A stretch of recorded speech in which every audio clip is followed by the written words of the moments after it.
This broadcast is brought to you by Logitech G, Motorsport Australia, Playseat, The Gamesman, OG Gear, SimSpeed TV, Speed Cafe, and the Australian Sim Racing Group.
We are gaming fanatics. Our goal has never been to just play games. We think it's much better to feel like you're actually in the game. This feeling is what drives us as we create world-class gaming chairs. Our one aim, give you a brand new gaming experience. Help you move in perfect sync with everything on screen.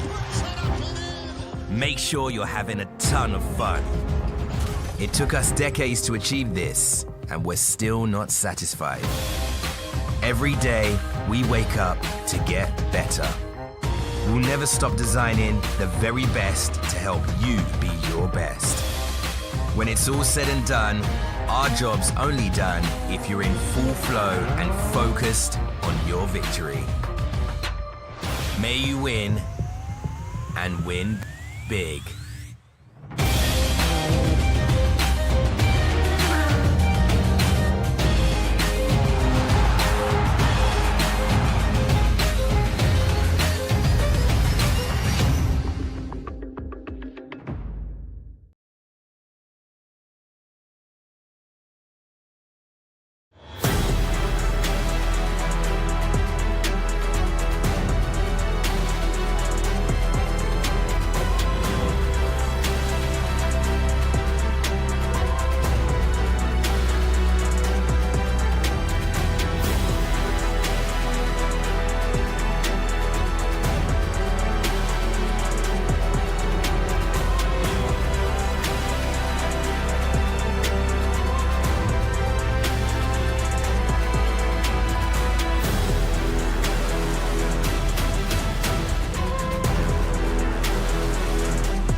4th of July 2025, and on that note, happy 4th of July to our American audience that might be tuning in this Friday morning, Friday evening here on the east coast of Australia as we zero in on the famed Spa Francorchamps circuit in Belgium, ladies and gentlemen. The epicenter of world motorsport at the moment, it would seem. The GTPRO Invitational is here tonight. Of course, last week it was the Intercontinental GT Challenge in the real world. Tonight and over the course of the weekend, the Fun Car Cup 25 hour, and in 3 weeks' time, the Belgian Formula One Grand Prix. But as I said, tonight our focus is the virtual world and round 3 of the Gamesman GTPRO Invitational Series, and a round that brings with it so much promise and so much anticipation given the events internally within the iRacing server in the 7 weeks that have passed since the last time we were with you. A third of the championship down, 2 rounds, 2 different winners representing 2 different teams and 2 different manufacturers.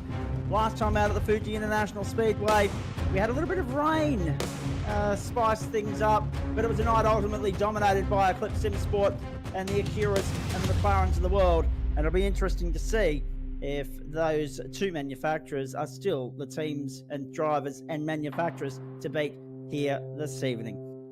A very good evening, everybody. Nice to have your company wherever you're tuning in, all around Australia or indeed all around the world on the platforms of both the Australian Sim Racing Group and also SimSpeed TV. Welcome to our coverage of round 3 of the Gamesman GTPRO Invitational Series. I'm Zach Capon, he's Scott Rankin, and I should say, these are not the palatial surroundings of my usual broadcast booth, ladies and gentlemen. I'm coming to you from Grenfell, Henry Lawson country in beautiful southwestern New South Wales this evening, where I'm based for the weekend, commentating some karting action at the recently reopened Grenfell Kart Club circuit, and very much looking forward to that. And a big thanks to the Grenfell Kart Club and Karting New South Wales for being able to facilitate us here and get us going with some Starlink internet connection this evening to ensure that I can be in 2 places at once. Hello to you, Scott Rankin, in your natural habitat, your normal palatial surroundings up there on the north coast of New South Wales. Fascinating point of the championship, mate. I mean, there's already a few contenders that have come and gone. There's already been a couple of key contenders suffer a setback or 2 along the way throughout the course of the championship so far, but there's still 4 rounds to go. There's still plenty of time for misfortune to fall upon their opponents and them to claw their way back into proceedings. However, none of that's really important at the moment because the reinvention of the wheel in GT3 circles, as far as the iRacing server is concerned, has been the talk of the town of late coming in to this round of the championship. It's been a reinvention of the wheel, so to speak. It'll be interesting to see how it impacts tonight. Well, at portions of 2025, you would be maybe a little bit unaware, but it has been a little bit Acura Cup coming to this point. We haven't necessarily seen it thus far. We actually saw a Corvette actually win round number 1 back at Daytona. Correct. And that was important because that is likely to be the last time that we see a Corvette, at least for the near future. Right now, the Corvette is considered to be the single worst car in the class, far and away. There is nobody that really wants to drive that car at the moment. And for me, it's going to be a tricky package to work with going into the future. But what does it do to the rest of the category? Well, this is the point standings as we move into round number 3. And you can see the Eclipse Sim Sports have got a little bit of control at the top of the order. However, when we talk about car selections, and again, we're going to be returning to that at multiple points throughout the season. I've just had a quick look at the Spa 24-hour bop because you mentioned it, Zach. It's going to be coming up in Simland next weekend, not this weekend, next weekend. Correct. So we're starting to get those first few markers of what the new GT3 category is going to be looking like moving forward. Well, is it going to be Acura Cup moving forwards? First signs seem to be no, but we've got ourselves a high downforce package that we're looking at here, similar to Watkins Glen. We've just seen the Watkins Glen 6-hour come our way in terms of Simland as well. So a little bit to look at the moment, but we're going to be talking points. It's really, really close. There's 2 points that currently separates the top of the town. And very, very importantly is that Eclipse Sim Sports number 17, they have an injured driver situation this evening. Jamie Christensen is driving incredibly injured. The guy is lucky to even be in the sim at the moment. They've drafted in Gianni Lutsu as their backup for them at the moment. Now, the reasons that they're actually allowed to draft in Gianni Lutsu is because Lutsu never participated in pre-qualifying, and he hasn't driven a lap. He was registered as a driver for another team, but that team had actually withdrawn from the series prior to the start. So he's never turned a lap in the series, never turned a lap in pre-qualifying. Therefore, sort of the circumstances left him in as a free agent, and critically as well, I think it's the right call. If you've got a driver that's injured and might not be able to take part, you're effectively saying to Eclipse SimSport number 17, you can't do anything about it. So they've been allowed to bring in Lutsu there and utilise him. So I reckon a good decision made by the series, and that keeps that car in contention. Vermilion Esports cars right there in P3, P4. Arit van der Waal. The big thing is the results. You look at them on the timing tower there and you go, okay, that's what we've known thus far. But reinvention of the wheel, I think, was the right words. Zach, I 100% agree with that. I think you look at this top 10 and you go, yeah, that's maybe a form guide for the first half of the year. Everything from here on out is set to change. And that's the important point as well, Scotty. I mentioned it's the third waypoint of the championship. At the end of the next 3 hours around the circuit, the Spa Francorchamps, which we're about to give you a more detailed look at now, ladies and gentlemen, will officially be at the halfway mark of this inaugural Gamesman GTPRO Invitational Series. There it is, located not too far from Brussels, of course, the famed circuit, the Spa Francorchamps. I want to come back to what Scotty was saying with regards to the SimWorld 24-hour next weekend in just a moment as well, and that's a heads up to both producer and co-commentator. If I happen to forget it, make sure you steer me back in the right direction, please. 7.004 kilometres, 7,004 metres around here. Opened originally in 1921. This has been the layout, however, since 2007. Yep, they've been racing around here for 104 years, ladies and gentlemen. And 19 turns, although Wikipedia says 20, funnily enough, I don't get it. And clockwise is the direction. We are, importantly to note, off the top, ladies and gentlemen, we had some clarification come through earlier in the day, courtesy of Jay Kennedy, of course, that we are running the Grand Prix pit lane configuration of the circuit tonight. So the source will be the first corner, and that'll give everybody a bit more of a chance to spread themselves out before they get down to Eau Rouge and Raidillon and the Camel Straight. Scotty, whilst we've got that map up on screen, this should be a fascinating race for a couple of different reasons. One, plenty of slipstreaming and drafting opportunities, but also no shortage of overtaking opportunities as well. Yeah, I think that's the biggest thing. Drafting, it's more than that as well, because the longer those straights as well, fuel saving becomes a big critical thing. There's a couple points about that, though, that are quite key. Is the speed at the back end of the Camel Straight. Number two is actually not something that you're looking at on the map. It's actually in the bottom left-hand corner of the screen. 7.004 kilometers in track length. If you're going to save a lap worth of fuel, you have to save effectively an extra 7 kilometers worth of fuel to do that. Any other track, it's a lot simpler. Think of Bathurst, it's only 6.2 kilometers. That's an extra 800 meters you don't have to save in terms of fuel usage. So much on throttle time around here as well. Medium to high speed corners, a lot of wing, generally considered to be medium to high downforce kind of track as well. So important points to note. And interesting that you mentioned that. It's the second longest circuit on the tour. The longest is the next stop, the Circuit de la Sarthe, Le Mans, France. And then, of course, behind Spa is the track you just mentioned, Mount Panorama Bathurst, all 6,213 metres of it in all of its glory here on November 21. We're very much looking forward to that. Live pictures coming in to you now from the Spa Francorchamps circuit. 2 drivers needed, likely 2 pit stops in this race tonight, and a 20-minute qualifying session awaiting us. In fact, about to get underway. You can see the clock counting down on the end of practice in about 93 seconds time. And then a 20-minute qualifying session awaits. And whilst we haven't read too much into it throughout the course of the season so far, Scotty, qualifying has actually proven to be quite vitally important. Yeah, I think qualifying is going to be a really, really big factor, I think, in the season moving forward. Spa's probably one of the rounds where it doesn't matter anywhere near as much. And the reason that it's not going to matter anywhere near as much is because of the overtaking potential that you have around here. When you look at a lot of the other tracks, Daytona is sort of similar, a lot of ability to get the overtakes done, do them quite willingly. But yeah, so at Spa, it's not necessarily maybe the same level. For me, yeah, there's a lot of opportunity to get qualifying wrong and still make your way through the field here. So definitely important. It's not as if you want to be a top 10 car and you want to be 25th and on backwards. That's certainly going to hamper your night. You're going to lose touch with that lead pack. So there is that element to it, but it's not the high stakes. You've got to stick the lap together and you're going to get the overtake done. Indeed. Just having a look at a couple of things here. Firstly, the leaderboard for practice, which is a nice little indicator as to where we're going for qualifying. Great to see some Mustangs up there in the top 10, taking the fight to the McLarens and the Acuras. In fact, it's a McLaren-heavy top 10 at the moment. You've got to look all the way down to 18th to find the first of the Ferraris. There are some BMWs and a few others in the field as well. We'll get to that a little bit later. But the most interesting thing for mine, Scotty, a Lamborghini won the Real World Intercontinental GT Challenge 24 here last week at the Spa Francorchamps circuit.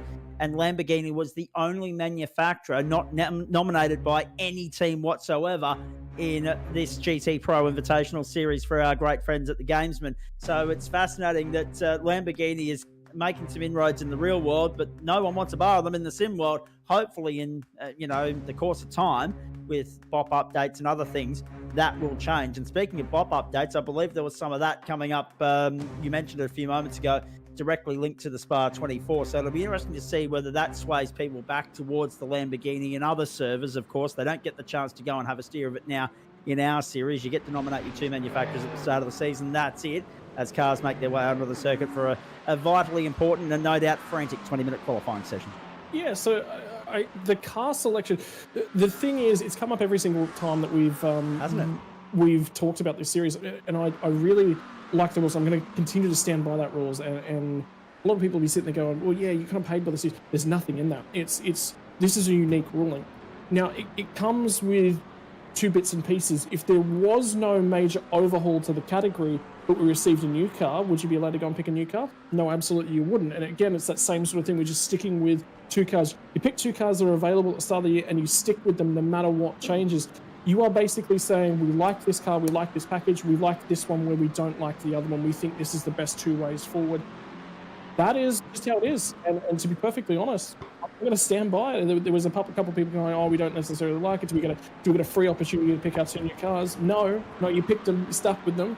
And good luck. Yeah, good luck. Well, it's not even good luck. It's I think your car selections come with consequences. Is the big thing. If you're in a real world team and you bought a Ferrari, well, you got a Ferrari. You can't just jump halfway through the season into a Porsche. That's just not going to happen. So no. And there's a couple of other questions that I want to ask you here, mate, but I just want to quickly get some stats away. You saw on the bottom right-hand side of your screen there a few moments ago. Right now, you can see just how busy a track map that is. Earlier, you saw the track and weather conditions. Of course, nice, sunny, 21 the ambient, 30, what have we got? Just over 30 degrees on track right now as well. Don't you hate it when a Discord notification pops up right in your view on your PC as you're trying to commentate, ladies and gentlemen? 39 degrees the track temperature, cloudy conditions, 17 km/h winds at 59% humidity. That's why we love live broadcasting, ladies and gentlemen.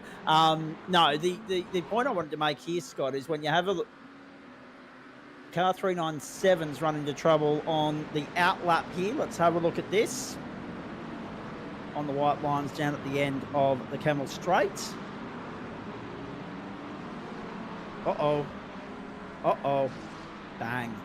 Cold tyres, Scott. Yeah, that's just bringing them in. So we'll be talking about the update to the package and everything that's going on and moving forwards.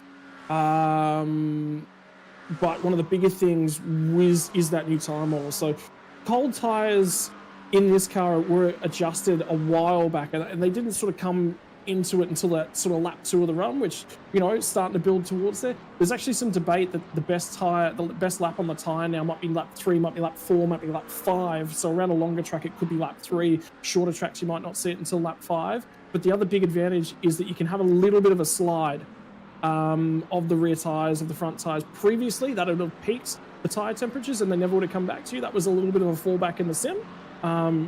So that's gaming. That's one of the things, is that it isn't real life. At the same time, we're attempting to mimic that, but the system is going to have some uniqueness to it. They've gotten a lot closer though, so you can have a slide, the car will stay underneath you. There used to be a way that you drove these GT cars whereby you get them to approximately the limit and then bring them back from the limit a little bit, and the reason wasn't necessarily to drive the car at 98, 99%. It was to not slide the tyres at all, because any temperature in them would stay in the tyre. That would ruin the tyre for the rest of the run. So it was prevent the slip angle in the tyre at any cost. That was the worst possible thing you could do to a car. A couple of interesting things here, just as we await about 35 seconds and the start of lap times coming in thick and fast here, ladies and gentlemen. We've got 15 minutes and 40 seconds left in the qualifying session. Winning margin in round 1 was 7.73 seconds. Winning margin in round 2, 5.86. So, I mean, you're still looking at 7.73 and 5.8. So we're talking 13.5. So you're still talking 6.75 seconds is the average winning margin through the first 2 rounds of the series. It'll be interesting to see if it's smaller or larger than that threshold after 3 hours here tonight. Time's coming in now. You'll see him on the left-hand side of your screen, ladies and gentlemen. Damon Woods, not surprisingly. Oh, trouble here for Hamish Cleland in the Ferrari, the 197, I should say. And he'll be limping back to pit lane. And there's already been 2 cars trip up on both the formation lap or the sighting lap and, of course, that first flyer as well. Damon Woods, unsurprisingly, Scotty, picking up where he left off a few weeks ago when we reconvened for Fuji, round 2 of the championship, of course. Zach Ratway-White and Alexander Bird, the early pace setters here after the first flying lap. 2:16.727, the pace is hot right off the top. This is interesting, though, isn't it? Because one of the points of interest within regards to what we were talking about off the top of the show, the reinvention of, or the revolution of GT3 racing within the iRacing platform, as we see yet another replay. The replay's coming in thick and fast. Drivers tripping up. This is one of the juiced entries at Blanchimont, and that was the replay of that Hamish Cleland incident. So we caught the back end of that for the Ferrari, and that was how it happened for you, ladies and gentlemen. The discussion was all around McLaren and Acura when we were at Fuji, and we were wondering if the overhaul of GT3 racing within iRacing itself would change that. And would it appear not at this early point? Acura, McLaren still prominent in the top 6, but good to see a little bit of a fight back from a couple of Mustang entries early on. Yeah, so I was digging through that data, remember, because we're heading into the Spa 24 hours. Now, again, for the Spa 24 hours in sim, you can select any car that you want. There's no restrictions on that. Series doesn't have that application to it. But some of the data that I was looking at from the iRacing side, we've already received an early balance of performance. Of course, this series runs no balance of performance. The Acura got 10 kilograms worth of weight thrown at it and 1% worth of power taken away from it. The McLaren, however, 5 kilograms of weight added, no power adjustment. But if you have a look at those top 4 cars, they're all McLarens at the moment. And those are all teams that I'm pretty sure where their selections were Acura and McLaren. So that's 4 cars basically. They're going, well, that data that iRacing's got thus far and the adjustments that they've made, that's not technically correct for how we see the cars. McLaren's a really, really balanced dynamic package. I've actually done some testing in it around here. I haven't actually driven any other cars. I've only driven the McLaren so far because it's a little bit limited on time. But the McLaren felt very nice, very pointy, balanced at the same time. It wasn't on edge, and that's a really good starting point for that car. Let's right on board with the Vermilion Esports entry. Toyota Rhino just relegated to 22nd position, 2.6 off the pace on the first flying lap. Let's wait and see if he can improve on that, 2:18.832. Remembering that the benchmark is now Zach Ratway-White, 2:16.209. And Ryan Bettis is up in the second spot. Damon Woods' second flying lap has been relegated to 3rd. Here comes Teo Serrano up onto the main straight. Can he find his way up the order from 26th? He should be able to, 2:17.10. And he'll... No. Ooh, okay, interesting. So that gives you an indication as to how hot the pace is at the moment out there. My goodness. That Teo Serrano still finds himself that far down the order. 2.623 seconds off the pace at the moment, and 0.028 covering first and second, and top 13 covered by less than a second. But the interesting thing is, Scotty, there's still 11 and a half minutes to go, which at 2:16 a lap, well, let's face it, you've got at best 5 or 6 laps if you want to go all guns blazing, all out right off the outset and just go hell for leather and not come back into the pit lane, reset, regroup. I think if we're being more realistic about it, you don't have 6 laps up your sleeve. No, you definitely don't. And like I said, I think the best laps are going to come out of lap 3, lap 4 on the tyre. I think what's going to happen is maybe you'll go for a 1-lap push, 1-lap cool, but it's not going to be a dramatic. You're going to get right out of it to cool the tyre off. You're going to trundle around at maybe 80%, basically just making sure the tyre's still up, but it's not hard pressed. What I'm seeing from Alex Bird at the moment is behind the wheel of this car. Just having a quick look at his qualifying times. He's on 3 back-to-back push laps, and push lap number 2 was actually the best of the lot of it. He's getting a huge toe from Blake Urquhart here, but the problem is he's not going to get there early enough, and that's going to cost them both time, that tip in right there. And that's bravery, a little bit of contact between the two of them, and that'll cancel the lap time from the pair of them. So unlucky. Reset, go again. Do you want clear air at this point, or do you not mind having a dance partner, Scott? Dance partner for the straights, but a dance partner that's willing to work with you and let you go as soon as you get to the back end of the straights. But then, for my money, I think you need a dance partner that then, okay, you've played the game with them, they've given you the huge toe, it's then your turn, but you've got to keep up through the middle sector. Middle sectors of the lap is where you need the downforce, and it's also where you're going to suffer from the dirty air effects.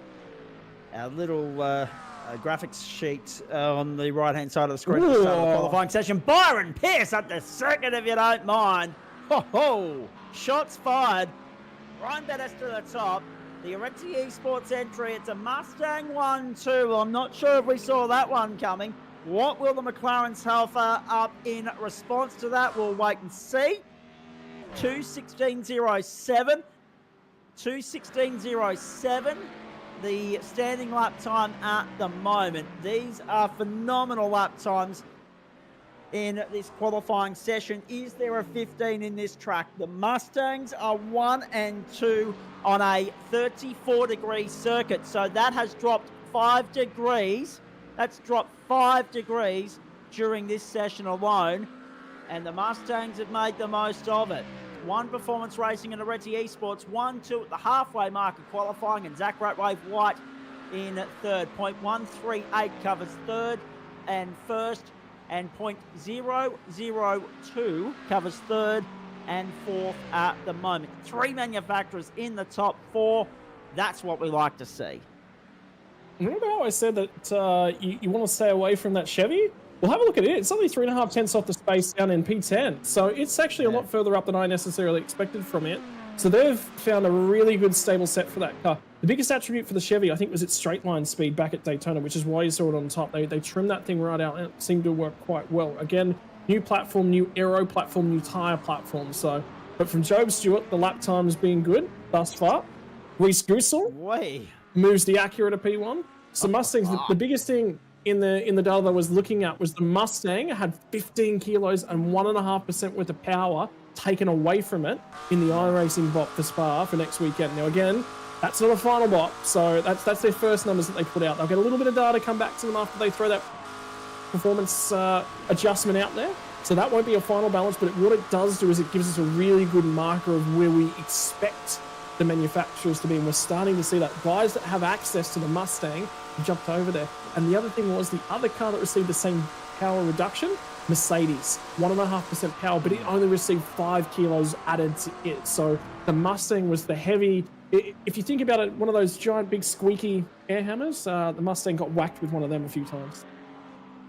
0.385 covers the top 11 in qualifying right now.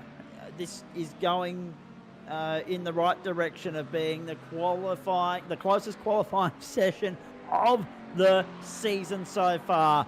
Extraordinary times here, and I think it's highlighting the importance of this series, the intensity of this series, and everybody that has a point to prove after maybe not necessarily achieving what they're hoping to through the first 2 rounds have come back with vengeance and with redemption in mind as we arrive at the Spa Francorchamps circuit. Scotty, one thing that I didn't get to ask you yet, mate, and I'm hoping that nothing happens on screen for the next 30 seconds that I get to, because every time I've gone to talk about it, something's happened. We ride on board with Zach Ratway White. Let's watch that clock down the bottom of the screen. Scotty, the graphics sheet that we saw there on the right-hand side of the screen suggested likely a 2-stop race, but we thought that at Daytona it ended up being 3, so we probably can't yet rule that out either. Well, yeah, it'll matter about how much that you can sort of tow up, because these guys will be running a fair bit of wing, and won't necessarily be the most triggered in terms of the draft will offer a little bit more support when you've got that much amount of wing. And have a look at the steering angle that Ratway White's. I would expect it to be a 2-stop race. You can save quite aggressively, but the big key is the pace of the race. If this temperature continues to drop up, pace of the race goes up, fuel burn goes up as well. We're seeing that. The other thing to consider, it's not a confirmed dry race. I don't Yes. think it'll rain. I don't think we'll get to a wet tyre, but the clouds are lurking and they are dark. And it is Belgium after all. I've seen this track throw up some spectacular wet weather in the past, whether we were expecting it or not. One thing I'm grateful that we haven't seen yet, fog. And with the track temperature and the ambient temperature the way it is and the time of day the way it is, I think we're safe from a repeat of the farcical scenes of a Formula One Grand Prix there a few years ago. Reese Goussel, Evolution Racing, P1 at the moment. The OPR entry of Ryan Bettis second, Aretti Esports, Byron Pierce third, Zach Ratway-White fourth, and Josh Perwin there in fifth place. 5 different teams in the top 5, ladies and gentlemen. Acura, Mustang, McLaren, and Chevy in 7th through Job Stewart. Last round's winner, Damon Woods in 6th. And it's great to see 4 different manufacturers in the top 10. We were worried about it being the Acura Cup or Acura v McLaren again. Chevy, Mustang, standing up in qualifying and saying, hey, don't forget about us. Here's Daniel Poulton now in the Acura 13th, trying to get into the top 10. But we've already seen, Scott, just how difficult an assignment that is, considering that it's 0.421, the deficit between 1st and 13th at the moment. Sun poking back through as well, so that'll bring with it a potential increase in track temperature before this qualifying session is done. 4 minutes to go. Yep.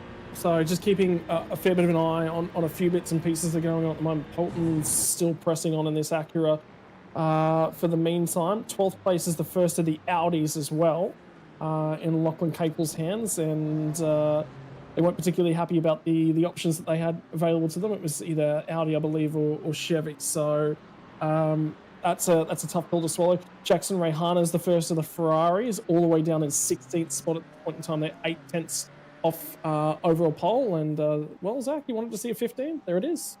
There it is, right on cue. And Reese Goussel and Zach Ratway-White, so 2 of them, 2:15.84 and 2:15.96 for Evolution and Eclipse. So Zach Ratway-White displaces Ryan Bettis, moves up to second. Reese Goussel improves, retains provisional pole, and we're on to probably our second to last flying lap here, ladies and gentlemen. We've picked up the Synergy Sim Racing entry of Ewan Baker. Now we've picked up Lockhart Brownlee, aggressively weaving to try and get some heat into those tyres in the Orbit Drop Bear entry as they make their way down to the bottom of the lap. Now, Eclipse 2, 3, 4 at the moment. Damon Woods to second. We've got another one in the 15s. We've now got 4 in the 15s, if you don't mind, because Byron Phillips is squeezed in there as well. 0.143 covering first and fourth. Extraordinarily tight session, this one, ladies and gentlemen. All these men leaving nothing on the table. Madison Downs moved his way up into 7th for Trans-Tasman Racing as well. It is all going off here at the final point of qualifying. Some of these guys will now be starting their last flying lap. Goussel, Woods, Ratway-White, Byron Phillips, Ryan Bettis. Here is Benjamin Brook in 32nd. What can he muster up? Nothing this time round. In fact, he's done. Benny Brook is done. Yeah, I'm just keeping an eye on a couple of cars. Worthwhile noting as well, that sun came back out. So track temp got down as low as 31.1. That sun's been back out for what, a minute? 90 seconds? 32.8. So swinging aggressively at the moment with the amount of cloud cover we're receiving. You could actively see how much brighter it is right out there. We've come out of that gloom. Here's Byron Pierce, looking to improve on 8th. Won't do it this time round. Off on his last flying lap. So too Lockhart Brownlee now. Reese Goussel, he's out to try and retain that pole position time of 2:15.843, even improve on it and make it harder for the likes of Damon Woods, Zach Ratway-White and Byron Phillips. Zach Ratway-White! It's a P1! It's a 15.6! He's put quarter of a second on the field at just the right point of the session. Everybody gets one last opportunity to try and pip him, but Zach Ratway-White may have just put Eclipse Sim Sport on pole. Oh, that was a lap. That was a stonking lap from Harrison Lillis as well. He jumps all the way up inside the top 10, so that was time for that lap. This is it. This is it. This is the big one. You haven't got any more time that you can wait. You've got to sort of be on the lap right now. 45 seconds left to get back to the start-finish line. Great Head's going to come through. He's going to get another opportunity to go up there. I've just seen another car improve. I think Byron Phillips just put in another stonker lap, so he's just gone to third. They're all coming out deep in this session. You know, I don't think the track temperature is one of the key factors here, Zach. I want to say it's rubber on the track. Yeah, grip. Absolutely. The grip is coming to them, Scott. I agree with you. Checkered flags, 19 seconds off flying. We've got our Gamesman grid walk for you in just a few moments' time, ladies and gentlemen. We've got to go back and acknowledge our OG Gear hard charger from the last round of the championship as well. We'll do all of that before we go green. In the meantime, here's Alexander Bird trying to improve on 6th. He will get a chance to go again. Checkered flag is out. Qualifying is done. These are the last laps of the session, the defining moments, and Teo Sorono is trying to improve on a 2:16.733. Yeah, and critically, did you see right where Brady Myers was right up in behind the Van der Waal sim racing car? So he's going to be trying his absolute best to be getting a monster of a toe off Alexander Bird at the moment as well. Sorono's going to bite back into pit lane. Have a look at them all. So is Adam Hughes. Byron Pierce. Let's go onto the main straight. Let's wait and see who can do what here on the run to the line. Can anyone pip Zach Ratway White's 2:15.604? Not at this point in time. Reese Goosell's second. Pierce moves up to 6th. Burden down, relegated to 7th and 8th. Harrison Lewis remains in 9th. There goes Lockhart Brownlee. Forget about him. Not going to improve on that run to the line. Reese Goosell's parked up and done as well. Zach Ratway White looking good here to claim pole position. Harrison Lewis, what has he got left in the tank? Can he improve on 9th? 2:16.170. The pace at this session has been relentless, ladies and gentlemen. Main straight, checkered flag. Harrison Lewis, 2:16.3. No improvement there. But if they can match this with race pace, we're in for a thriller tonight. Brenton Hobson! The experienced hand of the 88 into P6. Really like this All-class session. Brenton Hobson. How about that? And you know what, Zach? The track's still climbing. We're up into the 36-degree marker at this point in time. So it is cooked. This track is starting to go away from these drivers. Greg Patrick's going to abandon his final lap as well. The 952 Benefield will be here. I think he'd be expecting to be a little bit higher up. There's nothing in it for him. Madison down still on a flying up. But remember, I reckon that track's just gone off. Myers got a huge toe from the source all the way to the Camel, and then Alexander Bird. Remember we were talking about you need downforce in that middle sector? Bird dived out of the way. So he got all the toe that he needed, didn't get any of the penalty from the dirty air, but is the lap there with him? No. No is the short answer. Wowee. The versatile brilliance of Brenton Hobson, he's been chipping away at this GT car and this GT caper all season. He's now bagged himself at outside of the 3rd row starting position for the next 3 hours. What a lap from him.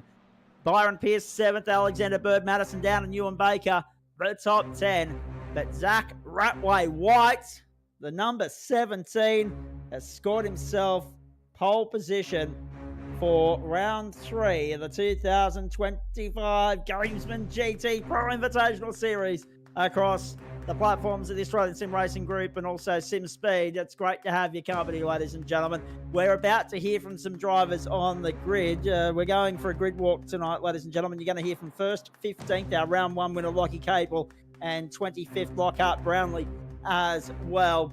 But we'll be chatting to Zach Ratway White in just a moment, and I'm looking forward to that immensely. The session is done. We will have the qualifying results there for you in just a moment. Scotty, qualifying lived up to the hype and then some. If they can match that in the next 3 hours and produce a race anywhere near as intense as what we've just seen over the first 20 minutes of the night, we're in for a treat. Yeah, I think this is going to be an interesting one because you saw the pace sort of come and go. And remember, those Mustangs in the hotter conditions right at the start of the session, they weren't quick, but then the pace came to them. And you know what? They never even ended up on the front row. So it's going to be McLaren from Acura on the front row, Zach. Indeed. Zach Ratway White and Reese Goosell. Eclipse versus Evolution to the first turn. And those two teams have both got an outright win to their name so far this season. Byron Phillips is continuing the Eclipse Sim Sport run, and Damon Woods and all Eclipse second row there, 3rd and 4th. And just look at those margins, ladies and gentlemen. Ryan Bettis and Brenton Hobson. That's a great result for Hobbo. That's Mustang of his flying with the bright red that you'd more commonly associate with Ferrari tonight. They're going to share the third row. Fourth row will be Byron Pierce and Alexander Bird. So Areti and Vendaval on that fourth row of the grid. And rounding up the top 10, Madison Down. Great to see the experienced hand of one of our V8 legends, our supercar favourites for Trans-Tasman Racing in there alongside Ewan Baker for Synergy Sim Racing. So Synergy have 2 in the top 10. That's a great result for them. 0.5 covered the top 10. Scott, let's have a look at 11 through 20. Yeah, Josh Perwine, one of the Vermilion Esports McLarens, is going to get in there from the Orbit Drop Bear Jupiter car of Harrison Lillers. Job Stewart, he was inside the top 10 and the best performing Corvette for a bulk of that session. He falls just outside the 10. And Andrew Skoldilis in the Frogley juicing black Mustang at a 14th spot. The 31 car, the first of the Audis, all the way down in 15th, and it's going to be an unloved child, I think, here tonight for Lachlan Capel. They're going to be fighting with the pointiness of that car. Reese Wakefield with the Acura will line up alongside that 16th. Ninth row of the grid is going to be that of Brady Myers and Simrigs.com Trans-Tasman machine in the 22 car. That car fell through the field after being quick early on. Sam Chapman will line up alongside of him. Vermilion Esports McLaren, all McLaren row number 9.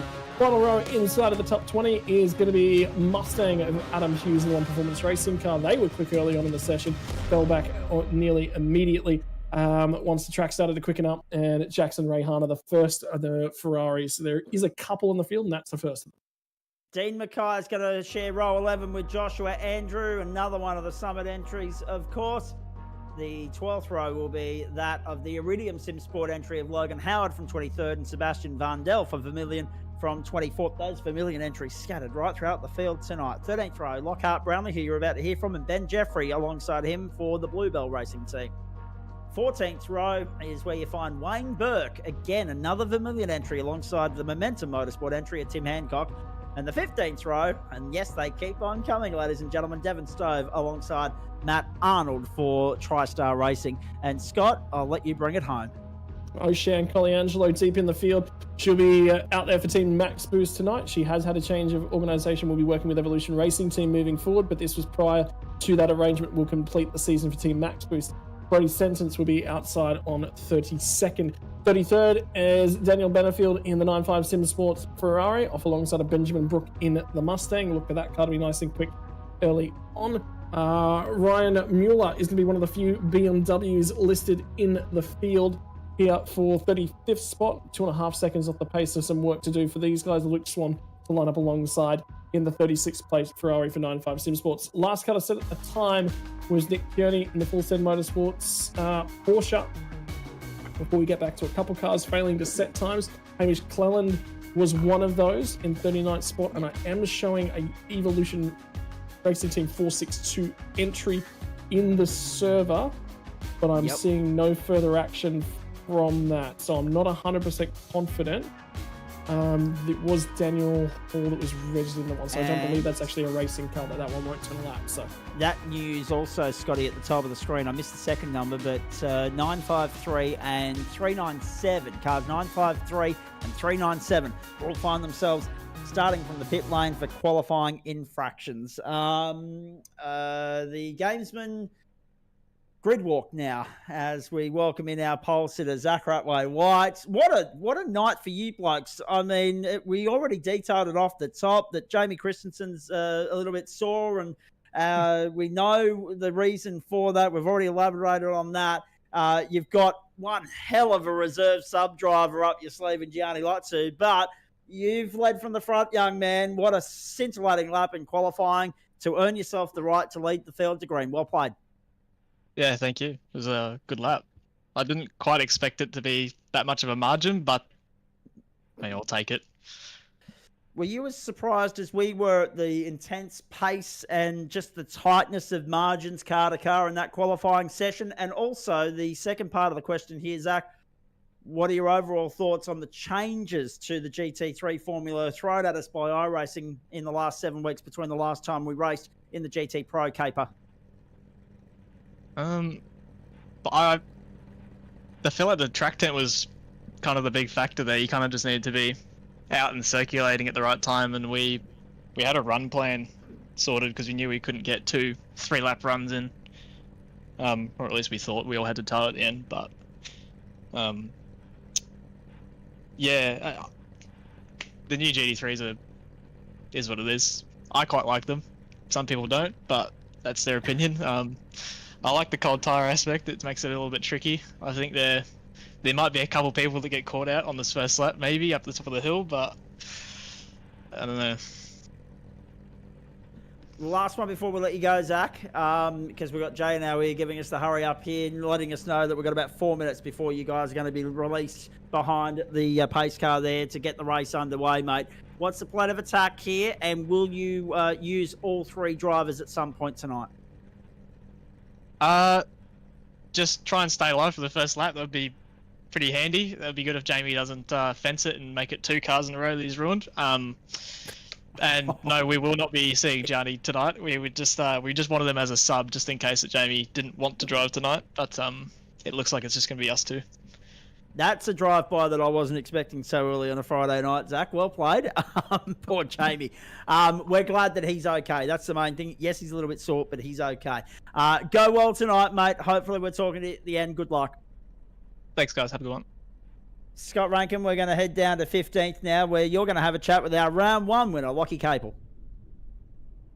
Yeah, Lucky obviously changed the cars moving into tonight. Update to that package, and you guys really seem as if you're one of the teams that's most affected by it. Different outlook for the car that's ahead of you, though. The number 7 car, they've actually elected to move on with the Corvette. Not feeling as comfortable with that. You feel like the Audi's just a little bit better than the Corvette at the moment. We've already documented quite heavily that Corvette's at the moment. It's just not the loved child in this category. If it's the fact that it's not loved, or the fact that when I tried to drive it, it tried to kill me on every corner. So I chose the safer option. I've got Bowen with me tonight. Not as many laps really at all, but none of us. We're just going in for a little bit of fun. We obviously want to see if we can get a good result for the team, especially how we picked up well at the start of the season. But I think our car choices aren't the best. As even though this bop change has been useful, we should have picked the front engine car. I'll just put it that way. Yeah, okay, so difficult to work with moving forwards. Obviously, I'm sure the stability is going to come back into that car in later patches at the moment. What's the run plan tonight? Is it going to be 2 stops? Who's going to be doing the bulk of the driving for you guys? Be most likely me. We might see if we try and get Bell in the middle. Otherwise, Bell will finish it out. Hopefully, we can have a good result. All right, mate. Well, congratulations on at least being inside the top 15. Best of the Arties, and get the head down. Thank you. Right. Very nicely done. From the round 1 winner, we're going to go down to 25th position. We're going to find Lockhart Brownlee, who joins us in the booth now. Lockhart, it's Zach in the booth, mate. Good evening to you. Very quickly, sum it up for us. What went wrong in qualifying, and what are you hoping to do to turn it around in terms of overall performance over the next 3 hours? Didn't get the lap together, ran into a bit of traffic, ran a bit into skill problems as well. So yeah, it just wasn't me. Wasn't my quality, I guess. So yeah, just got to knuckle down, keep it out of drama for the I'm sure there's going to be someone spinning at a Rouge here, so back it off the car in front or something, and make sure I get through lap 1 and then see how we go. So that's the game plan. Sum it up for me in 30 seconds, mate. Your thoughts on the overhaul of the GT3 from your perspective? We've had 3 weeks to get used to it now. Yeah, I haven't had 3 weeks. I've been doing majors and a P2, and then I've been doing Scops and stuff. So I haven't had the best prep time for this, but I mean, yeah, I've got plenty of time in the future to get ready and used to them, and they seem pretty okay on the get-go. So we'll see how we go, and good luck to everyone else in the race. And good luck to you as well, mate. The safety car's about to head off towards the pit lane, and we're about to green flag this thing and release you guys in anger for the next 3 hours. Go well. Thank you. Scotty Rankin, some final thoughts from you before we get this thing underway. A tip and why? I'm having a look at that front row. You just said Jamie Christensen's going to be talking to Zach about that pole position car. Their goal is to survive lap 1. That sort of says the level of difficulty that these cars with a full fuel tank are going to have getting through and surviving that first lap. There could be some surprises here. Realistically, the fact that those Mustangs fell away a little bit, they may be better in race trim. So Look, I'm probably looking at one of the Mustangs to be strong. At the moment, the leading Mustang's the One Performance Racing number 43. Keep your eye on that 5th, 6th, and 7th cars, so 43, 88, and 79. Agreed. It's very hard to pick between, I mean, considering how tight that qualifying session was, but the boys know the point. It's about survival. And there are some teams that need a result tonight, because if they don't bag a decent result here, they can just about kiss their championship hopes goodbye. Such has been the intensity, such has been the drama associated with the first 6 hours of racing we've seen so far in 2025. We're a third of the way through the season, 2 rounds down, 4 rounds to go. One of the most prestigious, legendary, famed, historic circuits on the tour will get us to the halfway mark of the campaign. It'll be Jamie Christensen starting the Eclipse SimSport entry. The 456 alongside him. Track temperature is sitting steady at 33 degrees. Ambient temperature at 20 degrees. 11 minutes past 2. A local server time.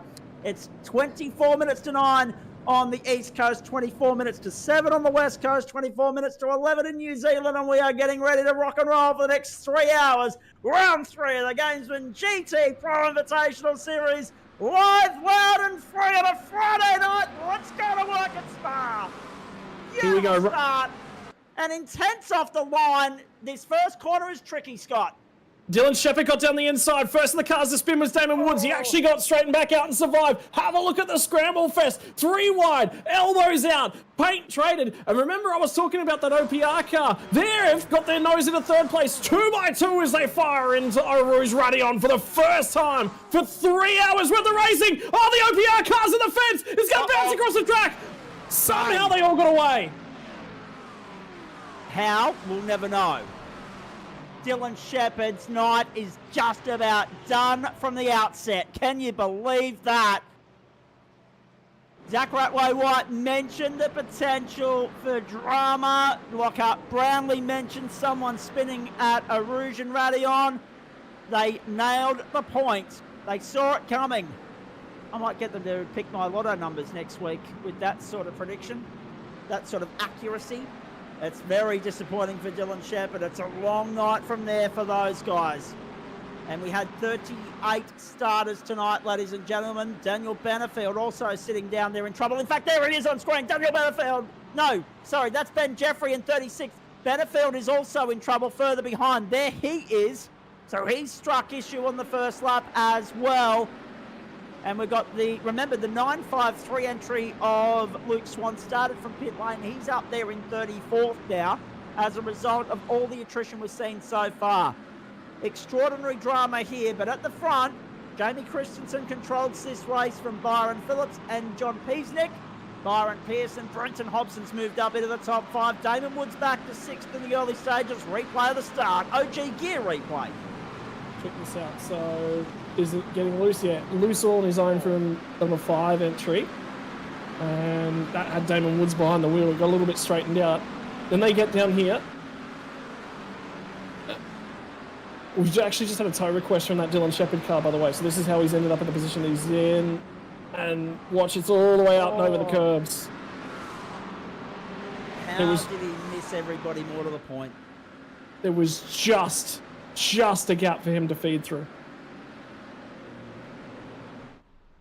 So there is the Shepard entry parked up. And you know what that's probably going to result in, don't you?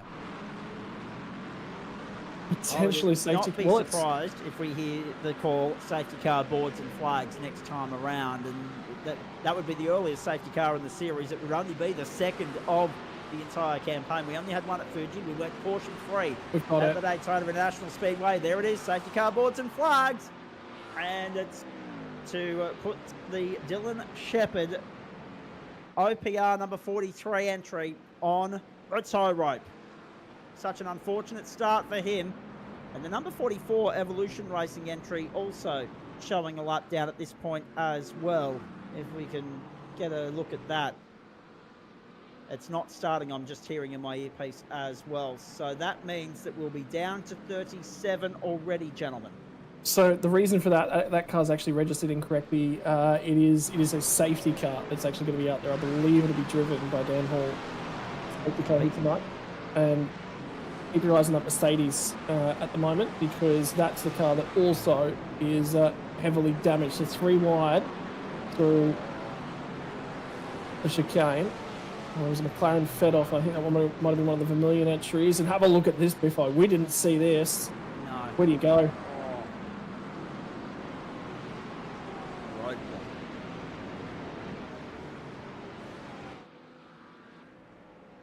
So the field will make its way back around to the control line, and it will meet the safety car on the Endurance main straight, because it will exit from pit lane of the Grand Prix configuration and pick the team up out of La Source.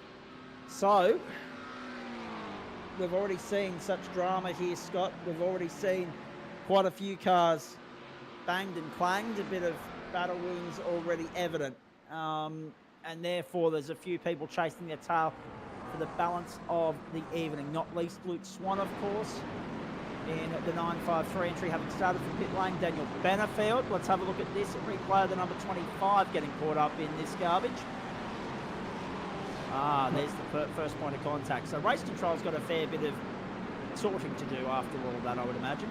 Look at the Porsche that got fed into the fence, and the other McLaren as well. Race control will be scurrying through that footage to adjudicate on whether it's going to be deemed a racing incident or whether somebody's going to be hurled across the coals, I would imagine. Scott, there's our safety car out on circuit. And no surprise to see a couple of people taking advantage of the early caution to go and top up the fuel tank. Wayne Burke being one of them, Josh Andrew the other. And I dare say there'll be a few more where that came from. Just updating you as well, folks, we also saw Josh Andrew in the 25 Summit SimSport entry. He's on pit lane right now. Ben Jeffrey did jump into pit lane as well. Dylan Shepherd will be there for a while because his night is done. So I'm actually a little bit surprised, Scott, that we didn't see more cars that were caught up in that contretemps make their way into pit lane as well. Maybe they're able to carry on with very minimal compromisation, courtesy of the damage that they've sustained. So you remember seeing the 2 Summit SimSports cars, basically line astern and the Ferraris. That is the 525 of Ben Jeffrey. It's been in the pit lane for a very long time. They've actually fallen off the lead lap at this point in time. So that's a lot of damage. You can see the nose of it just starting to pop back out right now. So they did drive around and get back to the pit lane, but they're off the lead lap. So effectively their night, they're relying on another safety car to get them back into this one potentially. Other cars worth talking about: Daniel Benefield in the 952 Summit SimSport, 95 SimSports 952 and 95 SimSports 953. 2 Ferraris at the tail end of the field. They've both been for extended stays on pit lane. Damage repair for both of those guys. The other one of the cars I did see died to pit lane was another one of the Mustangs. It was a 397 car. Now, if you remember correctly, that 397 car was one of the cars that was to start from pit lane, and I believe the 953 of Luke Swan was the other one.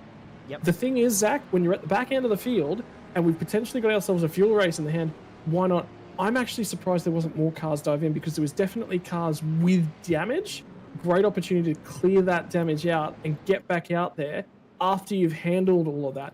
But there's not been a lot of take it, so track position is definitely important. 1 safety car might be enough to eliminate that extra stop too. So if it was required, I would take it off the table now.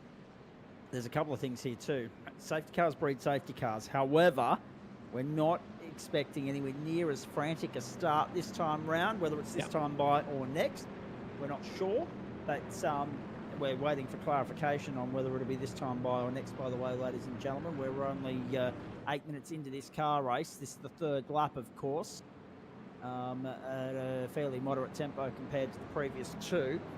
And the interesting thing here in all of that, Scott, when we talk about the long game here, mates, yes, there are some guys that'll be out there saving the tank, saving the fuel. There'll be others praying for another safety car. There'll be others expecting another safety car. the field being bunched up again certainly adds to the likelihood, the potential for it. Safety cars breed safety cars is the age-old adage, but at least this time round, the benefit for all and sundry is that we'll come back to the line single file. Yeah, yes, that's going to be a huge benefit. Who's made the most ground, though, in those opening couple of laps? Well, we're talking about some of the One Performance racing cars, OPR as they're more colloquially known, in the Mustangs, them having a lot of ability. Adam Hughes started out a 19th spot. He's gained 9 spots, sits at the back end of the top 10. So in terms of gains, he's not necessarily the biggest gainer there, but I think he's the biggest gainer in terms of at the pointy end of the field. He's one of the guys that's absolutely gone out there and made big gains. The Elite Esports 79 gained 3 spots in the opening lap, also inside the top 10. Ryan Mueller gained 12 spots on lap number 1 in Carnival 35. So he's been the biggest gainer thus far. Started way out the back in 35th, all the way up to 23rd. I'm going to go ahead and say probably don't expect him to hang on to a bunch of those positions. That's potentially just the BMW being a little bit better on colder tyres. And remember, we were talking about cars that were able to bring their tyres up. For me, I think maybe the Mustang doesn't fire its tyres up as nicely in the first couple of laps, whereas those McLarens were there on lap 2. So we could see a little bit of that. I'm not confident in one of the things I was sort of looking at in the last time I was actually out and doing some racing was different cars within the GTP category firing their tyres up at different rates. But worthwhile pointing out, I just got a new delivery actually of my new OG gear gloves.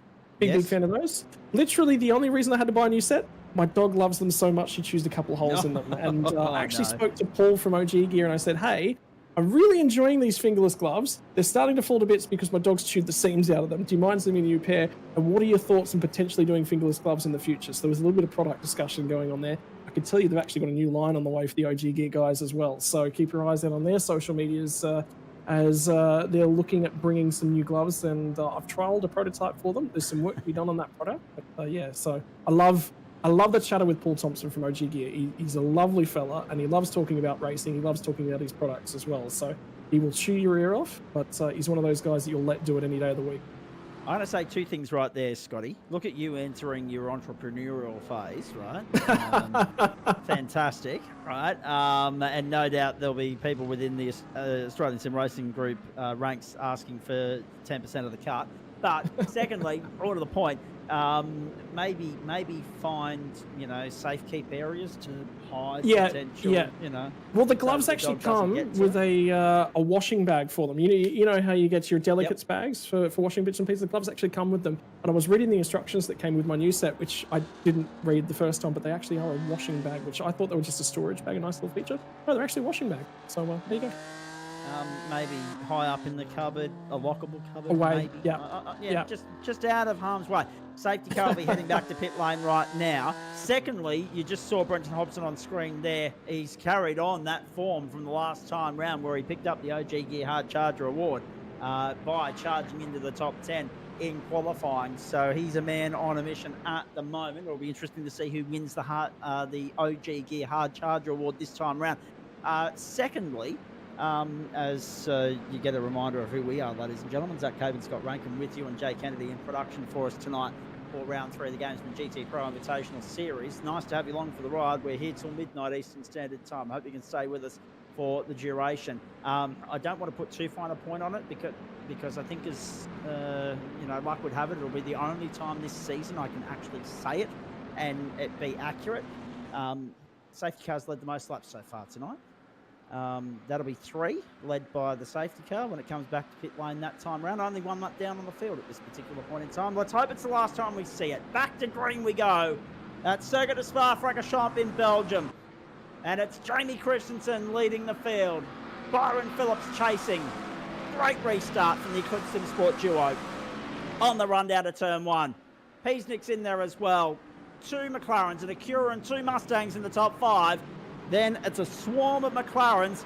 You've got to look outside the top 11 to find something that isn't a McLaren, an Acura or a Mustang. And now look at this further back in the field. Oh boy. Summit Simsport entry down the inside, making moves early. Yeah, that's a big old send from them. They get it parked up on the apex. Still 3 wide as he on the other side. Contact door to door. The Porsche involved. The Mustang too. Right, 2 Ferraris go barreling on through this little battle pack. They'll go down to Eau Rouge. They'll climb out to Radion out the other side. And paint traded. A lot of paint traded in the early stages of this one. I can tell you, there's a change for third as well. Yep, Piers and Piesnik are side by side and squabbling their way through, using all the real estate and a little bit more. The Eclipse duo take off. Christensen leads Phillips. Christensen holding on to the outright lead here. Sebastian Vandel's got himself a black flag as well. Sebastian Vandel, black flag. And that will be to do with the incidents on the opening lap, I'm sure you'll find. Yep, so it's Contact car number number 25 yeah, is what we're hearing. Adjudication. And of course, the 25 is Joshua Andrew. So Sebastian Vandel's currently sitting 20th for Vermilion. He will be making his way down pit line. Hobbo's in trouble! The rear wing of Brenton Hobson's Mustang has parted company with the rest of the car. And how has that happened? More to the point, as he drops down the leaderboard to 16th. And more trouble there as well. That's Piesnik, who was running in the top 5. Scott Rankin. Safety cars breed safety cars. Trouble in the early stages for quite a few. Well, that was the car that started third. That was the Acura, John Piesnik, who was third after that restart. So he's gone into the barriers, unfortunately. And we'll see it here. Is he going to wobble on? Do it all on his own? No, he just loses the rear end as they come around Pouon. So cold tyres. So what happens to Hobson then? We'll find out in a moment. Joe will be working on that as we speak. Damon Woods, fastest lap of the race, 2:18.648. And here is what happened to Brenton Hobson for you, ladies and gentlemen, coming through Pouon. Same spot. Sympathy spin. Bang. He got the front left and the rear left of the car on the follow through with the concrete. Now, will he be able to continue on? Do you reckon it was a reaction, Scott? I don't know. I'm just going to go back and have a little bit of a look and see what I can find. Copy. Oh, he lifted. It was a lift. So what happened was, as he was going through Pouon, he actually comes off the throttle, and that's where the diff basically starts to come into things, and you can get what they call lift-off oversteer, but I didn't think that was as strong in the Mustang, and gee whiz. Job Stewart has capitalised. Ewan Baker is under the pump at the moment. He's got Sam Blacklock trying to find his way around the outside. Have a look at that. They're rubbing panels. Blacklock and also Baker. And in behind that is Lockie Capel, and Sam Chapman's not too far off it as well. Great start for Chapman, up to 13th already as they make their way through. We're right on board with Lachlan Capel now. Early stages, 16 and a half minutes gone, and action everywhere you look on the racetrack here at Spa. Yeah, Friday night motorsport at its very best, boys. So what happened to Hobbo? The diff's gotten involved there and unfortunately swung the rear end of that car around. But check this out. Run down the end of the Camel Straight, into the Combe Chicane. Oh, just barely missed getting into your teammate, and then the Porsche goes around as well. I'm not sure. When you look through the history of the series thus far, and we're 6 hours and 17 minutes worth of racing done, right? I don't think we've had a more frantic 6 or 7 minutes than what we've just seen off the restart here. Quite extraordinary in the early stages of round 3 of the championship. Has someone not sent out the memo tonight to remind these blokes that it is 3 hours, it's not 30 minutes? Have a look at that. The contact there on the inside. Damon Woods lowers the benchmark as well, down into the 217s that time through. So he is sitting fourth at the moment, 217.006. It's worthwhile pointing out at this point in time, we were talking that there might be an opportunity of rain. Those clouds have gone the opposite direction, so they're no longer swirling about in the area. We expect there to be no rain. It seems to be fine all the way in the end. It's low chance. Around goes another Acura. I think at the moment, it's just keep the thing on the island. Well done, Reece Rugfield. That was a great save. It was a pirouette, a full 360, and then put the boot into it, and off you go. Oh, boy. All of a sudden, starting to wonder whether or not you just crank the traction control. Because we've just seen so many cars come around. So many cars. It's just weird. Mate, we're wondering whether we're going to get something similar to what you guys had with the supercars a couple of weeks ago. I would argue that we've had more action in the first 15 minutes than what you guys had all night a couple of weeks ago at Spa with the latest round of the Logitech GTPRO Invitational Supercar Series. And of course, that continues on the platforms of SimSpeed and the ASRG throughout the rest of the year as well. Remember, our grand finale and their Bathurst 1000, same weekend. Us on the Friday night and them on the Sunday in November, plus the first test of the Ashes from Optus Stadium in Perth as well. So no shortage of sport that weekend, ladies and gentlemen. And of course, once we're done here tonight, Wimbledon continuing as well. Good on Alex Demonor getting the job done last night. The cricket, of course, at midnight.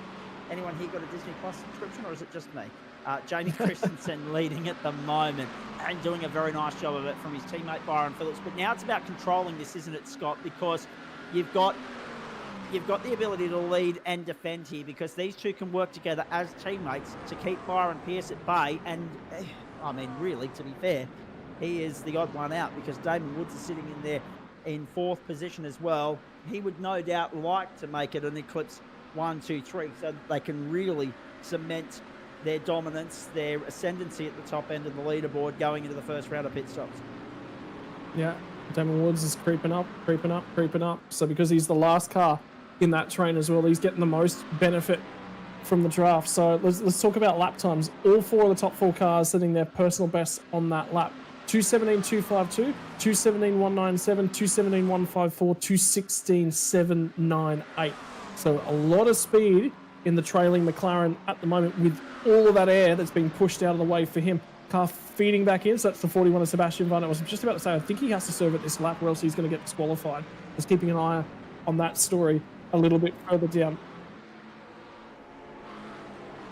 So they wanted that one looked at as well, so hence not serving it immediately. And yeah, Ego's dropping through. So the game changes again. The big story there is Brenton Hobson. You just saw him still on pit road. Oh, geez. Such an unlucky... There he is, back out on the racetrack now. But so unlucky to see their charge undone so early in the piece.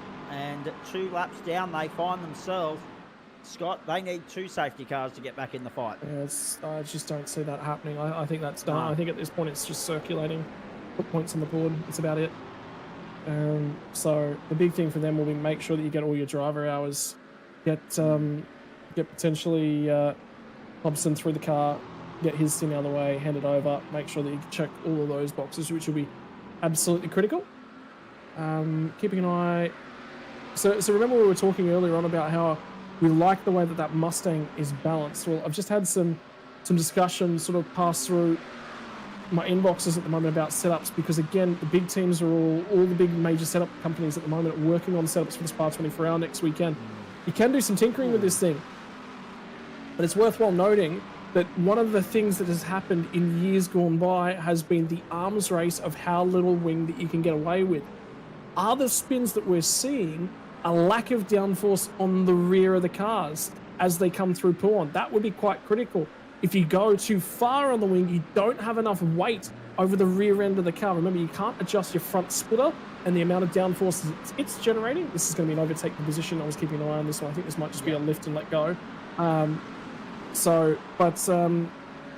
If you take too much wing off the rear end, that makes the car nice and pointy. The car will want to rotate, but there's not enough glue underneath the rear tires. When you get to the high speed, the rear end just comes around on you. That could be one of the things. But particularly for the Peasnick Acura, potentially too low on the rear wing. And the other side of that coin is for Hobson. I think that one might have been lifted off because he did hear him crack the throttle. As soon as he cracked the throttle, the rear end of the car went away. So there is a couple of points in there about what do you do. One of the things, like I said, the chess game historically has been run minimum wing, and it's always been the arms race of minimum wing, particularly when we get to Bathurst. Where are all your overtaking zones? On the big old straights at Bathurst. So if you have too much wing on, you can't ever overtake at Bathurst because you just can never get alongside at the critical opportunities. So the new GT3, and remember, it wasn't just a tire model, it was an aero model upgrade as well. There was a lot of discussion about medium downforce, mid-corner speed is actually the way to go moving forward. So remember, your old heads in terms of car racing will want to trim the thing out. That's not necessarily the way to go moving forwards. Side by side down the Camel Straight. Jamie Christensen leading the race, Byron Phillips is second, Damon Woods, and then Byron Pierce, and more tit for tat there with the Vermilion Esports entry, the 89 making its way through on the inside. So that was for position number 18. Wayne Burke on Dylan O'Shea, 9.5 Simsport there in behind as we go back now to this battle, cracking battle too, between Madison Down and Josh Purwin. Byron Pierce, the fact that he just let Damon Woods through, he can still go with these guys and maybe save a little bit of fuel as a result. As Purwin, oh my God, Purwin and Downs! Purwin and Downs! That'll be 2 wrecked race cars. Can you believe that? Contact coming into the final sector. Wowee! Down is able to get back going. Purwin is parked. He's limping away from the scene. They'll limp it back to pit lane. They'll keep us green. But what a moment that was. Well, hang on. So Jackson Rayhana simultaneously on the OG Gear replay, Scott. And I just heard a request to tow. So this car's done, and the rear end of it's gone. Oh, wow. So yeah, that car will be towing back to pit lane. That may trigger a second safety car of the night. It will. Even with these two driving away from the scene of this. Oh, nothing Madison Down could do there. The Vermilion entry got checked up, lost it, and went straight into his line of sight. Unbelievable. The 228 machine hit the curb on the inside. Safety car, second safety car of the night's been deployed. Check this replay out. Just keep your eyes. We're not so much looking at this because Down's given a heap of space here. He's given a ton of room, way more than he ever needed to. Keep your eyes on the 228. Watch the curb at the left at Blanchimont. Rides it, and sometimes you can be a little bit too greedy with them, and they don't like it. And bang. So the curb's unsettled him, taking him straight into the path of Down, and chaos ensues, and Down, you can see him basically intertwined with the race car. Know where they were heading, bar that gravel trap and that tyre wall. And I'm amazed that Down continued on for another lap. Purwin, no surprise that he's gone straight to pit lane. Yeah, he's done for the day. Safety car boards and flags for the second time tonight. And Rayhana will be done as well. Casualties are plenty, and this race is only 26 minutes old, Scott. Well, the thing is, what do you do in terms of strategy now? Because you are 26 Correct. minutes into the race. So you'd be close to half a fuel tank. You'd probably only be a third of a fuel tank out of the way at the moment because remember, we've already had one safety car. So thinking about that, you are a third of the tank away. That is a huge chunk of time that you can get out done in the pit lane. Madison Down, who get in there, he got as much of that car repaired as he physically can because that'll be costing a significant amount of time. None of them dive in. No. So Position. it looks as though they're going to A, go for track position, but B, play the long game. So some of the guys outside the top 5 are diving in, but the guys at the front are playing the long game and trying to ensure that this is a two-stopper for them. Track position is king. Look at the There's no split. doubt about that. Look at the split. It's nearly half the field. It's nearly a 50-50 split. If we can get a pit lane shot, just to illustrate to everybody at home exactly how many cars are on pit road at the moment, have a look at that. It's like a car park, ladies and gentlemen. 1, 2, 3, 4, 5, 6, 7, 8, 9, 10, 11, 12. I reckon I can count at least 13, but there's probably more than that. Well, okay, so let's count the cars that stayed out. 17, 69, 5, and 79. That was your front 4 cars. They all stayed out. I believe the next car was actually the Vanderbilt Racing car, also stayed out, of Jake Burton. One Performance Racing, 606 Adam Hughes stayed out. Job Stewart stayed out. 14 stayed out. There's quite a few at the front end of this one stayed out. The first car that came to the pit lane was Sam Blacklock. So he goes back to 16th spot, which is actually, it's not, he's only lost a couple spots here. So there's only a couple cars behind him that actually elected to stay out. Now, I agree with that decision. For the cars at the back of the field, if the bulk of the field pits, you stay out. Again, big track position gain for those guys. If none of the field pits, you come in. Because, again, you get the opportunity to take a look at what is everyone else doing, and you go, we stay out, we stay in. You get to do the opposite. You create an advantage in that space. Is it going to be massive? No. And if we have a look at the pit stop times for a bunch of these cars, you're going to see it's not a hefty drop in terms of pit stops. It's only going to be an average, a short pit stop for these guys. In fact, you wouldn't even take tyres, and I don't think there's enough time there to grab 4 tyres. There's not enough fuel drained from the tank to take 4 tyres. Rough week for Jackson Rayhana. Got taken out whilst in contention for the Australian Open World Nationals, the Interclub Challenge between the Gentleman Sim Racing Club and SRW earlier in the week. Of course, on the back of winning the SFL Championship with the GSRC a couple of weeks ago. And now his race ends early in round 3 of the GTPRO Invitational Series at the Spa Francorchamps circuit as well. Jamie Christensen, Byron Phillips, Damon Woods, Byron Pearce, the top 4 at the moment. Jake Burton moves up into 5th again as a direct consequence of the divide between those that did stop for their first splash and dash and those that did not. It'd be interesting to see as well if there's been any driver changes this early in the piece as well, Scott, noting full well that we're probably not at the point in which those drivers can jump aboard and take it to the checkered flag.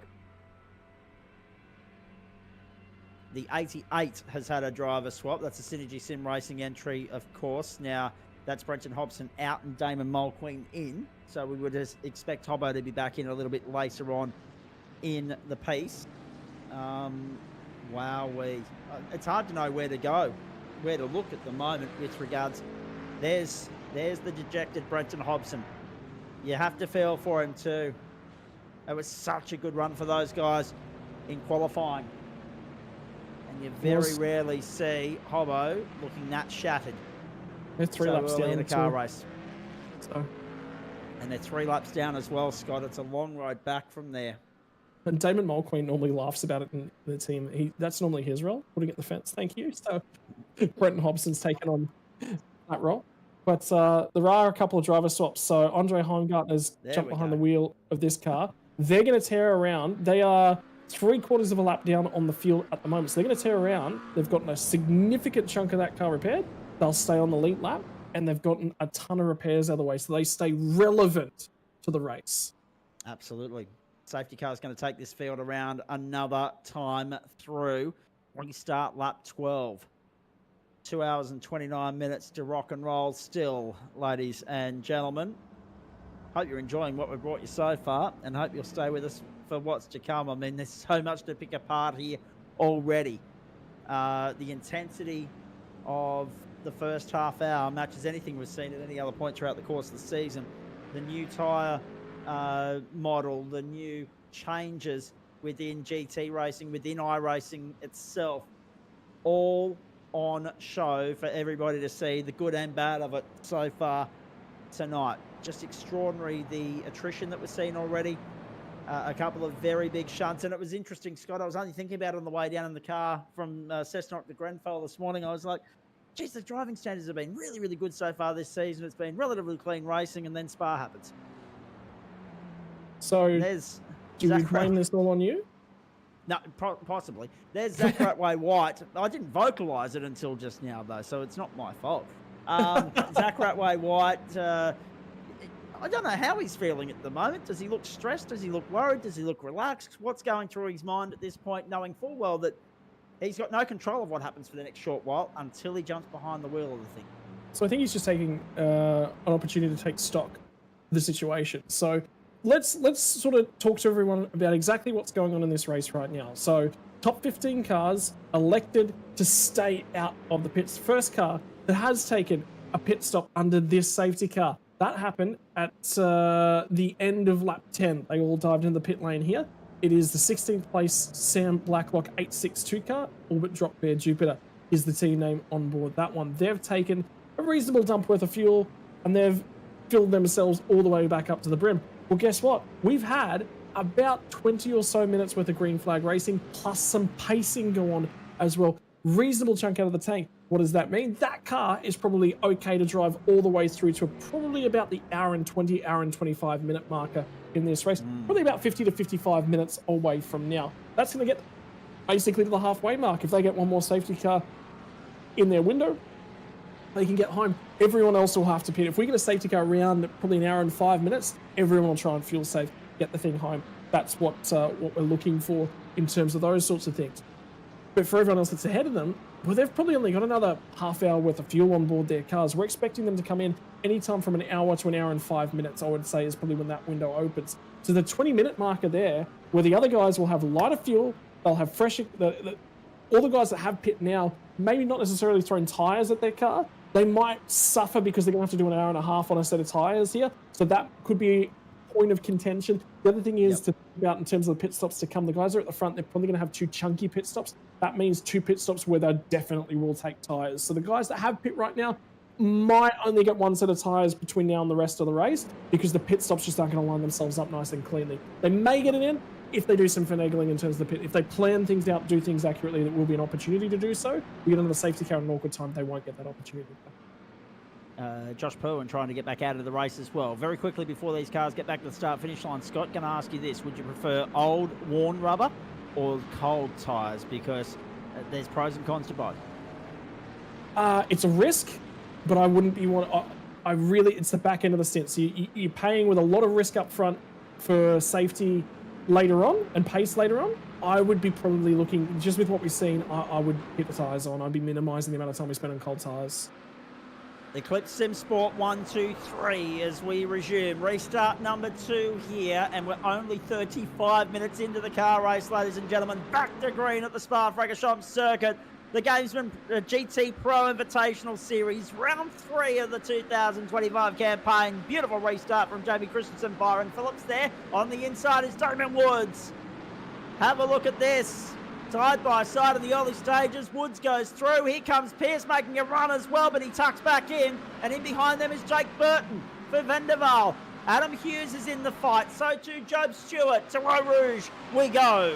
Through and up the Camel Straight one more time. Can everybody get through here cleanly off the restart? Let's keep our fingers crossed. We don't want another safety car deployment. Down the Camel Straight. Look at Byron Pierce pushing Byron Phillips along.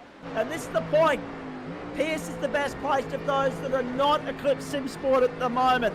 That's the interesting point for mine, Scotty Rankin, because unfortunately for everybody else in the field, Eclipse have sort of put in place this massive wall of defence. 1, 2, and 3. It's going to be very hard to break through that at any point tonight.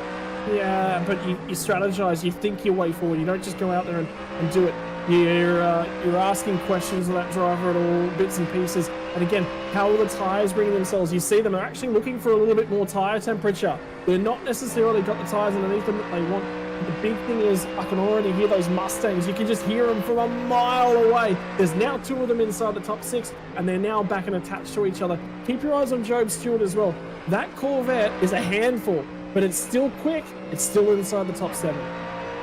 Nicholas Garrioch is going to get a 10-second time penalty for that earlier incident, 397 on 324. So Garrioch, a 10-second penalty, unfortunately, for him to serve. An invoice that you probably don't want this early in the night. 2 hours, 23 minutes and 23 seconds to go as they make their way through. And we're watching the first of the Mustangs there in 4th, chasing down the Eclipse Sim Sport stable, who are dominating this championship at the moment. And now we ride with Adam Hughes in the Mustang there. Damon Woods to the inside of Jamie Christensen. Damon Woods has gone from 3rd to 1st on the first lap of this 3rd stanza of the car race. Brilliant charge. No wonder he is the man to beat at the moment, the form man in this championship. What a restart it's been from him. Yep, and now it'll be, can they go with him? And there's a car round. Out of the last corner, Daniel Benefield. I just heard him on the radio as well. There was contact as a part of that one. And I thought there was a bent panel front left corner of that car as well. So that's had some assistance there, Zach. It's the 2nd time he's been in trouble tonight. And the other point as well, boys, have you noticed that the headlights are taking over? The artificial light is taking over. It's very dark there at the moment. The sun has disappeared.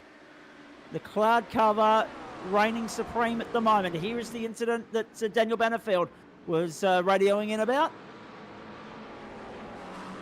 So he's okay car there. On the inside, behind him. And then, bang. Yeah, laid in for the Frog Leap Juice Racing 197. And Hamish Cleland. Yeah, behind the wheel. Look at this train of cars at the moment. 20 degrees the ambient, so that's dropped. 30 degrees the on-track. Cloudy conditions. Northerly winds to the tune of 18 kilometres an hour at the moment. 2:50 in the afternoon. Server time, of course. It's 9:15 on the East Coast and of course, 8:45 in central parts of Australia, 7:15 on the West Coast at the moment as we bring you live, exclusive and free coverage. Loud in every sense of the word. Friday Night Motorsport on the platforms of the Australian Sim Racing Group and SimSpeed as well. We've got another incident under investigation. That is Wayne Burke and Josh Perwin and Andre Heimgartner and Daniel Benefield. And also there's a couple of others there too. Of course, the 197 of Hamish Cleland will have an asterisk next to his name, no doubt, very shortly too, for his involvement in the incident with Daniel Benefield as they make their way around. 2 hours 21 to go, 39 minutes gone.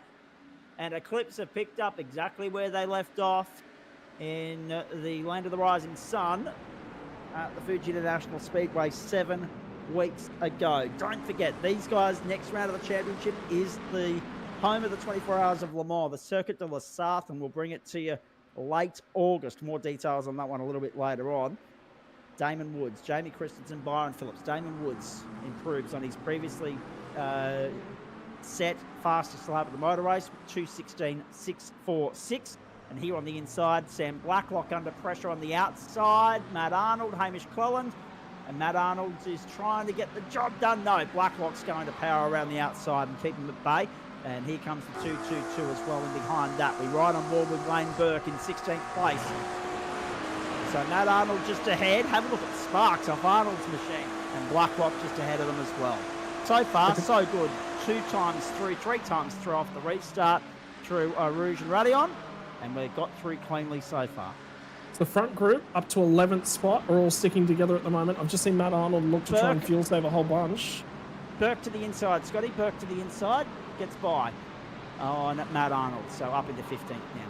Yeah, Matt Arnold's on a fuel saver. He actually lifted out and let Burke have that one. So there was no fighting in that one. So he's trying to play this, you know, being a little bit conservative in terms of that one. And the reason for that is Matt Arnold's one of the trailing cars that stayed out under that safety car period. So he's sort of in amongst all the cars that came in.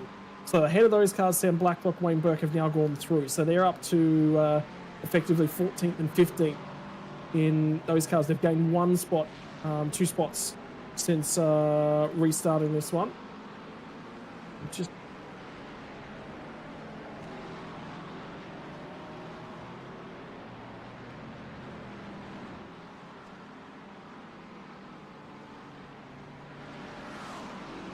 have a look at this down the back straights. This was the 101 up on the outside.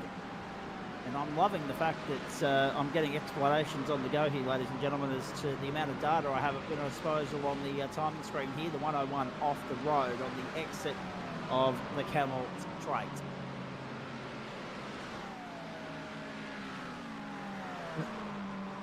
Currently, race control, I've got their hands full, Scott. Yeah, Andre Heimgartner, remember? Night for them. Yeah, that 228 car, remember?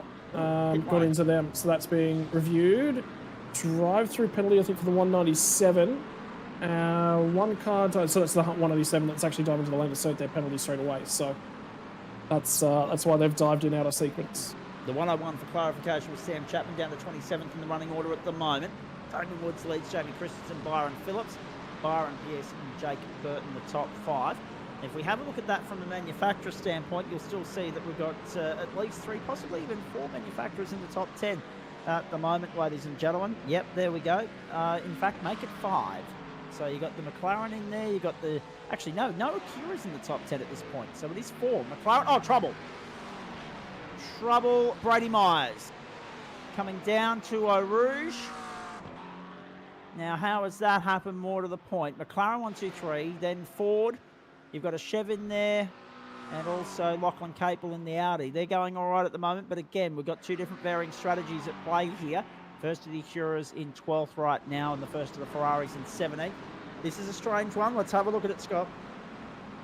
Yeah, so if I'm not a little source, he's going to be off the line. I'm wondering whether or not there might have been a hardware failure bottled up in this one somewhere. So there's been an issue. So that's still an O'Shea that's in behind him at the moment. O'Shea's got a fair bit of damage to the left rear corner of that car at the moment. He's just trying to circulate, just keep that thing going. Yeah, that's a hardware failure. I reckon he's lost screens. Oh boy, the mechanical issues of the sim world. We talk about it all the time. It's the little 1%ers, isn't it? And thankfully, it's only a 5 or 10-second interruption, but it has massive implications. It's a long road back for those guys. I mean, one safety car brings them back to a point, but they've still got all that track position to try and recapture. And it's going to be easier said than done in a field as competitive as this guy. If there's one spot on this track where you don't want it to happen, it's going through Eau Rouge Radion, right? Exactly. And he's at least managed to be able to go, I think there's a gap across to the left-hand side here and not impact someone. That's the biggest benefit. Fastest lap of the race again, no surprise. Damon Woods 2:16.167. So we're not quite at the magical 15 territory that we saw in qualifying, but we're edging ever so close and on full or near enough to full tanks, at least a quarter, maybe a third empty now. That is a scintillating lap time. The pace overall has been so impressive tonight. Sebastian Vandel at the moment in the thick of it there, a battle for 18th. He's got Luke Swan just ahead of him. He's got Josh Andrew just behind him. We're riding on board with Andrew now in the Ferrari as they make their way down towards Eau Rouge. And again, just recapping, folks, we're 45 minutes into this race. So we're about a quarter of the way through proceedings. We're on lap 17.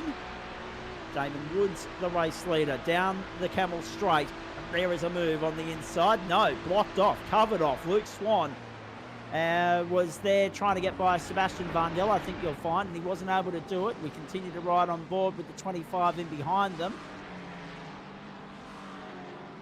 And it's a logjam at the moment. You've got a Merc in there as well. Down the inside, the Ferrari, trouble and gone.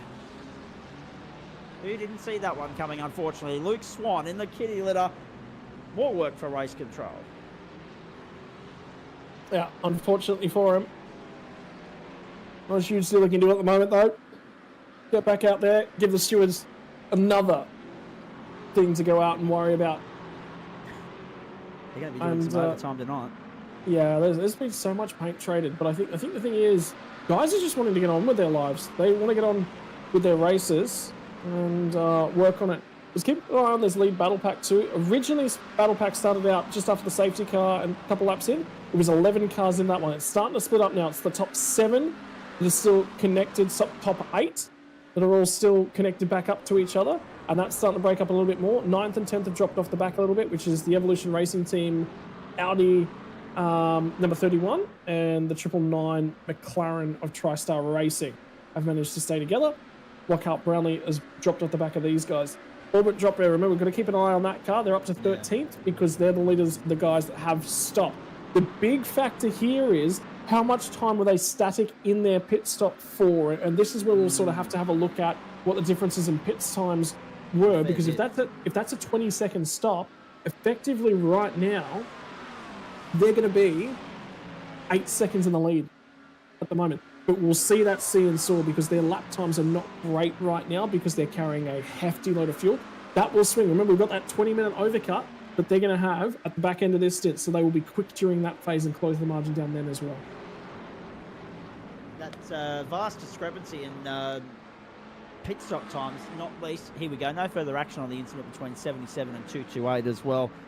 Folks, make a note of that. That discrepancy, Scott, that we've got going on, not just with regards to those that have stopped, but also those that haven't stopped. Would you argue that those that have stopped have now committed to a 3-stopper?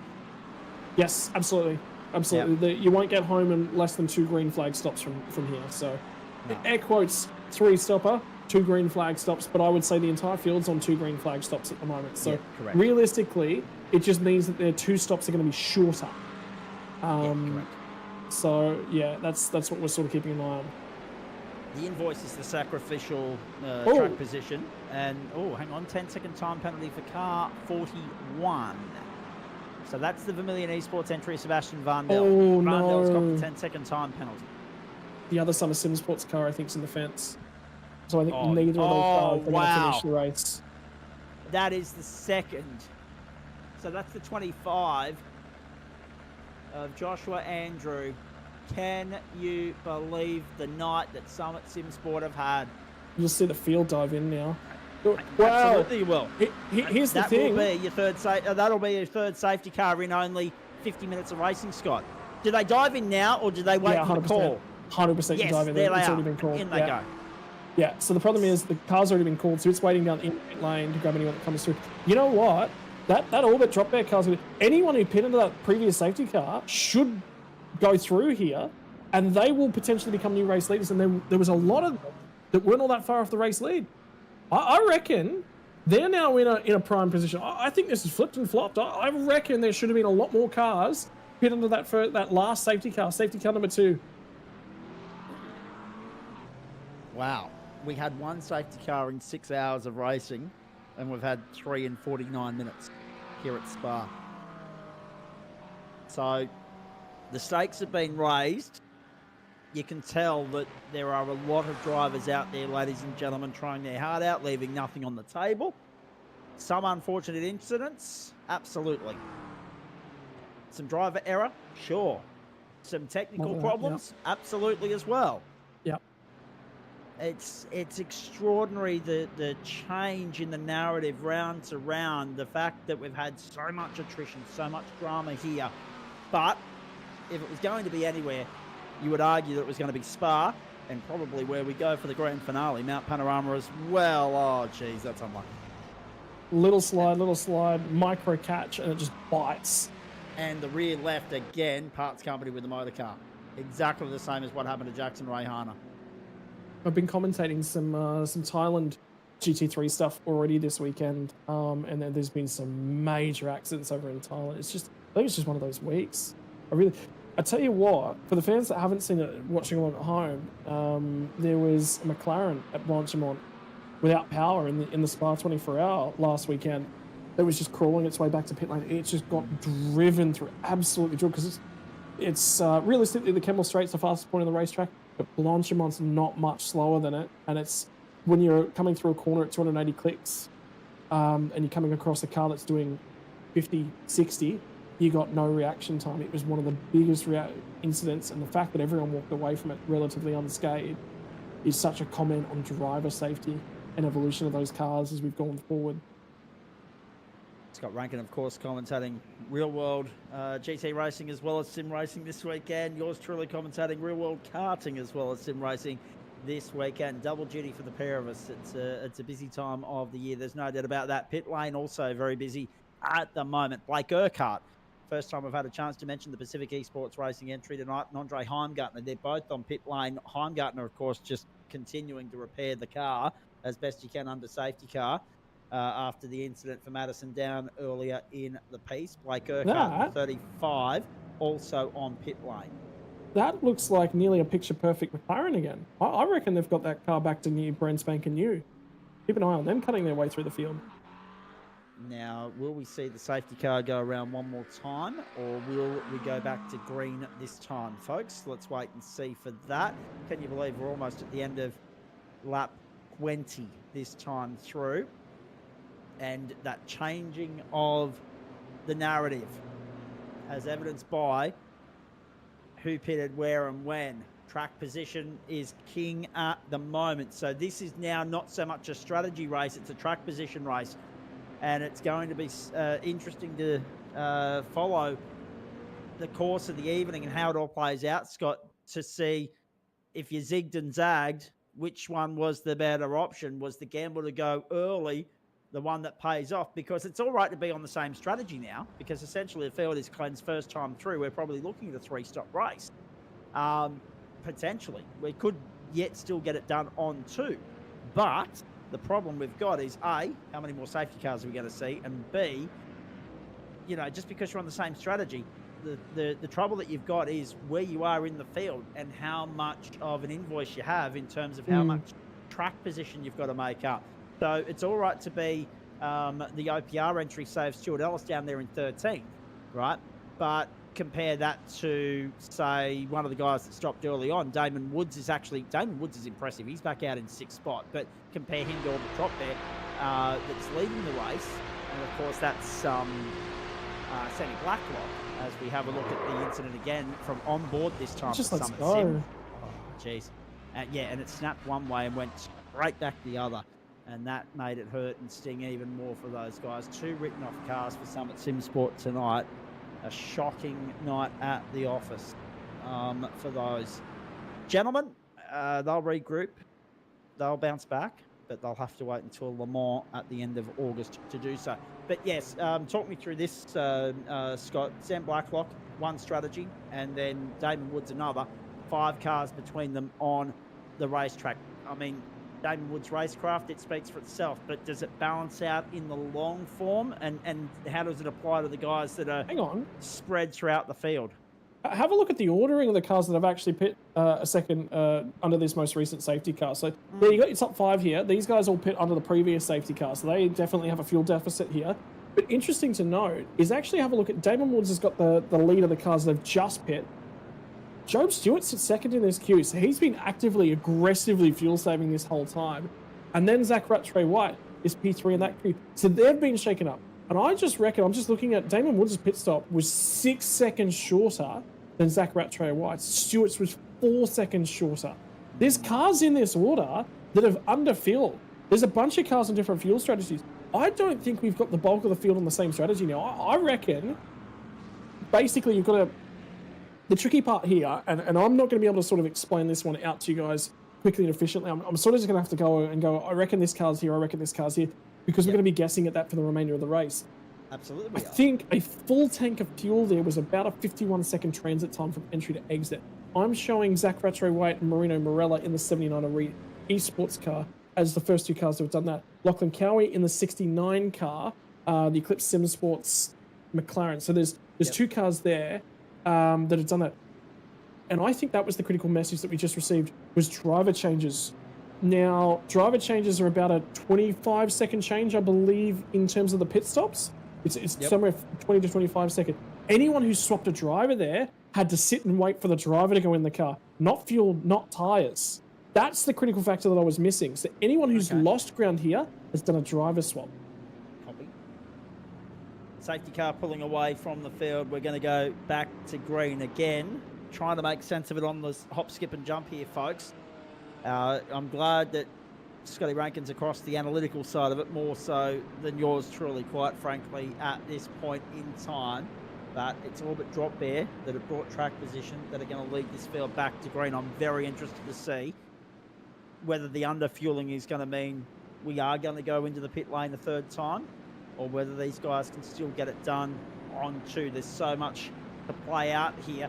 The guys that are, employed, engaged to do the strategy for these teams tonight, earning their keep and then some. A magnificent flyover shot overlooking that run from the main straight back to the bus stop to get stanza 4 of this race underway.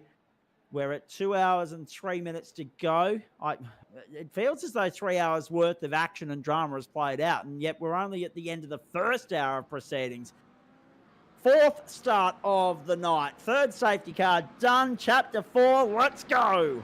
Run down towards turn 1. Wayne Burke down there on the outside. The orbit drop there entry of Sam Blacklock wants to defend on the inside. They're weaving from left to right to try and warm the tyres up, Scott, to try and keep these things on the bitumen, on the real estate. It was highlighted at the start of this race just how important a component of the night that would be. And so far, Zach Rattray White and co have done a good job of that. Up through Rouge and Ruddy on. Once more we go. 21 laps done. Let's go down the back straight. Yeah, so critical phase number 1, get through Eau Rouge, get through Radion. Critical phase number 2 is Pouon. Once you get out the other side of there, you should be relatively okay. They're still going at it. Look at them still chasing tyre temperatures. I cannot tell you, Zach, that's not been a thing. That has not been something we've seen in the history of GT3 racing. They're all like, normally you might see it once, you might see it twice, that'll be it. But they're weaving aggressively. That's how risky and on edge these cars are on cold tyres. Trouble for Brady Myers. He's dropped down. He's lost out to Job Stewart, and also Damon Woods up into 5th spot now. And have a look at him side by side to the left-hander. And on the way up to Pouon they go. There was a bit of argy-bargy there. Yes, it was Myers that got hung out to dry in the 22 around the outside. The Mustang now. It's turn to be hung out to dry. This is Benjamin Brook in the 297 Frog Leap Juice racing car. Yeah. So he's one of the guys that stayed out because he pit under the last safety car. So remember, there was 5 cars. Myers was the one at the tail end of the field after he dropped all that time. Remember, pulling off to the side of the racetrack. And the 297 is the other one that was sort of stuck around trying to grab some track position. So they've gained track position, but right now they're in the thick and amongst it. And they're about to just get boxed and beaten a bit because, well, they've got a race of their own going on. And I don't hate this decision from them, but where do you put the car and how far do you feel free falling? Because you want to keep as far up the field as you possibly can because you've got a fuel deficit. Exactly. It's a game of cat and mouse tonight. No doubt about that. Bad sportsmanship flag for weaving after the safety car pulled away for the 12. So race control cracking down on all sorts of things tonight right now as well. Jay Kennedy raising a very good point. I don't know who the 12 is. Oh no, the orbit drop bear entry looking very much worse for wear. That is heading to pit lane. That is our mate Dan Yeaman, recent winner of the GSRC Indy 500k. Yeaman on pit road. We'll find out how that happened more to the point. As he pulls in, he's now plummeting outside the top 30.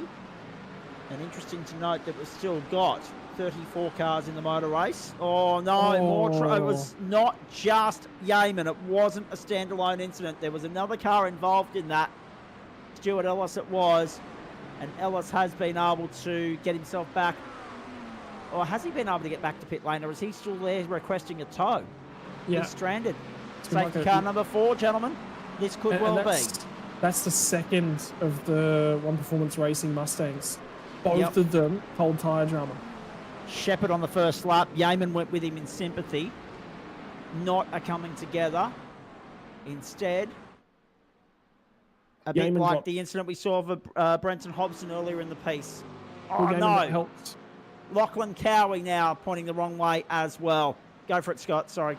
Yeaman got helped. He did get a help, but it was all the checkup trying to get around and provide the space. So, yeah, that's one of those ones that you sit there and you look at it and go, yeah, was there contact? Yeah, but was there anything more that, was it reasonable? No, well, that's lifting off on a straight, really. So, which, yeah, that's issues. 606 is going to be requesting a tow, so we're waiting on the next call for the safety car.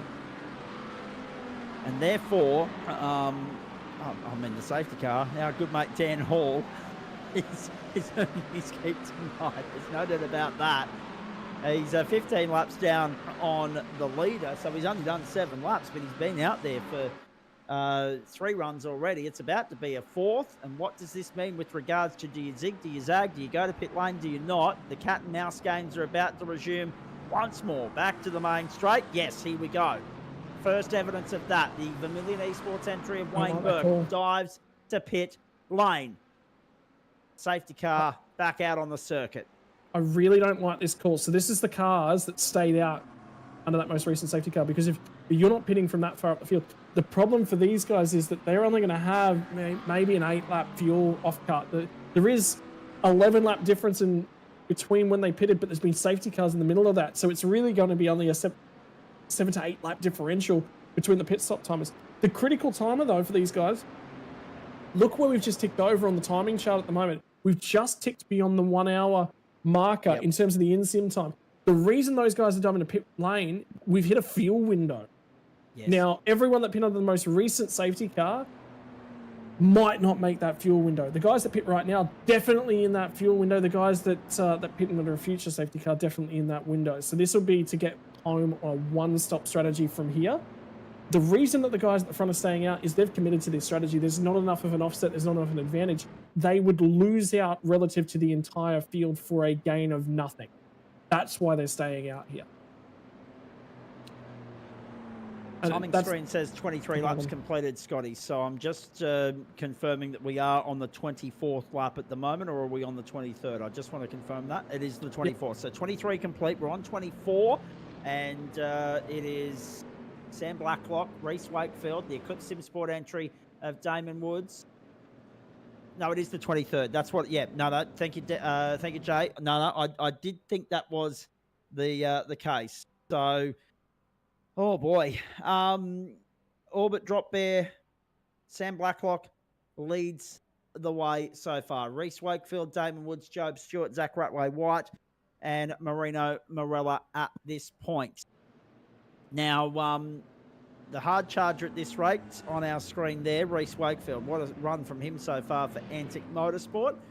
And also, of course, we should acknowledge the driver of the day at the last round, Scotty Rankin at the Fuji International Speedway. And it's going to be very interesting to see who wins the driver of the day vote this time round, because it's purely to be nominated. It's going to be a case of surviving.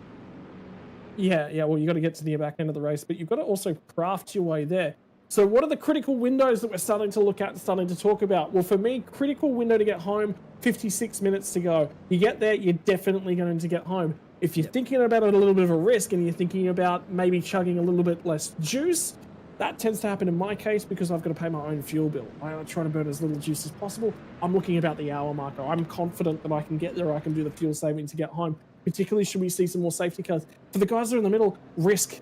When can you make an advantage? The guys that I'm looking at, remember, we've had 2 cars abandon that strategy that they were on, whereby they stayed out under the most recent safety car. The problem for those guys, they go to the back when they pit here, and they've only gained a couple laps in terms of fuel mileage. This is really, really relevant right here. When we look at Sam Blacklock, he leads the way at the moment because he pit all the way back on lap 10.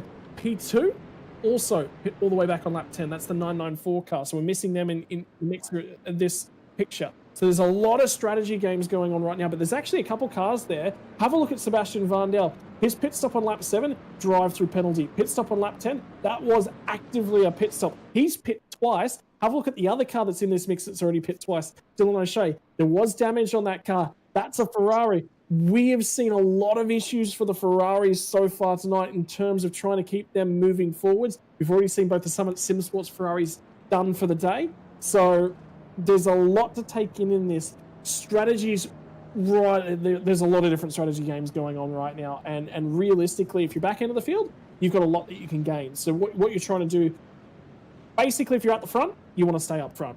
If you're at the back, let's play some games. Let's do some things, which is what's happened in the case of Dylan O'Shea. He's been twice in the middle of those packs there because he was at the back and things weren't going their way and they had a bit of damage to repair off that car, so they've made some gains from that. We're rumming and ahhing earlier in the night. We're wondering whether it was going to be a tame or processional sort of race and emulate what you guys were dealing with the supercars a couple of weeks ago. Of course, fuel-saving circumstances did somewhat, influence that. But to this point, we've had no shortage of content to work with. So well done to all and sundry. Hard luck to those that have bitten the dust so far, but plenty to pick apart in the post-mortems here in this round of the championship. Scotty, I don't know if I did a good enough job of articulating it earlier, but again, we're having that discussion, aren't we, about what game you want to play, what strategy you want to run, but it's more with regards to what I'm trying to paint the picture of here is how much traffic do you want to contend with? How much, how far back in the queue do you want to be? And how far is too far in terms of trying to make a play for it? Yeah, that's definitely going to be a picture. The big thing we're sort of starting to see now, though, is the bulk of the cars are starting to coalesce back onto the same strategy. There's still some stragglers. So still got 2 cars up the pointy end. Interesting to note in terms of this queue at the moment, have a look at that Mercedes that sits 3rd in the queue. Now, if you have a look at the timing tower, you won't actually see them. And the reason for that is they're off the lead lap. It's the 525 car of Ben Jeffrey that sits just ahead of Damon Woods right now. They're here in search for their lap, and they're 3rd place in the queue. Go on, give it to them. Just give it to them because they're right there and in amongst that lead lap fight. They were hoping, they were ahead of all the cars that had pit under the most recent safety car period, but they're behind the cars that stayed out. So what they were hoping was that all the cars ahead of them were going to pit, and then they would get effectively their lap back. So they've had damage, they've had drama, and they clawed their way back on the lead lap. That's not happened. They're going to be asked to get out of the way here and blue flags. So that's going to be tricky to manage. And the problem is Woods and Job Stewart and Zach Rattray White, those next 3 cars, a huge amount of pace. They are not long for their opportunity to get their lap back. This is actually a real smart play by them. They've done everything they possibly can to try and earn a lap back. I can't fault this effort. They've had a crack at it. But yeah, boys, it's time to just sort of stand aside a bit, I think. 68 minutes gone, ladies and gentlemen. 68 minutes played. The last time around was a 4:02.515 on the lap sheets. And the best pace we've seen so far has been in the low 2:16 to give you an indication as to how much time we lose behind the safety car. And that's important for a number of different reasons. As the safety car makes its way back to pit lane once more, restart number 4 coming up. It's because we're talking now about how far we're going to run. This race will probably cover less track distance, race distance, than the first 2 rounds because of the amount of times we've seen the safety car present on the racetrack. And that has permutations and ramifications with regards to the games these guys are playing, as Scott has been talking it through, with regards to how many laps you've got to get out of your fuel tank, how much time you've got to get out of your fuel tank, and how much fuel you can save. And we're not too sure how much you're able to save per lap compared to a full flat-out qualifying run per se on the fuel tank, how much you're saving behind the safety car. But you can see here how Sam Blacklock has control of the field, bringing him back at a moderate tempo. That's in the name of doing a little bit more fuel saving as well, leaking a little bit more time off the clock. And maybe it's the difference between, you know, pick a number out of thin air at the moment. I'm not sure how far this thing's going to run, but it could be the difference between 66 laps and 65 laps, and that 7 kilometres could make all the difference. Let's try again, ladies and gentlemen. Hopefully we'll have a good, solid, flat-out green flag run here for a change of pace tonight. Back to green we go at the Spa Francorchamps circuit. Round 3 of the Gamesman GTPRO Invitational Series. Blacklock, Wakefield, Woods to the first turn. Yeah, Hold your breath, Scotty. Cross your fingers, cross your toes, cross everything. They're going to cut their way through. I've also just noted Dan Yeaman's gotten himself back out of the pit lane, stayed on the lead lap. He's 31st at the moment. He's only about 47 seconds ahead of our race leaders. So that's enough time for him to play with. Hope for a little bit more safety car intervention. Potentially get himself back into this one, which will be huge for that outfit if they can stay on the lead lap and get something go their way. This is the 666 machine who's going to get a little bit racy at the moment. Sorry, it's 666, my apologies. Meant the 999 machine inside the top 10. So they have got a huge amount of speed at the moment. And Alexander Bird, not going to give it to him. Not yet, at least. Forces him wide on the inside at the end of the back straight. Bo Albert around the outside of Sebastian Vandel as well. Stays 10th for Evolution Racing. So Luke Swan back up to 14th. Geez, he's been up and down like a yo-yo all throughout the course of the evening. Remembering that car started from pit lane, if I did my homework correctly. Urquhart's one of those other ones that's been an extended time on pit lane. Keep your eye on the 77 machine as well. They're back up to 24th. Andre Heimgartner behind the wheel, and they're actually in behind the 22 machine. Emily Jones has jumped behind the wheel of that one at the moment, sharing with Brady Myers. They're back in the mid-20s at the moment, so some work to do for those guys. But I said that 525 car, you might see them drop off. They're not. They're actually hanging win. They are holding their own at the moment. It's impressive to see. Replay here. This was the move that Zach Ratway White put on Job Stewart. An impressive move heading up to Puyong, and it moves the pole sitter back to 4th. Yeah, so a little bit of diving, and that's cold tyres. Got to get aggressive with the cold tyres as well. The other thing about the 525 car right now, they're light on fuel. They've actually done a 22-lap stint, so they are very, very light on fuel. They've hung it once they had their demo. Oh, no! Wow. No! Rick Kuznetsov. Is he going to be able to drive that thing away? Yes. Thank goodness. So we failed to get through a lap cleanly, but... And Sebastian Vandel's now crashed as well. Oh, dear. So 2 victims again on the first green flag lap after a restart. Are you kidding me? So we'll have a look at what happened to Vandel in a moment. That was almost a very, very nasty rejoin. And Vandel has done exactly what the Summit Simsport boys did, but got away with a little bit less damage for his efforts. And he'll be able to move his way to, well, I would assume pit lane. He might be able to push on with it for a little bit, though. We'll wait and see. In the meantime, Orbit Drop Bear continue to lead. It's Sam Blacklock leading the way. The Antic Motorsport entry, Reese Wakefield. What a great charge from them in second. McLaren, Acura, McLaren, Chev the top 5. The first of the Mustangs is 6th at the moment. And you got Bo Albert down there in 10th as well, having a great run. So 1, 2, 3, 4, 5 different manufacturers in the top 10 at the 1 hour and 13 minute mark of proceedings here. Damon Woods, Zach Ratway, White, Job Stewart, all in close tow. geez, we've got some big guns in the cockpit at the moment, Scotty. Some of the big time players, both here and in the V8 series that the ASRG, of course, operate right there front and center when the whips are cracking. Yeah, I don't think I just have a sneaking suspicion we mightn't be done with safety cars yet. Don't tell me this is the 88 car back out there and turning laps again. Oh boy. Centimetre perfect, as an AFL commentator once said. Speaking of the AFL, 2 games on there tonight, 1 in the NRL as well. If we get another safety car, we might go around the grounds just to keep you up to date with what's going on there. Pit lane's very busy at the moment, with Teo Serrano and Byron Phillips on there. Now, just having a look at some of the other incidents that have unfolded. Let's have a look at Reece Wakefield, actually 3rd at the moment. Damon Woods has gone through to 2nd. That's what's gone on there. The Aretzi Esports entry is about to be gobbled up and he's about to get by Alexander Bird. Yes, on the exit of the bus stop. And Bird now back down the inside, not wanting to have a bar of it. Can he get the job done? Get the elbows out, force his way through? No. They'll go side by side on the one, run down to Eau Rouge. No, Bird backs out of it.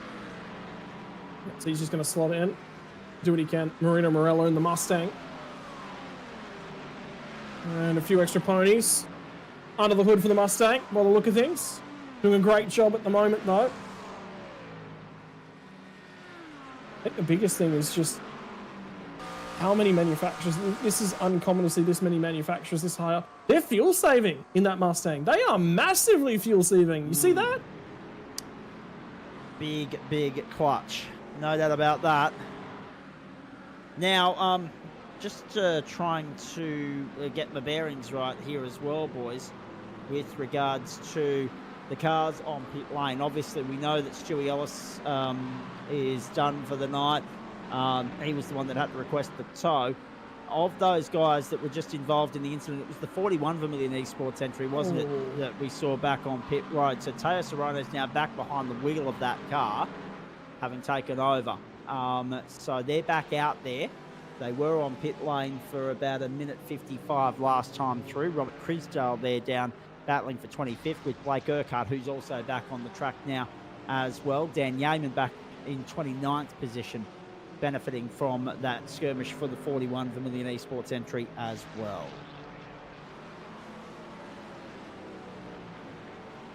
Man, I tell you what,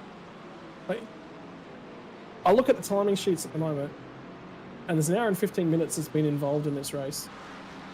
And I go, are you sure? Because it feels like we've been here for 5 hours already with the amount that's going on. Well, yeah, I'm right there with you. We're doing our own 24 at the moment, aren't we? we're cramming 24 hours worth of entertainment into 4.5 on the broadcast for you, ladies and gentlemen. We hope you're enjoying it as much as we're enjoying bringing it to you. Down to the bus stop once more, back to the main straight. So we're on lap 28 now for Sam Blacklock, who leads from Damon Woods and Zach Ratway-White. So again, the Orbit Drop Bear Jupiter entry now with clear air, but Damon Woods breathing down his neck. So these are the two different strategies at play, going toe to toe for the outright race lead for now. Damon Woods having got to the 9th lap of his stint. Blacklock on the 17th lap of his stint. Reece Wakefield and Job Stewart arguing over 4th on the racetrack. That's the battle we've picked up down the back straight. They'll weave from right to left. Stewart to the outside, and Wakefield's going to let him go. Yep, smart. He's playing a game at the moment in terms of their fuel mileage, fuel consumption. Just trying to keep themselves in the window. And the other thing to consider for that car as well is they're massively up and massively out of sequence in terms of their fuel strategy. This is a really interesting one to note. I've dug back through. I can't see a penalty for car 228. So that was, remember that huge moment at Blanchimont touching the curb on the inside? I think it's been called no further action.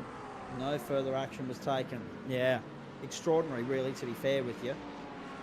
I'm but then again, at the same time, I can understand it being a racing incident because it was a ripple strip that, you know, kind of set off the chain reaction. It wasn't intentional. It was the impact of the momentum of bouncing off the ripple strip. I get that it's wrecked the 77's night. It's wrecked theirs as well. But yeah, no further action. It is a little surprising. But then again, I mean, race control are dealing with so much at the moment. I'm sure they're happy to sweep a couple under the carpet. Well, Just yeah, to get that one's themselves not out of gonna here be before swept under 6 the a.m. tomorrow morning, Scott, instead carpet. of Well, 6 o'clock tomorrow night. but the big key for me is you touch the Yes, curb mate. on the inside, you turned in, you touch that curb, therefore you're the car at fault in that incident. If you jump a curb, you shoot across the track, which is, for me, that's what happened. You know, I don't know what the viewing on that was, and that would be worth a little bit of discussion. But that's one of those ones where I go, hey, look, I disagree. At the end of the day, I'm going to leave the stewards to it because that's there. But yeah, I've just left scratching my head a little bit on that one. But Purwine's recovering back through the field. Andre Heimgart, they've got a clean race car again. It's the big key with the amount of safety car intervention that we've had. So Yeah.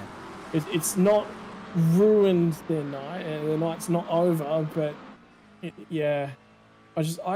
I really don't see without touching that curb how that contact would have been instigated, and that's the point I'm sort of trying to make. This is actually Here a he battle for is. the overall lead. Damon Woods in the slipstream of Sammy Blacklock. I'm coming back to that point, Scott. I want to elaborate on that. I want to keep pursuing it down the inside. Blacklock lets him go. Woods is going to lead this one from the front. And Blacklock will tuck in and follow and try and save some fuel out of the slipstream benefit. So Woods to the lead. Eclipse resuming familiar territory for them. They've been prominent at the pointy end of town right throughout the course of this series. We pick up the battle between the team's Max Boost entry around the outside of Matty Johnson. That was Oisin Colangelo, and Josh Purwin's in there as well. I think that's actually Josh Purwine actually redressing. So there was contact between Purwine and Colangelo into the Lacombe chicane at the end of the Camel. Copy. And it was Purwine that went in a little bit deep. So I think that was actually a redress. He recognised, you'll get an opportunity to sit here. There was no overlap at the turn-in point. And that's the point will be redress, carry on with it. I just wanted on the record as well that we got some intel before we got on air tonight as well, Scott. I'm not sure if you were here at this particular point or whether you were getting yourself organised for the broadcast, but playing steward tonight, as he put it, is my co-commentator from the opening round of the series, your good mate Brenton O'Brien.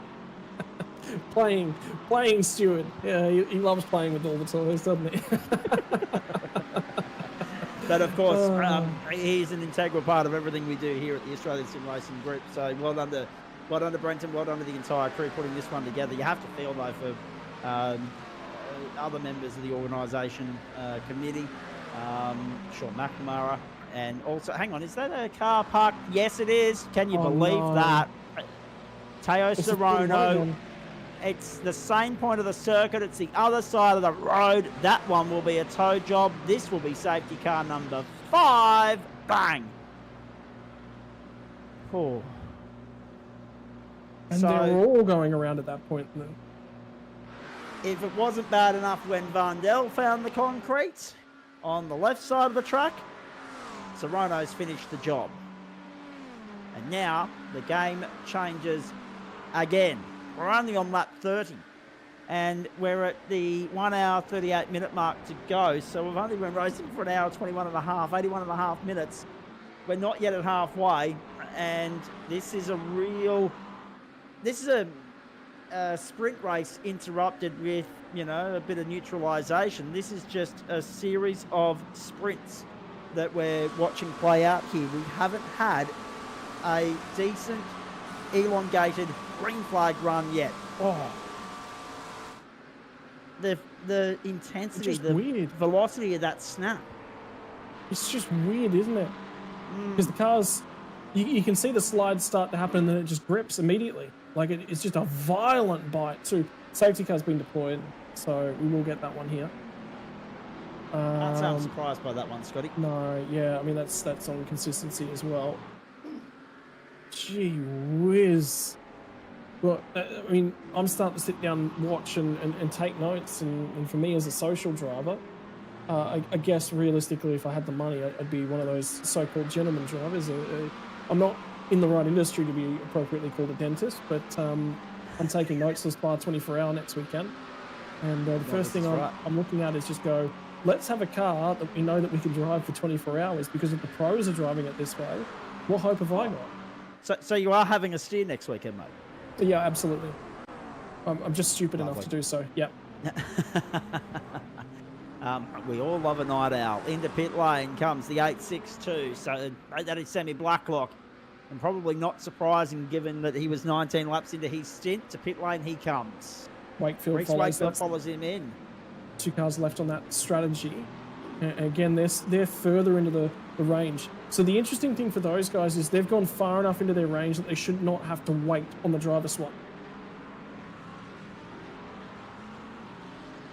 So in other words, there's no invoice. It'll be the amount of time they're fueling up will be the amount of time that it takes to switch over the drivers. Yeah. There we go.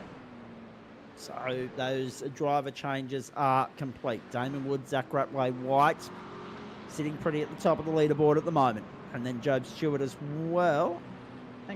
Remember how we were just saying that there was an Eclipse car at the head of the field that was about to go a lap down? That was that car being released. So there we go. All right, that makes a lot more sense. Look at the penalties. These boys are more experienced than to know that, aren't they?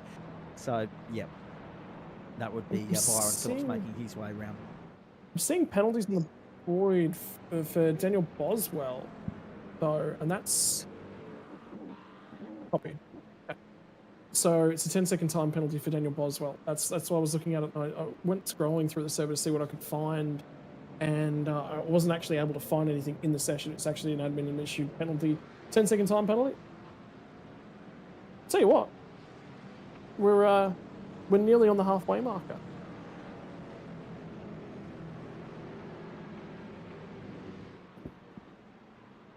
So you know what?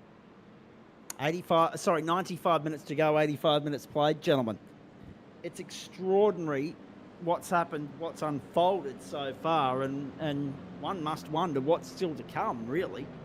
But at the moment, irrespective of the strategy play that's going on, Scotty Rankin, the Eclipse Sim Sport boys still find a way to be at the top of the summit.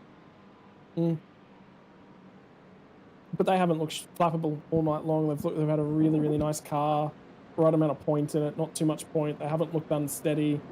We've only seen one of their cars have a mistake on cold tyres. They're feeling comfortable. They're feeling confident.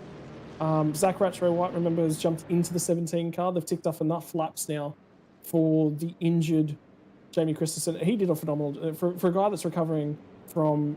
The notes that I saw was a couple potential broken fingers, potential cracked ribs, potential injuries to legs and stuff as well. He's actually done a phenomenal job to not only take on the pressure handed to him by qualifying the 17 car on pole position, he did the bulk of that first stint inside the top couple cars. Yep.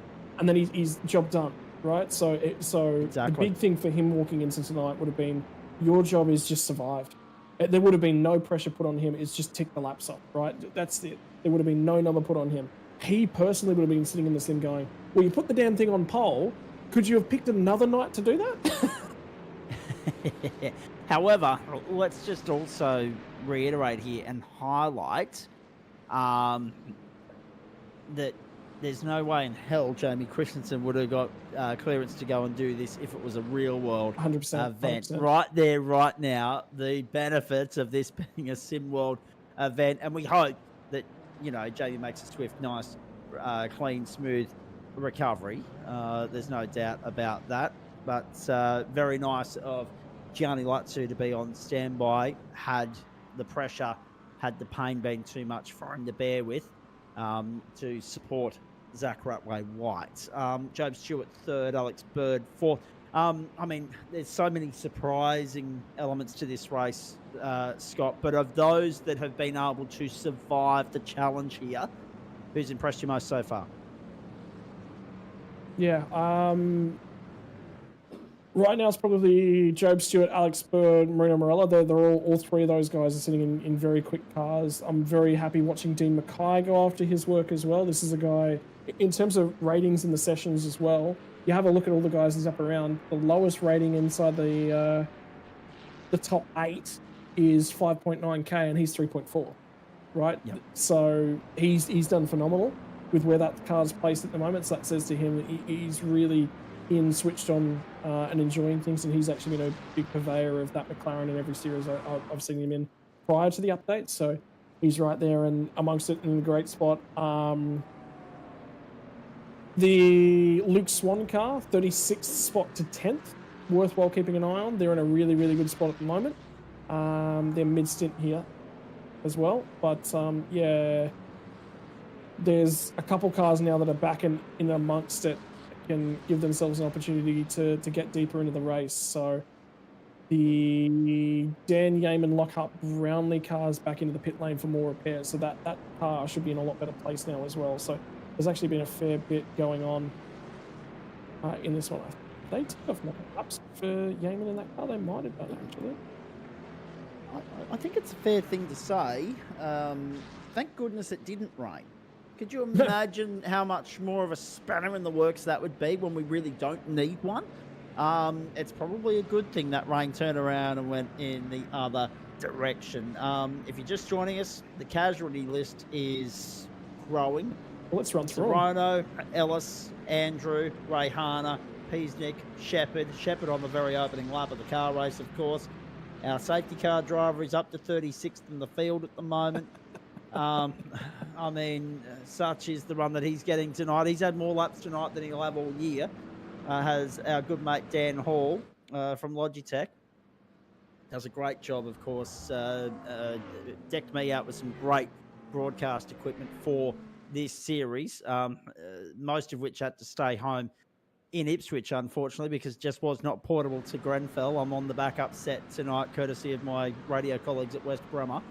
And, of course, on the back end of that, we should also mention that there's also Brenton Hobson still out there limping around, 3 laps down at the moment. Adam Jepson still a lap down. Everybody else, Scotty, on the lead lap. The longer this thing goes with, safety car intervention, the more contenders are going to stay in contention on the lead lap. 30 cars on the lead lap at this point in time as we finally tick past halfway. There's that magic number come and gone, ladies and gentlemen. 9 minutes down, 9 minutes to go. And we are on lap 32. So if we keep going at this rate, we're only going 64 laps tonight. We're looking at a potential 80-lap race. Not going to happen. But if we do manage to get an elongated green flag run, maybe we bump that up to 66, 67, 68 laps. Time will tell. What is interesting, Scott, is who dives to the pit lane and when, and if they only do it once. Yeah, I think, well, from here you can absolutely get home on one more stop. That's confirmed. It's just how long that stop's going to be. And critically, I'm just sort of taking a look down the rear end of the field. There's actually not a lot of cars that came to the pit lane of that most recent caution. Emily Jones, I think, is might be the highest running. No, Harrison Lillis was, remember, our race leader in the 862 car. So they, look at them weaving. Oh, there's a car around before we even get out of the bus stop. Wow. So that was Matt Howard in 26th position, now plummeting down the order. He'll be down below Rick Kuznetsov, Brody Sentence most likely as well. So Howard, that's a costly invoice for him for Iridium Sim Sport. Now we make our way through our Rouge and Rally on once more. Can we get through cleanly, unscathed, scot-free? Let's wait and see. Alex Bird up to 4th place. Marino Morella 5th. Dean Mackay 6th. Adam Briggs 7th. Bo Albert 8th. Names that we haven't mentioned at the pointy end of the field for a little while throughout the course of the Gamesman GTPRO Invitational Series. Damon Woods, Zach Ratway White, Job Stewart. We've talked about them all season long. They're right there when the whips are cracking. They will be in 90 minutes' time if they can keep it clean.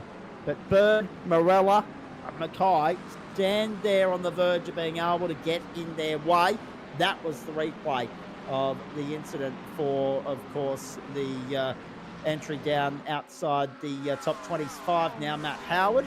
And we go back to the Evolution Racing Team entry. So, actually, important to note in all of that, we mentioned earlier in the piece, didn't we, as Perwin and Colin Gilo resume their dual 11th and 12th on the racetrack, and joining them for good measure is Matthew Johnson in 13th. Daniel Boswell's not too far back in 14th either. When we talk about the 7, Job Stewart's got Ethan Grigalt with him for company tonight, I'm reliably informed. Brenton O'Brien, of course, the ERT team manager, as well as the head honcho of everything we do here at the ASRG. He said there's a 2-time XL national champion on the grid tonight, Zach, and I know how much you love the XL racing. He does too. Yes, Ethan Griggold is out there, which is great to see. The second of the ERT entries, we talked to Lachlan Cable before the race got underway. I'm just having a look down the leaderboard to have a look at where they've got to, and they're sitting 8th at the moment with Bo Albert, of course, behind the wheel. So they're having a solid run, and they needed to after the misfortunes of Fuji and trouble at the end of the Camel Straight. But the 525 is actually off the lead lap, so that car's, yeah, actually not racing those cars for position. So might do something about it, might not. Just in the case whereby I have a fair idea that there should be something done about blue flags. That's the trickiest part about being in that spot, that 525 car. But remember, they were 2 cars ahead of them, by the way, pitting away from being back on the lead lap too. So they were so close to that.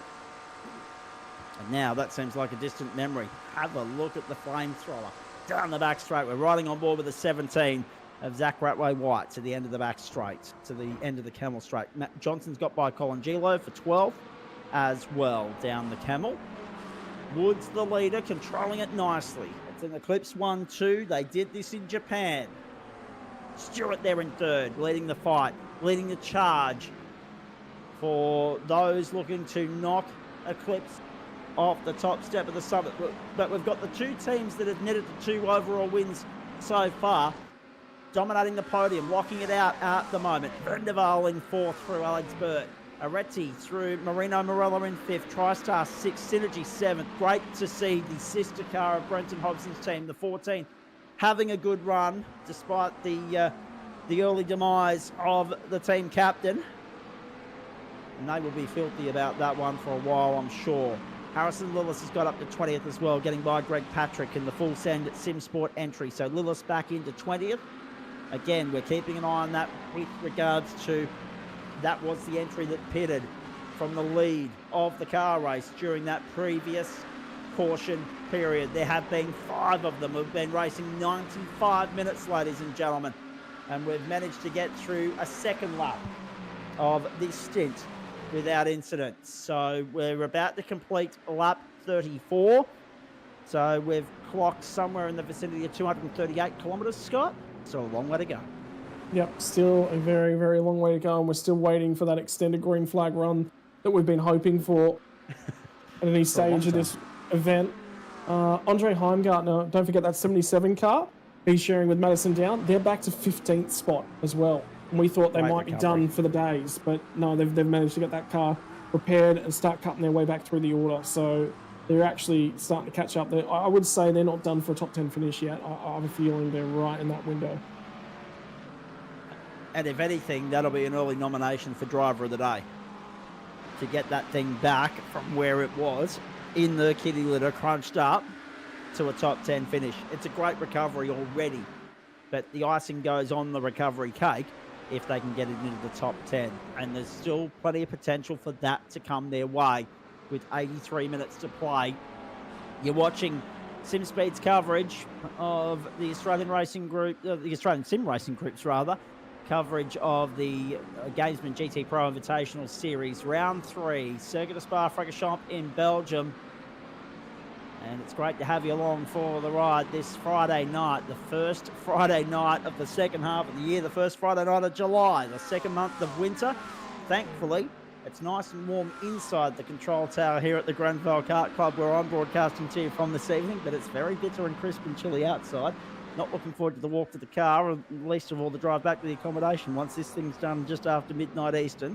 But hope you can stay with us for that. And if you happen to be heading out this way, you're in our central west, southwest New South Wales area, and you happen to be in the vicinity and want to come out and say good day this weekend, do yourself a favour. It'll be a great weekend of racing out here in Grenfell. Round 4 of the Kart Stars for Karting New South Wales.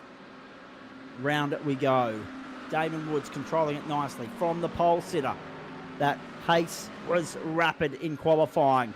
And we've got an onboard OG gear replay coming your way here with the 862 of Harrison Lillis. And this is a magnificent overtake, but heart in mouth sort of moment for Harrison Lillis, diving down on the inside at Puyong, and got the job done and did it cleanly, Scott. Yeah, but did you see that lack of visibility from where that rear wing was placed? Well, guess what? The rear view mirror picks up just about nothing. Luke Swan gets rotated at the bus stop chicane, and there is a host of cars that are just about to feed in here. So he's got to rejoin. We're hearing it might have been just a touch of contact that kicked that one off. Just if race control had run out of things to adjudicate on or observe, or dabble over, they've now got more paperwork on their desk. So they're very much occupied for the balance of the evening. There's no doubt about that. Greg Patrick there in 22nd at the moment. So already you can see that gap forming between those in the top 20 and those outside. This field is starting to slowly spread out. We might show you a track map shortly just to show you how they have spread out around the racetrack since the restart. Here's Byron Phillips trying to work his way back into the top 20 on the inside of Greg Patrick. He goes up into 21st now. Luke Swan relegated. And Luke Swan goes through to 22nd, I should say, and Greg Patrick to 23rd. So that's very nicely done from the 69 as he tries to get back into the top 20. Next target, 1.5 seconds up the road, Emily Jones. So, yes, you can see that big gap between Puyong, really, between the first and second crops of this field. And only the 44, the safety car, sitting there lonely on pit lane at the moment. Hold your breath, 2x2 through Puyong. Cool, yeah, out the other side and still trying to hang on to it. Just keeping half an eye on Byron Phillips, just climbed back on board the number 69 car. Remember when he was up in the top 5, and unfortunately for that car, a few moments, but the same sort of story as the 77. Lachlan Cowie's had a disastrous race for that car, but I think he's ticked off enough laps that they might just not put him back in the car. And now Phillips is going to try and climb back through. Sam Chapman just gained a spot over Bo Albert, I saw as well. Yep, so he's gone up in the 9th, Scott, but Job Stewart's been relegated. Alex Bird's gone to 3rd. The Vendaval entry has gone to 3rd on the inside of Job Stewart. So Bird to the potential podium position.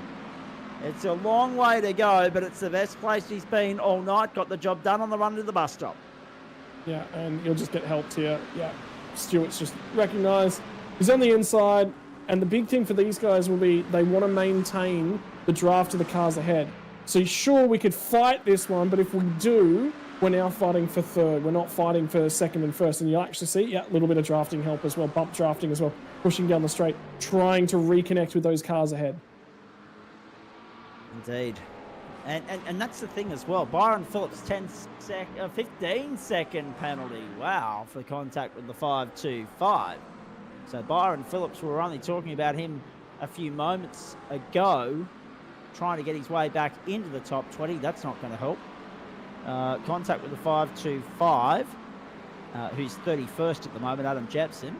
And that 15 seconds will not be the greatest welcomed anchor invoice on the back of what's been a challenging night for those guys. They were looking good in the early stages, but it's gone south very quickly. This is the incident that we were talking about. Sorry, no, my apologies. That's Bo Albert conceding, if nothing else, on the Vermilion entry. And Scott did correctly pick that one up. That was Sam Chapman going on by into 9th. The 101 Vermilion Esports entry. Now, he's a man possessed when it comes to a fuel save race, is Sam Chapman. So watch him when the whips are cracking at the back end of proceedings here. Lock up Brownlee and Greg Patrick. Ooh. Contact! They get away with it. Brownlee lives to fight another day. Oh, it doesn't matter where you look in this field at the moment, Scott. The elbows are out. Yeah, it's turn up the afterburners point in the race too. And that was Brownlee starting to cut his way back through the field. And he's going to sort of get on with it a little bit because he's trying to crawl back through as best as he possibly can. Yeah. He's just...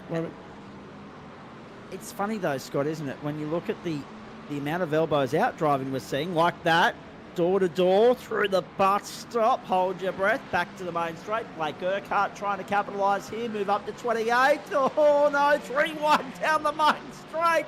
Let's go. Why not? Last of the late breakers to La Source. And down the inside, Urquhart will try and get the up and under. No. Had to move across to cover off the car in behind. Matthew Johnson gets a 15-second penalty for contact earlier in the race as well. He's got Brodie Sentence there for company at the moment. Does the 29th place number 35 entry as they make their way up the Camel Straight once more. Extraordinary entertainment here. And again, we reiterate, we've got 76.5 minutes to go, ladies and gentlemen. Drag race down the Camel Straight, which brings me back to the point, Scott. There's been a lot of argy-bargy tonight, but also a fair bit of gentlemanly etiquette as well in the way of, in the name of gamesmanship, the guys that have been happily conceding position in the name of the fuel save. Yeah, this is the incident. We're just saying the 467 car has been issued a 15-second penalty. Remember how we had a car up and over the curbs? That'll be why. That will be why indeed. All happening here at the circuit of Spa Francorchamps in Belgium. Oh, word. Look at the number of cars that have just been tagged up. Penalties, unfortunately.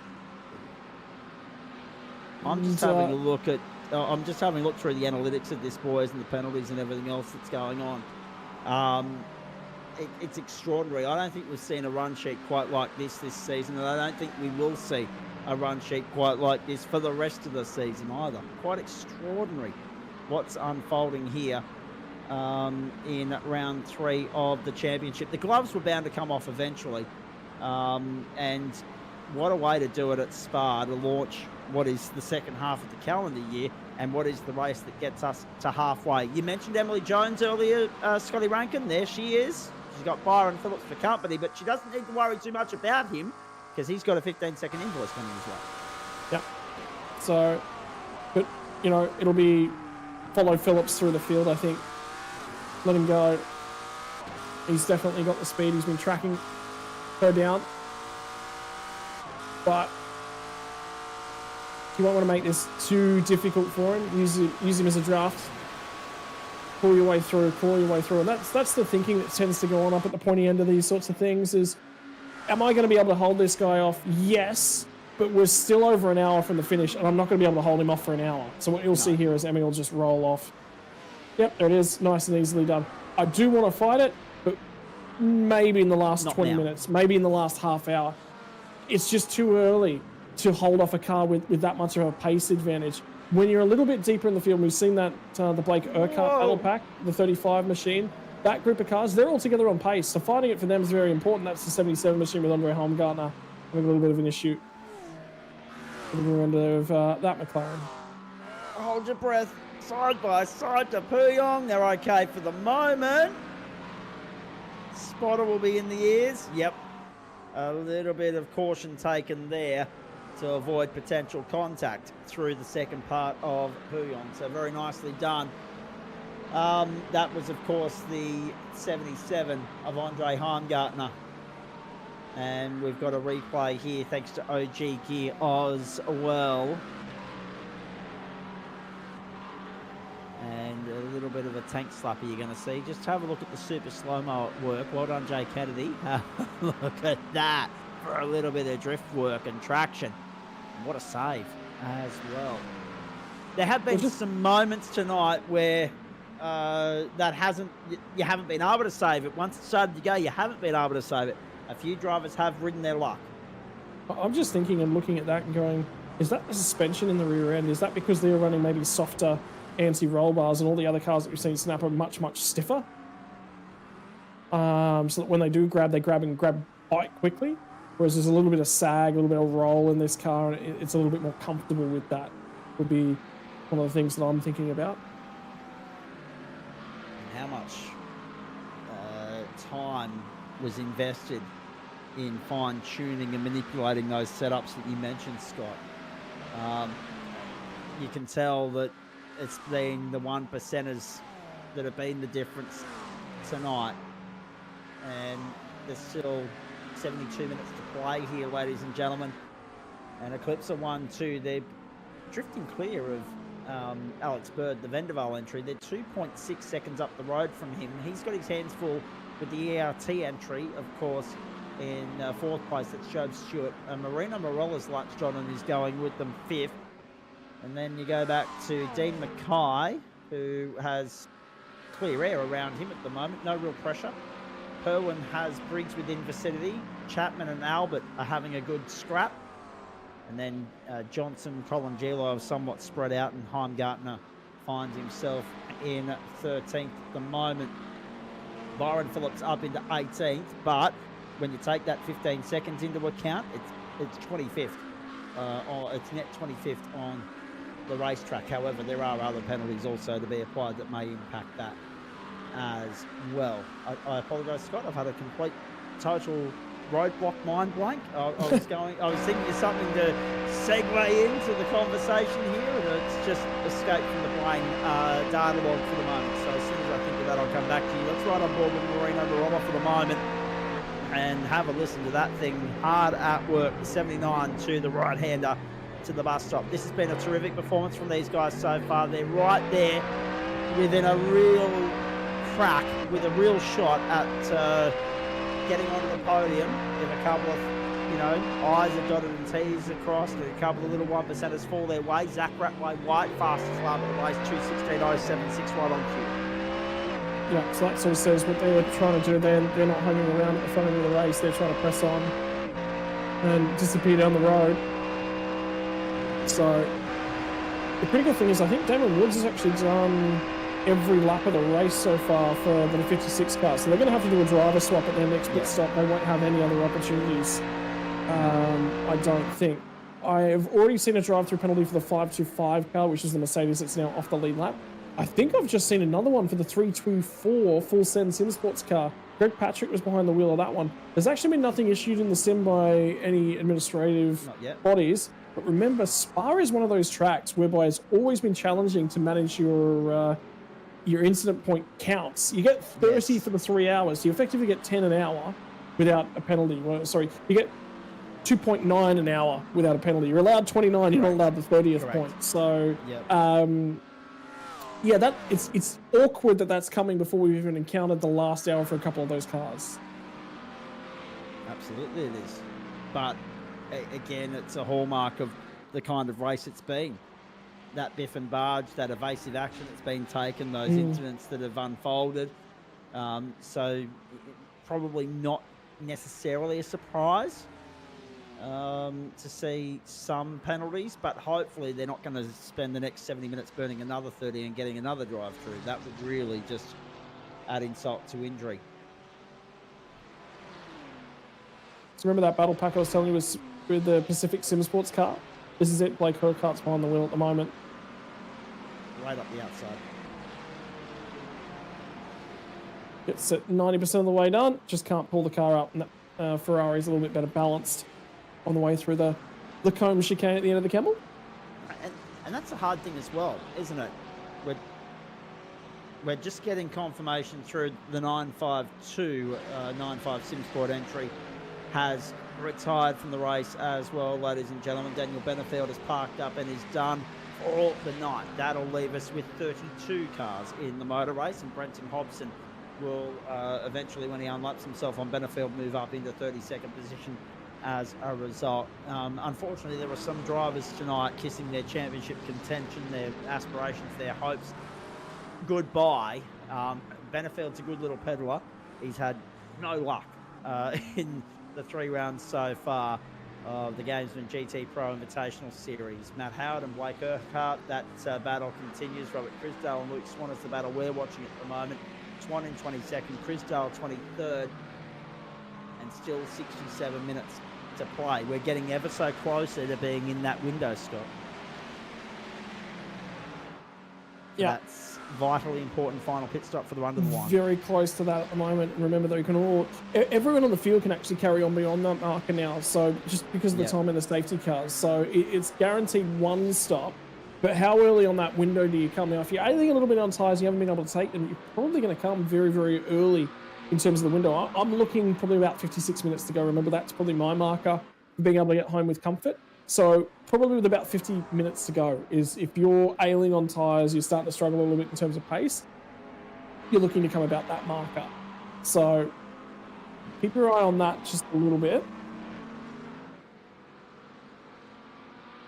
Lap 42 for you, ladies and gentlemen. P1 and 2 both on your screen on track and on board in the bottom right-hand side of your screen as well. Damon Woods versus Zach Ratway White. And a picture of concentration, if ever you've seen one, ladies and gentlemen. Have a look at them.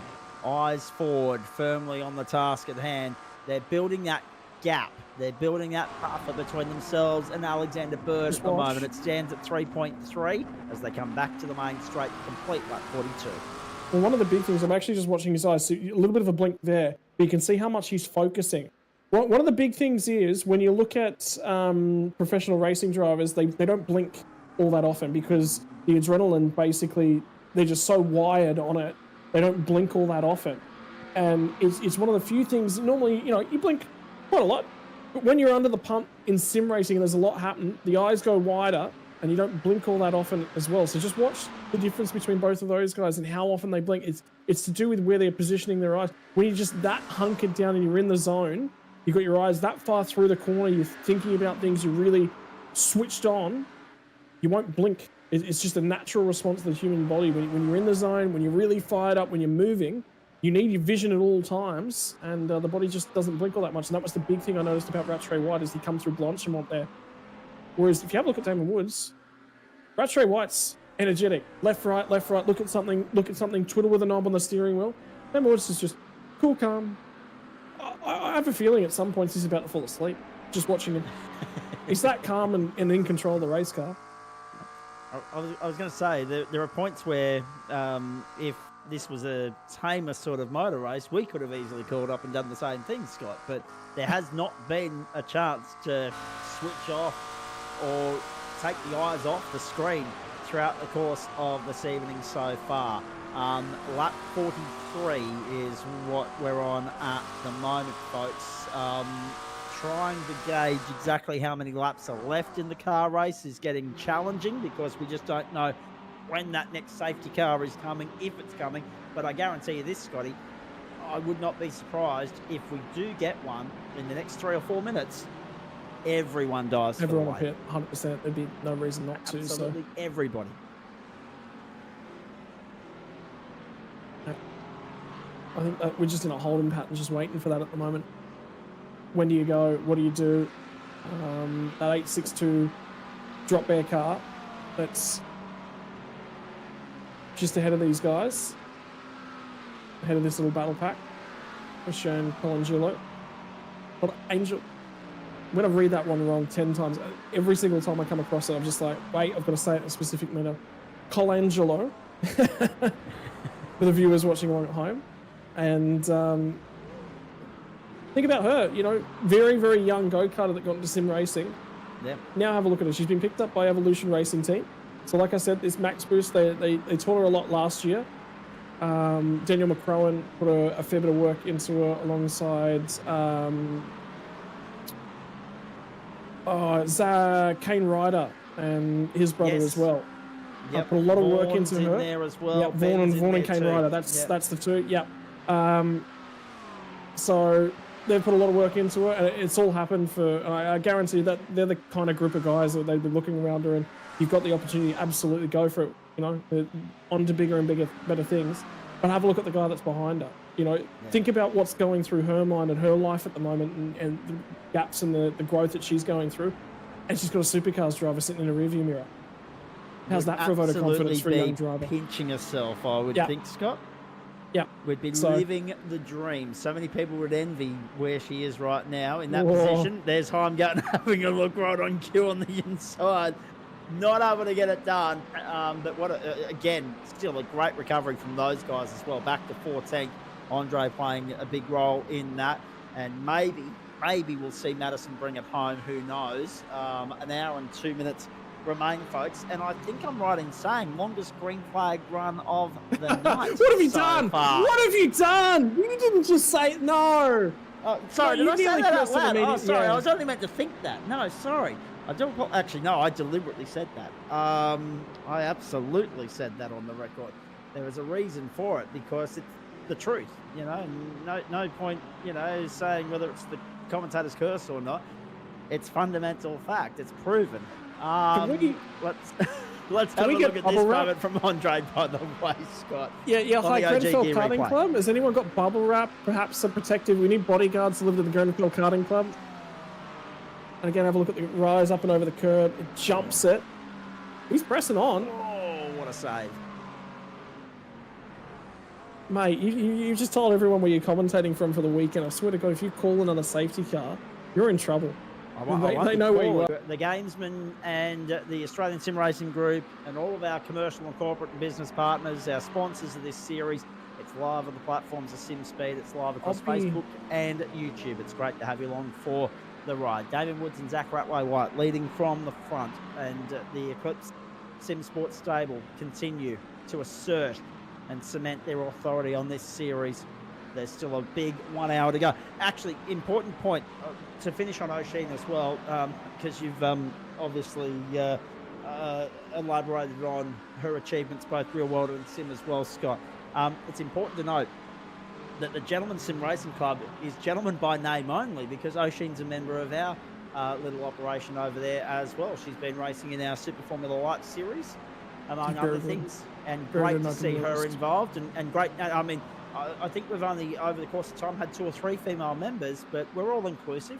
GSRC was the name, but the girls are welcome to come and race, and they race hard, fair, and well, which is what we like to see. And looking forward to seeing Oisin back on track when our new term starts up on Monday night, of course. There we go, boys. 2/3 race distance has come and gone. 2/3 in terms of time. We'll see where the 2/3 marker is with regards to laps when we actually work out how many we've clocked throughout the course of the evening. Nowhere near as many as we were intending or hoping, because of, as Heimgartner now makes the move, makes it, gets it done, moves to 12th. Johnson gets by Albert at the same time, moves to 9th because Albert's gone to pit lane. Bro Albert on pit road. I've got some research to do. In terms of numbers, yeah, I've got to go and figure out whether these are the right calls or not that are being made right here and now. These are defining moments of the car race. I'm going to let Scotty crunch the numbers. I'll do a little bit of chatterboxing at this point in time. Apparently, I'm reliably informed that I could talk under wet cement, among other things. That's what people have told me over the years. We're going to set out and try and prove it. Damon Woods, Zach Ratway-White, Alexander Bird, 1, 2, 3. We've picked up the battle between Dean Mackay and Josh Purwin right now. TriStar versus Vermilion. Vermilion having an all right night as well. 2 in the top 10. Chapman sitting there in 8th. That was the point. I didn't get back to finish that. Won the Australian Open Wheel Nationals on Wednesday night with a fuel-safe strap. Won it by watching Marcus Watson cough and splutter over the line. Won it by a 1/10 of a second. He only led 15 metres of the car race. So if anyone is going to be a contender in a fuel race, keep an eye on Sam Chapman in 8th place. Scotty, what have you got for me? So going and chatting with the number 31 car, they are within their window. They are confident they'll make it home, not even a threat. Going and chatting to the Briggs and Ewan Baker entry in that Mustang, the Synergy Sim Racing car, saving to do, but they can make it as well. So yeah, so the number for me, 56, is a confident number. So I would say basically 58 minutes onwards, anyone can make it home with confidence. And I'm working from last year's fuel numbers, by the way, when I talk from that. So remember, aero and tire update, that does throw a little bit of an extra spanner into the works. So we'll do bits and pieces, but yes, you can make it home from here. Past 4 o'clock server time. Track temp 33 degrees Celsius and 20 degrees the ambient temp at the moment. Pit lane activity continuing now as Matthew Johnson makes his way down pit road. So too Marina Maruella and Josh Purwin Who continues on? Dan Chapman. I was only just talking about him and fuel save capabilities. Here we go. Lockhart Brownlee in the thick of it as well. But this is a critical lap for several cars, it would seem, Scott. I mean, yes, we've only got 31 left in the car race now, with Brenton Hobson being the last of those, but quite a few making the run down pit lane this time through. Yeah, and I think that's at the back end of fuel windows as well for a lot of those guys. Momentum Motorsport's car was on 27 lap run, so yeah, they've drained the tank quite deeply. But there's a lot of cars that are out there that are... Think about the 862 car as well. We were talking about Harrison Lewis and his progress throughout the field. He's only been out there for 16 laps on that tank of fuel, so he can go another 10 laps. He's got a long, long way into this race that he necessarily can go. He's only about 20 seconds off the race lead. I would expect that car to pop out somewhere around the top 5 at the moment, just based upon the numbers that they're running. So it's tight, it's close. They're not going to necessarily pop back into the race lead. I think that's a little bit too far, and the pace has been good for the other cars. But the other thing to consider is that car's had to cut its way back through quite a number of cars out on track as well. So overall, that strategy's probably worked out for the 862. Indeed. The question is, when are our leaders making that run down pit road? We picked them up, and again, it's half a second. The gap back to Bird continues to increase and extend out now 4.8. They're all on the 29th lap of the stint. Here we go to pit road. The top 2 are in for the final stop of the night. And there is Byron Pierce in 7/8 spot. Critically, that 56 car has to do a driver swap on this final stop. 17's got Rattray Wright behind the wheel. They are good to go to the end. 56 is the number 5 car on the road is Eclipse Sim Sports number 56. Not currently numbered that way, but they hand over to Cody Deeth. And then remember, that's Cody Deeth's first laps in the session tonight. And just put a question mark over it because he's good enough to avoid it. But every time we've seen new drivers jump in, huge risk, cold tires, new session, he's good enough to drive around it. But that just worries me at the moment. That could be the source of our next safety car. Yes. Now, you've said the magic word as well, so you're with me in good company.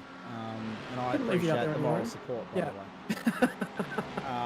Harrison Lewis, Andre Heimgartner, Byron Phillips, Tom Freer, the top 4 at the moment. There are some names here that we just have not had a chance to mention tonight because we've been picking apart the ins and outs of the good and bad stories up and down the lane. And I would argue that if we haven't mentioned you tonight, you've had a clean run, well, that's a box ticked that many others would be envious of right now. Yes, you might not have, scored the finishing result you would have been hoping for. Yes, you might not have the championship points to show for what you were hoping to achieve. But to stay clean, to stay out of trouble, to see the checkered flag, to bag the points, it all adds up when we get to Bathurst in November. Daniel Poulton has Lockhart Brownlee for company now as they make their way through the second sector of this 7,004 metre lap at the circuit, the Spa Francorchamps. As Scott Rankin alluded to at the start of the night, Majors 24 here next weekend. The Real World was last weekend. The Fun Car Cup is there this weekend for 25 hours, because 24 is not enough. And, of course, Formula One's here in 3 weeks' time. And an exciting time to be an Australian fan of Formula One too, by the way, with Oscar Piastri doing what he's doing. 3 weeks' time, hopefully he'll nab a win at the circuit, the Spa Francorchamps, but he's got to get through Great Britain first this weekend. In the meantime, Tom Freer is crabbing. Freer is crabbing. Can he crab it all the way home? Or is he going to park up and request a tow and give us safety car number 6? Tom Freer is done. The 1,000,089 is done. Yeah, he's going to park it up. Safety car number 6 right there. And if you haven't already pitted, you're on the radio to your team now saying, box, box, box. Unless you can limp it home. Bang. The first incident we've seen at that part of the circuit tonight. Oh. Jeez. That was Capel going through. It's an effort if you can get it home from there, Scott. He's trying. He's desperately trying, and I'm just starting to get flashbacks. The real Spa 24, and again, that McLaren that just got utterly destroyed off of Blanchimont. He's got to drive up and through Blanchimont yet. Yeah. Oh, actually, you know what? He might be And it's crabbing to aiming the it. left. He's aiming it for a tyre barrier, and there's a gap in a wall where he's gotten this car. They might just relinquish that car. And if that's the case, then it will be, they'll say he's parked in a safe enough spot, they'll leave him be and we'll stay green. Is that what you're saying? Just hanging. Or... They're going to let him go. They're going to let him go, so there will be no safety car. Okay, they're going to let, okay, righto. Good And the call, reason race control. will be he's right there, he's off the track, he's in a safe spot. There was a gap in the traffic when he was coming, when they called for that one, and he was right next to an escape point out of the circuit. He was right next to an access road. So we've got yet another retirement. That leaves us with just 30 in the race. We've picked up Ethan Greg-Galt chasing Byron Pierce, 11th and 12th on the racetrack. Tense moments. Hearty-mouth stuff. There would have been a lot of people anxiously waiting for a potential safety car call there, including us in central commentary, and it hasn't come to pass. Poulton and Brownlee now arguing over 5th on the racetrack. And these guys are getting ever closer to the end of another of the stint as well. So Lillis, Gartner, Phillips, Jones all due on pit road. You're looking down as low as Cody Death in 8th place before you find someone that's good to go to 77 the checkered flag. Phillips to the inside of Gartner. Gartner to pit lane. Now does Madison Down hop back into that race car? So that's what we'll be waiting to find out. Jones has gone through as well, also not in the pit lane. So it's just that car in the lane at the moment. Yeah, there you go, driver swap done. Down will bring it home. Lillis, Phillips, Jones, Poulton. It's fascinatingly tight at the top, this car race right now. Ratway White holding second effectively on the racetrack behind Cody Death. Lockhart Brownlee is 5th, chasing Poulton down the Camel Straight. Poulton will hold sway for the moment. And we are 48 minutes and 55 seconds from home. So we're 1/5 of the way, or but 50 seconds, through the final hour. As it reaches 10:48 on the East Coast and 8:48 on the West Coast and 12:48 a.m. on a Saturday morning in New Zealand. It is terrific to have you along wherever you're tuning in. The platforms are SimSpeed and also, of course, the Australian Sim Racing Group. Live, exclusive and free coverage of the Gamesman GTPRO Invitational Series across Facebook and YouTube. Don't forget, the next round of the series comes up the 22nd of August. Kane Ryder, under pressure, coming up the Camel Straight from Andrew Scordilis. He'll go to the inside. Scordilis on Ryder? No, Ryder holds on around the outside. Deeper under brakes. And held it as well, Scott. Did well. Yep. Pressing on. They'll be trying to bring their tyres up to temperature. Remember, the thing is, the longer you wait, they're actually great crisscross. Great drive, down the inside, Rivage, job done. You park the car up on the inside down there and you just say, hey, look, you're going to have to go offline, you're going to have to go in marbles, you're going to have to go the long way around. Good luck with that, and good decision by Ryder. Oh boy. That's some extraneous track activities. Anxious moments, no doubt about that. I did want to mention too, I mean, we mentioned Ethan Greg-Galt. He's now behind the wheel of number 7 too, by the way. The other ERT entry, Lachlan Capel, on to his final stint as well. The round 1 winner sitting down in 17th at the moment. We wanted to keep an eye on those guys being the first Audi in the field with respect to can they push their way up and bag a positive finishing result after the shocker they had at Fuji. There's Jacob O'Reilly and Brodie Sentence arguing over the same piece of real estate. Sentence will go through to 12th. It's worthwhile pointing out that the 77 car has actually popped back out in a reasonable spot because they're actually ahead of the 31 entries. So that's actually not too badly done for them, albeit Madison Downs dealing with a little bit of cold tyres at the moment. And they've And that's got Daniel Poulton rejoining. Daniel Poulton. Yep. So he's gone and completed his final stop of the night as well. Willis Greathead's taken over from Sam Chapman too, by the way, in 14th place. So those guys are 3 laps into their final stint. They're on the run home. Chapman doing the bulk of the heavy lifting there so far this evening. Through the safety car periods. Down the Camel. Up the outside. Oh, it's anxious moments here. There is a little bit of hip and shoulder. But they get away with it. Capel and Down going toe-to-toe, door-to-door, in every sense of the word. And this is arguing over 16th on the racetrack. Again, everywhere you look, there's a battle playing out. And we are 45 and a half minutes from home. And that is the difference between cold tire, well, warm tyres and hot tyres. Tyres are already up to temperature. Madison Downs, not an out lap, but he's on the second lap out of the pits. Those tyres aren't quite up to their full operating temperatures and pressures yet. Still some work to do to get them into their peak performance range, whereas Lachlan Capel's already there. He pit 4 or 5 laps ago. His tyres are all the way up, so that was the major difference there. And now this is Poulton on an out lap, so he's in trouble. He's ahead of these guys. Have a look at this. We know the pedigree that Cody Death brings to the table. We know what Zach Ratway-White was able to do in qualifying. We know there's a championship at stake here for the Eclipse Sim Sports stable. Oh. And yet there's perilously millimeters in it between it going well and going belly up. Right there, very nicely done. Jacob O'Reilly gets by the 9.5 SimSport entry of Brodie Sentence and moves up into 11th spot. Of course, coming into this round, Scott, we showed at the top of the broadcast the 25 championship points through 2 rounds. Eclipse 1, 2, 382 and 380, 56 and 17.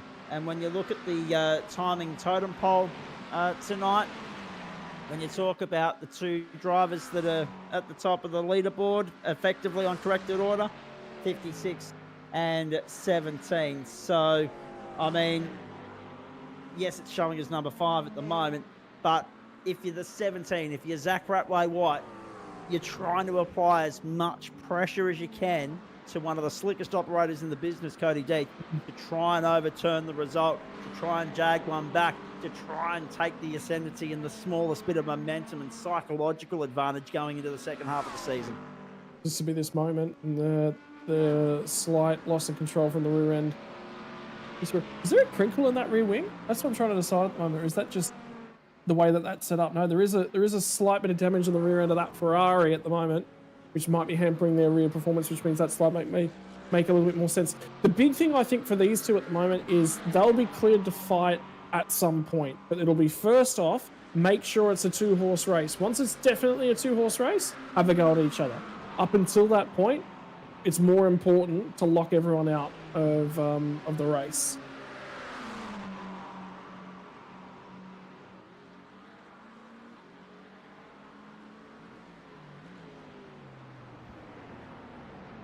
And you're seeing a little bit of that at the moment. He's just willing to be passive, willing to be patient. That's the second group of cars as well. Top 4 yet to pit.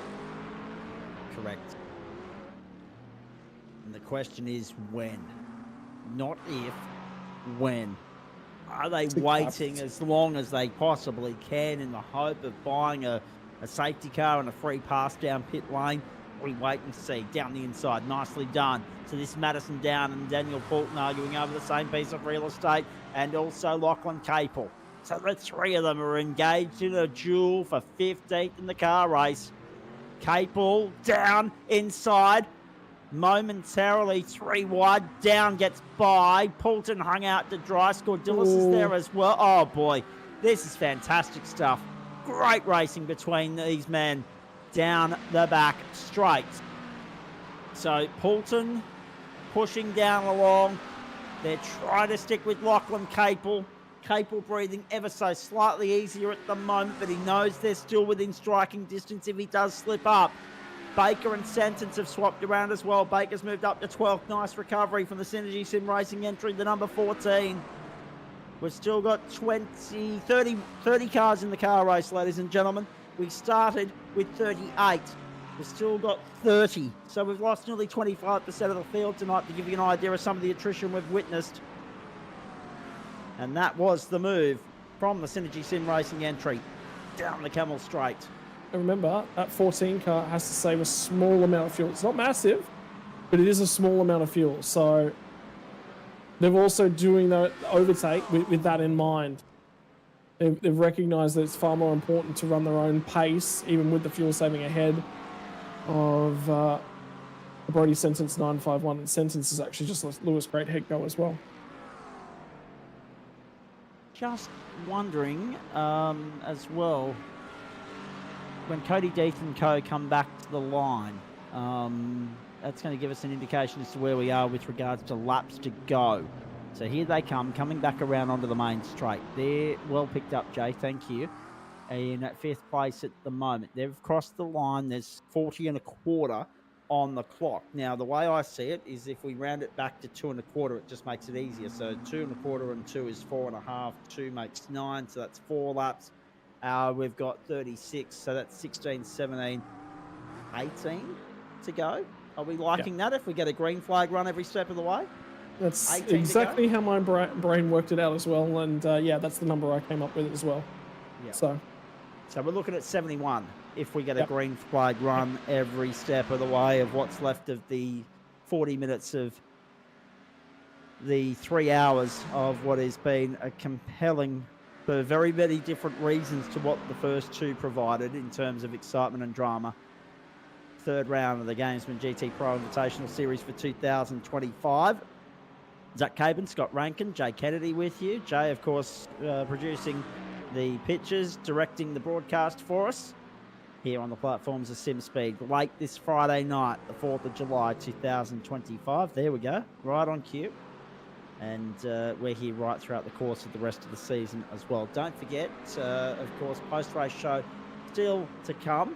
A bit ambitious thinking that it would only be 10 minutes, but because it is me and Scott Rankin that are anchoring the post-race show, of course. But we have a track record to keep or to maintain, to uphold. I've been able to say have a great morning to the audience every time so far throughout the course of the season. I think we've averaged about a 1:15 midnight finish, so it'll depend on how swift and how prompt the drivers are with coming in to chat to us post-racing. And it's going to be an interesting one to pick apart with them and get their thoughts on too, Scott, because it's been so very different to the way the first 2 rounds have played out. The guys that have done the strategy play tonight have really earned the keep. yeah, it was about maximizing what you could. If you're down the back, you needed to make a play for a little bit of track position to move yourself up the order at some point in time, because you just wanted to be able to see where all your apexes were. You wanted to read the race, read what was going on. Oh, Adam Jepson's hard in the barrier, the 525 Mercedes. Ooh, okay. And he's got no drive at all. There he is. Now, where is he parked? Is that on the way out of the second sector? That is on the run up to Blanchimont. Yep. So the end of the second sector, the run into the final sector, they're full throttle at that point. And let's have a look and see. He's reversing it. Yeah. He's reversing it. It's very different to the Tom Fear incident in the sense that he's reversing back towards the racetrack. It doesn't look as though he's going, oh no, he's got no bang. drive. It looks as though he's not going to be able to get it to that escape road, which is just, you can see it. It's right there within the shot. But this changes everything, because if he can't move that, that will be your 6th safety car. There goes your 71 lap limit, or maximum. We're potentially looking at 70 or 69. He doesn't have the drive to get any further, and I reckon he won't be able to move it. Yeah, so he's not going to be able to get it to those barriers. There's nothing that he can do that car, after being so close to being back on the lead lap at one point in time, will not finish this race. And I'm just waiting for the inevitable call and the yellow flash graphic down the bottom of your screen there, ladies and gentlemen, of safety car boards and flags. And would you believe this car race? And we are going to go towards a grandstand finish and a sprint race to the line if that car cannot move to safety. He is limping and limping and limping and crawling and trying and doing everything he possibly can to get that thing behind the barrier in the same way that Tom Freer did a few moments ago. The stewards are going to intervene at some point. Well, that's exactly right. I don't see how. For me, you've got to show the lights flashing as well, Scott. So for me, you've got to show some form of car control. I can't see that they have control over that car anymore. So we will wait and see, but it's not looking good. It's sat there now for the better part of 3 minutes. We've watched another lap go by. Stewards have taken it out of their hands and just deployed the safety car, which I think is the right decision. Yeah. And if you're Harrison Lewis, Emily Jones, Lockhart, Brownlee, Cody, those three, you're potentially a little bit disappointed with how late they've left that call. No. They're still all in the window. This changes nothing for that strategy game. Okay. All it means is that all three of those cars will just pit this time by. And they are flying to the pit lane. There is a window whereby the 862 car, it's going to be tight. I reckon they're going to be third. Brody Sentence is in.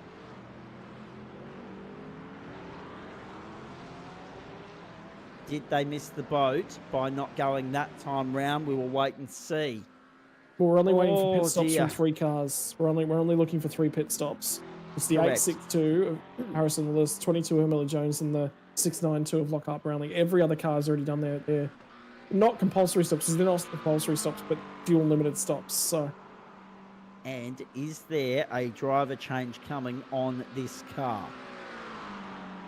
Josh Banks or Matty Dench is one of those guys jumping in to bring it home.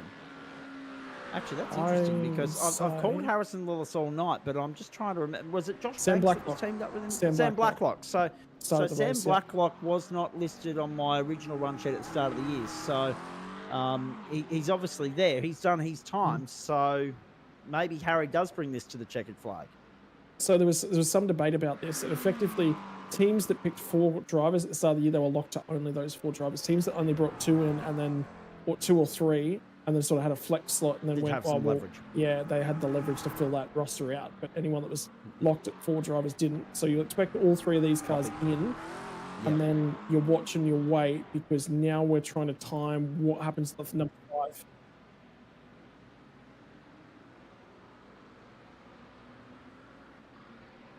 Ooh, interesting question being posed by Jay Kennedy as well. Under the iRacing fair driver, fair time rule, does Jan Yeaman have to drop back in?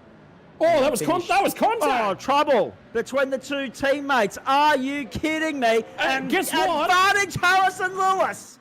Harrison Lewis is going to be thanking the Eclipse Sim Sports stable for the entire month of July. How does that happen? More to the point, Zach Ratway White and Cody Deep under safety car have made contact. It's been redressed, and the beneficiary is Harrison Lewis and Orbit Drop Bear Jupiter, who resume in the lead of the car race. Game-changing moment. I just had a quick look at the Zoom feed. Can we get both of those guys up? Because Damon Woods has had his hand on his head.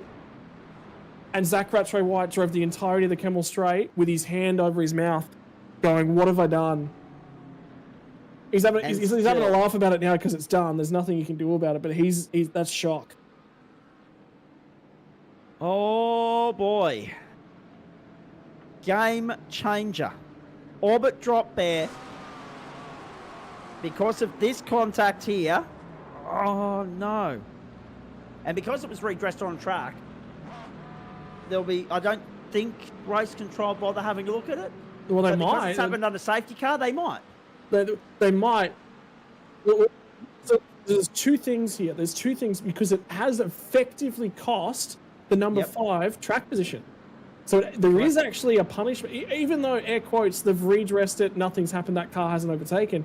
It has actually cost them track position.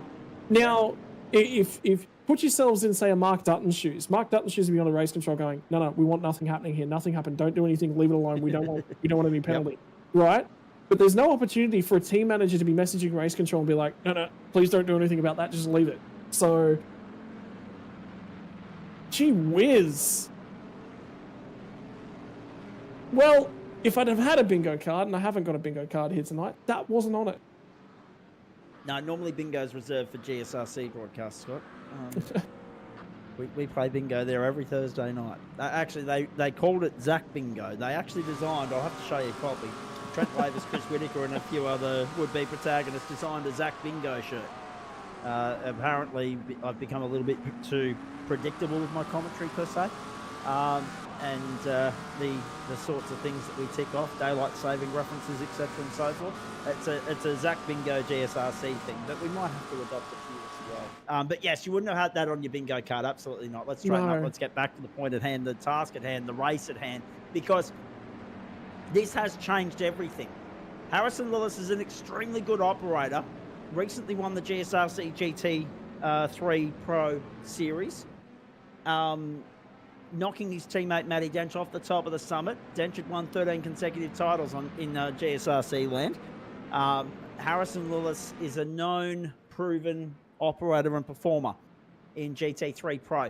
Has he got what it takes to withstand the pressure of the pole sitter in third, pending what happens with the investigation? As you can see, there's an asterisk next to them now. There's an exclamation mark next to them. That is being investigated by race control right now, ladies and gentlemen. The Zach Ratway White, Damon Woods incident. But more to the point, even if Ratway White gets rubbed out of it, can Lewis withstand the pressure of Cody Deeth? Even though Lewis is in the better position with the better rubber, the newer rubber, can he withstand the pressure that Cody Deeth is capable of applying with only 29.5 minutes to go? And it's not just that, Scott. It's every other positional battle inside the top 30. All the cars that are still on the lead lap, all the cars that are still in contention to improve their track position. We're going to have a sprint race to finish round 3 of the championship. It's going to be on. Yep. Yeah. It's just... that's an interesting one. I'm just taking a look. Well, I can tell you it's been past the race control. The problem I have is that the team that's past it. Yeah. I actually don't know who that's been handed into race control at the moment. So Dominic Ferraris is a driver that's been reported by, and it was by Vanderwaal Sim Racing, which, I mean, they only stand to gain, right? So they don't stand to lose anything, so why not? That's just really putting your case forward, but that's an interesting one. Yeah, I don't know what to say, other than weave like mad, get some pressure in these babies, because we're about to go to green flag racing. How many times do you think Zach White is going to relive this? Bang. Well, yeah, they'll have nightmares about this one tonight, I'm sure.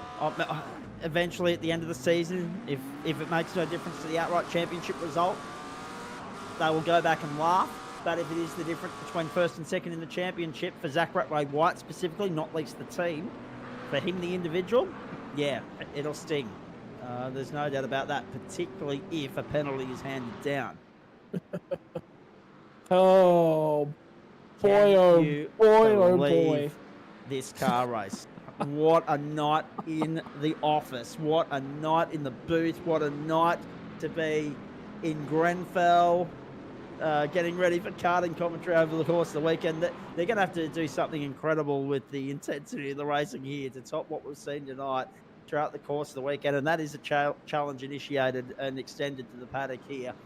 It will be intense stuff here throughout the course of the weekend. Big fields, new track, extension of the old track, new bitumen, and the novelty of it having not been on the calendar for a while. The racing here will be fantastic, and of a sprint variety. So a completely different beast to what we're going to witness here over the course of the next half an hour. It's been a survival of the fittest so far, but there have been a few spanners thrown in the works. There have been contenders bite the dust. There have been things that we wouldn't have anticipated unfolding and still happening. There is still potential for more spanners in the works, more stings in the tail, more nails in the coffin. But what you need to know is that Orbit Drop Bear, a formidable force in their own right, are going to lead this race back to green for, we hope, the 6th and final time. But you can guarantee the intensity, the stakes, everything lifts and rises right now, because now it matters more than anything. Now it's a race to the checkered flag. It's not about survival anymore. It's not about getting to the last 20 laps, buying your ticket to that last 30 minutes, as Neil Crompton would say. There's another one for the bingo card. It's about being there. It's now or never. This is going to be on like Donkey Kong from the Spa Francorchamps circuit in Belgium. Harrison Lewis, Orbit Drop Bear, lead us back to green. Let's go at Spa. He's going to hold him. He's going to hold him for a very, very long period of time because he wants to balk them up. He wants to bottle them up, right? Now he wants them to challenge each other. And the weaving resumes, Scott. Yep. First move, down the inside. And that's Ryan Mueller in the BMW. He's trying to get out of the way. There's a car out there in the fence. There's a 999 machine. So Blake Neck has had a moment. He went hard right, and now he's got an Orbit Drop Bear entry down the inside 2x2 on the run through a Rouge and Radeon. Hold your breath. Well, there they go. Oi! They've already cleared him. Oh, no! Drive through penalty, Zach Ratway White. Zach Ratway White's night is done. Contact under safety car, drive through penalty. Zach Ratway White is done. Can you believe that? And now it's a bottleneck later further down the order as well. Andrew Scorgelis with a big send to go to 15th. So Cody Deep's in the box position now. He and Zach Ratway White have worked together to clear Harrison Lewis. Now it's Deep versus Lewis. But how much of a thorn in the side of Lewis will White be before he pulls off the pit lane to serve that drive-through? He'll leave it as late as he possibly can. And the reason he'll leave it as late as he possibly can is field spread. He doesn't want to be behind potential guys on cold tyres with the issues with their tyres as we get back up to speed here. Whilst they're out in front, he hasn't got traffic to deal with, so he will leave this as long as he possibly can. So that this lap, he'll have the next lap, at the end of the lap after that, he will have to box to serve that penalty.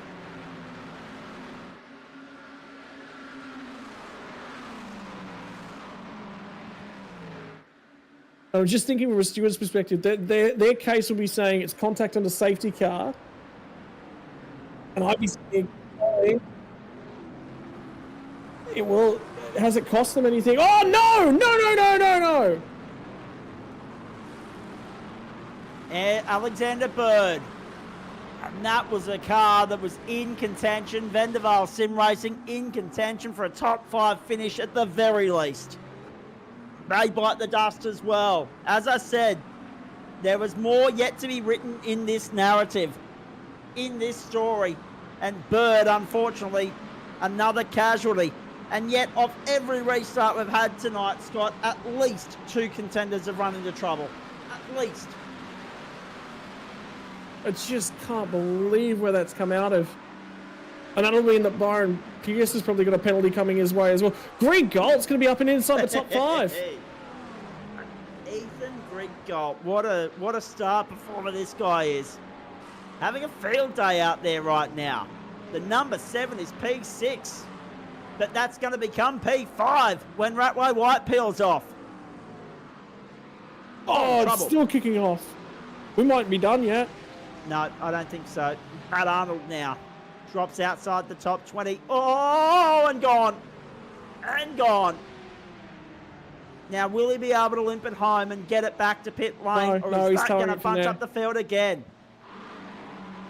20 Is minutes this on the safety clock. car number 7? Let's hope.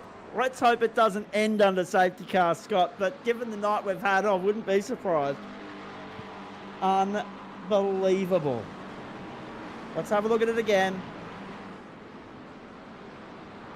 Oh. That's a lapped car. That BMW is a lapped car, trying to get out of the way. Safety car's been deployed again. Number 7. Number 7. And that doesn't necessarily do Zach Ratray White any favours. Well, Now, can he... no, he can't. He can't serve his drive-through No. under safety car, no. So he will have to wait until, well, essentially, he'll have to follow the safety car through, won't he? Oh, there you go. He's been given an iRacing black flag, so he has no choice. So he'll be going, I would assume, to the end of the line. Ethan Griggold has a top 5 spot. Ewan Baker goes to 6. So there is still a Synergy Sim Racing entry in the top 6, just not, unfortunately, our mate Brenton Hobson. And that is still a hard luck story of the night as far as I'm concerned. And there are so many of them. I'm at the point, Zach, where I just don't know what to say anymore because It's very rare that you're speechless. But so much has happened tonight that we're just sitting here and like, this is the top level, right? You know, this is you don't get any higher than this, and all of them have had issues tonight. Yep.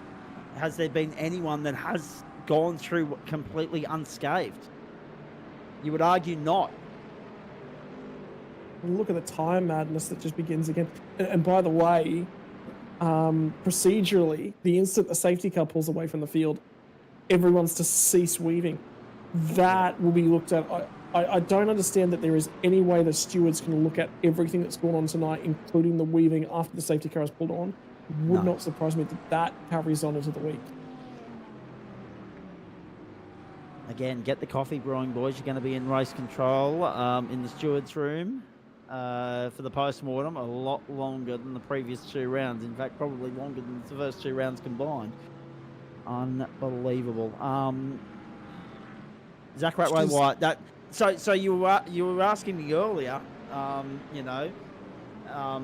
Will he be having nightmares about that one? Absolutely. Because of the drive-through. Yep, 100%. Let's hope it's not a championship-defining moment for him. I mean, yes, we were talking only moments before that happened about the importance of potentially beating Cody Death and Damon Woods tonight to overturn that 2-point deficit. But now that's going to be a lot more.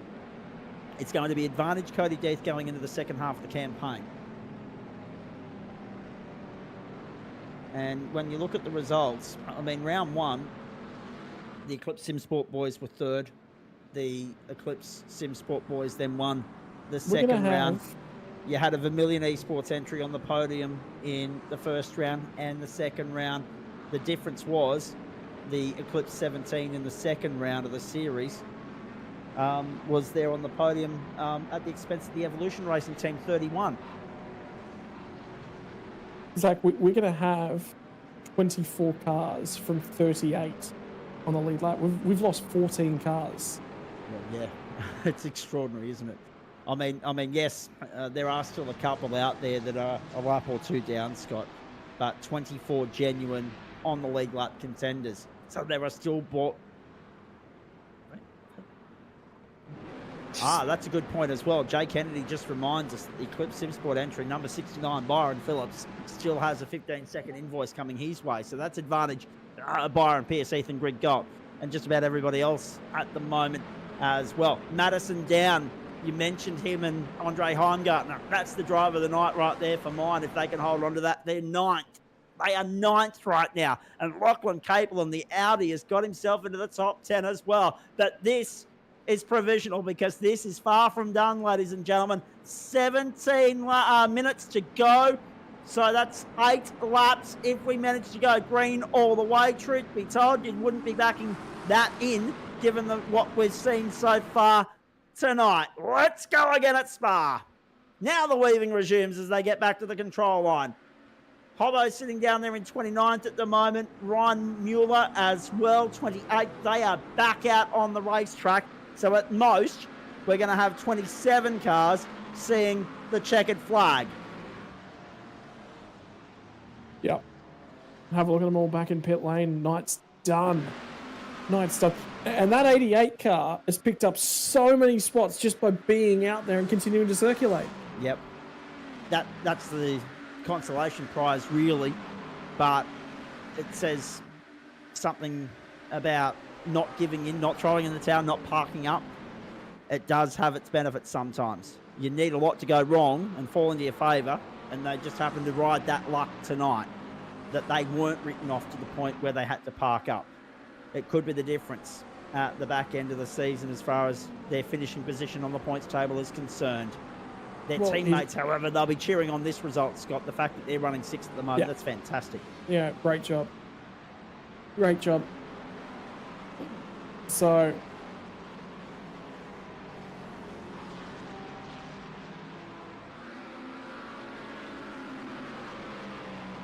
hard to know where to start when it comes to analysing this race. Well, you got to look at Byron Phillips at the moment. Well, that car's got 15 seconds, so that's right now going to drop them back into the 20s. The whole field is covered by less than that at the moment. That's on the lead lap, so that is going to be a hefty penalty. There's some discussion about weaving under safety car restarts after the car's pulled away. And unfortunately, the car that's actually in question is actually our race leader at the moment. So this this is not going to be decided. This is going to sit here for a while, and it's... Yep. This will be unofficial at the finish line tonight. There's no doubt about that. It'll be provisional, and we'll have to report back, most likely. When's the next V8 Pro round for you, Scott? You might be reporting the results of the winner in that.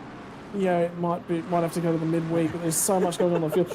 Important to note, though, on that strategy graph was just that's the paths to victory for a bunch of these guys. Have a look at Madison down. Look at the number of pit stops they had to make to that car to get it repaired, get it back out there, and they're inside the top 10. So I count, 6 pit stops on that graph? 7? Yeah, 6. It is 6 pit stops on that number. Yep. Same for Jacob O'Reilly, because those were the 2 cars that were involved in that one, and they're both back up and inside the top 10. So clean nights when everyone's falling about the wayside, very, very important. Oh, right way wide down the outside of Madison down the couple straight for 9th. It's not done yet for Zach Ratway White. My goodness. What about the hip and shoulder on the way through? Ratway White's a man on a mission, and Madison has 2 wheels in the dirt, and Capel's down, he's inside as well. Capel's into the top 10, Down's outside.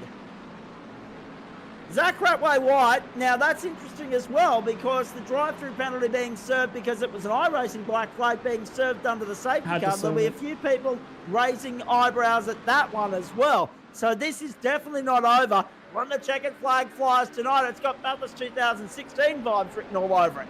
But yeah, so you're right. Rattray White will have to, there'll be another penalty 100% for sure on that one, because you cannot serve it once the safety car's called. The problem is with that penalty mechanically within the server, once the penalty is issued, you have to serve it within 3 laps. Basically, the safety car got called just before they got to the bus stop chicane. They had to serve the penalty that lap. They had no choice. Their options were, if they didn't serve the penalty, iRacing DQ race done. Yep. So they were in between a box and a rock and a hard place, really. Yeah. They were just in a box. The hard thing is obviously being an iRacing, being once it's applied by Racing Control into the iRacing server, but also because it's a manual safety car in the eyes of iRacing as well. Now there's a move on the inside. So on the outside, on the inside, now remember Phillips is not in this fight. He's got 15 seconds coming his way, but he can make life difficult for Harrison Lewis and Byron Pearce in the meantime. Down the main straight we go. 12.5 minutes on the clock. We're looking at no more than half a dozen laps from here, ladies and gentlemen. Lewis to the inside of Pearce, holds on to 3rd. Phillips, but for how long? Pearce back down the outside, getting the toe from Phillips. I'll tell you what, the front end of that Mustang is fairly punched in as well. It is not looking clean at the moment, it's had some wars here tonight. So it's not clean. The Byron Phillips car put a line through it. It's going to go, at the moment, outside of 20th position after its 15-second penalties applied. So they will not finish on the podium by any stretch of the imagination, barring major disaster to 90% of the field at this point in time. So effectively, that just moves Lillis off second step on the podium back to third. So he's still there. He's still in the fight. The problem for him now is he's got to have a think back about the ERT car in the rear view, and can they start to come up here and apply pressure? And Ewan Baker effectively inside the top 5. Yeah, but the problem Ethan Greg Galt's got at the moment isn't that he's hoping that Harrison Lillis comes back to him. He's hoping to keep everybody behind him at bay and defend what will be 4th place for dear life. And Byron Phillips will be hoping that they continue to drop off and fall back, because that will help him potentially salvage something after that 15-second penalty is applied. I don't think it's the only post-race penalty we've got. So, yes, provisional results coming up in about 15 minutes' time for you, ladies and gentlemen. It'll be 5 laps at the line. It'll be Cody Deeth leading Byron Phillips. There's an asterisk next to all of it. Byron Pierce, Harrison Lillis. Sam Chapman got back to me earlier, and I do apologise for only seeing it just now, Chapo, about 30 minutes later. But he said that was a significantly longer stint for him. Remember, his co-driver is Lewis Greathead. Ewan Baker on Ethan Greg Galt. What a move to go up into effective P4. Greg Galt's going to try and fight back on the inside, but at the same time has to defend off Jacob O'Reilly, who's got Lewis Greathead for company. Look at the train. 1, 2, 3, 4, 5. Little gap. 6, 7. It's on in earnest in the closing stages. Remember, Lewis Greathead is the teammate of, or the co-driver of Sam Chapman. And Chapo just said that was a significantly longer stint than expected. Greathead usually does the heavy lifting for that team. And then the second comment was the, insert next word here, is everyone doing tonight? So Chapo clearly frustrated by the amount of safety cars that are played out throughout the course of the evening as well. Chaos. Sorry, I had to clean that one up for broadcast, ladies and gentlemen. Byron Pierce has got pace at the moment as well. They're both closing in on Cody Deeth. He's just trying to harass. Phillips is playing rear gunner at the moment. They will know. They will know that that car is penalised, and they know not to be too aggressive with it. But if they want to win this race and win it on the track, it's sort of get your elbows out, and it's not about necessarily going, you're not fighting that car. It's going, there's a result on the line. And we're under 10 minutes to go now too, so you're watching 2 battles on your screen, folks. 2 live battles. First 4, then the next batch. And it's interesting because the way the night started, we were talking about Byron Pierce trying to break down that wall of defence that was Eclipse Sim Sport. We end the night having the same discussion, Scotty Rankin, despite everything and the way in which this has ebbed and flowed and evolved and played out and swung around in 15 different bloody directions. We're still talking about the same thing at the end of the night, and that is the wall of Eclipse Sim Sport. And the fact that they could well bring this thing to the line 1-2, but then the rest is, unsolved business until after race control, the stewards, the officials review the tape.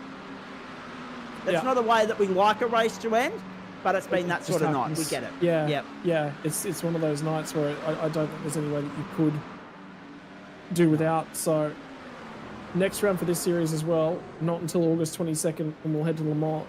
And I was just checking in the calendar. We've got two more races in that hole for the V8 Pro Series. We're Road America on July 16th, and we're off to Jerez, which was a gangbusters race last year, on July 30th. And that race was marred by tyre issues. Restarts of the race, if you don't mind. Byron Pierce on lap 65. Into the 15s in race trim for the first time tonight.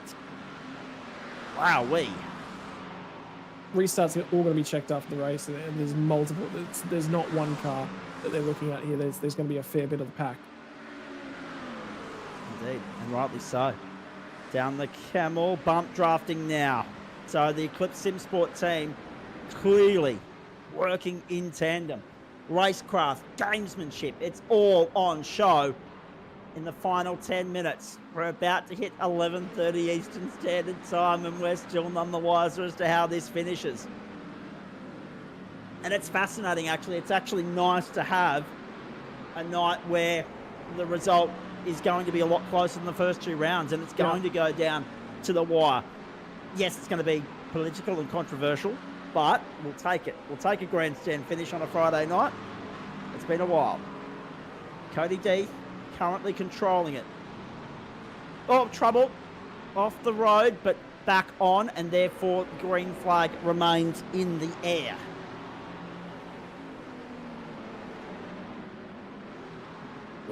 Oh, okay. Zach Ratway-White's drive-through is considered not served in the eyes of the Australian Sim Racing Group race officials.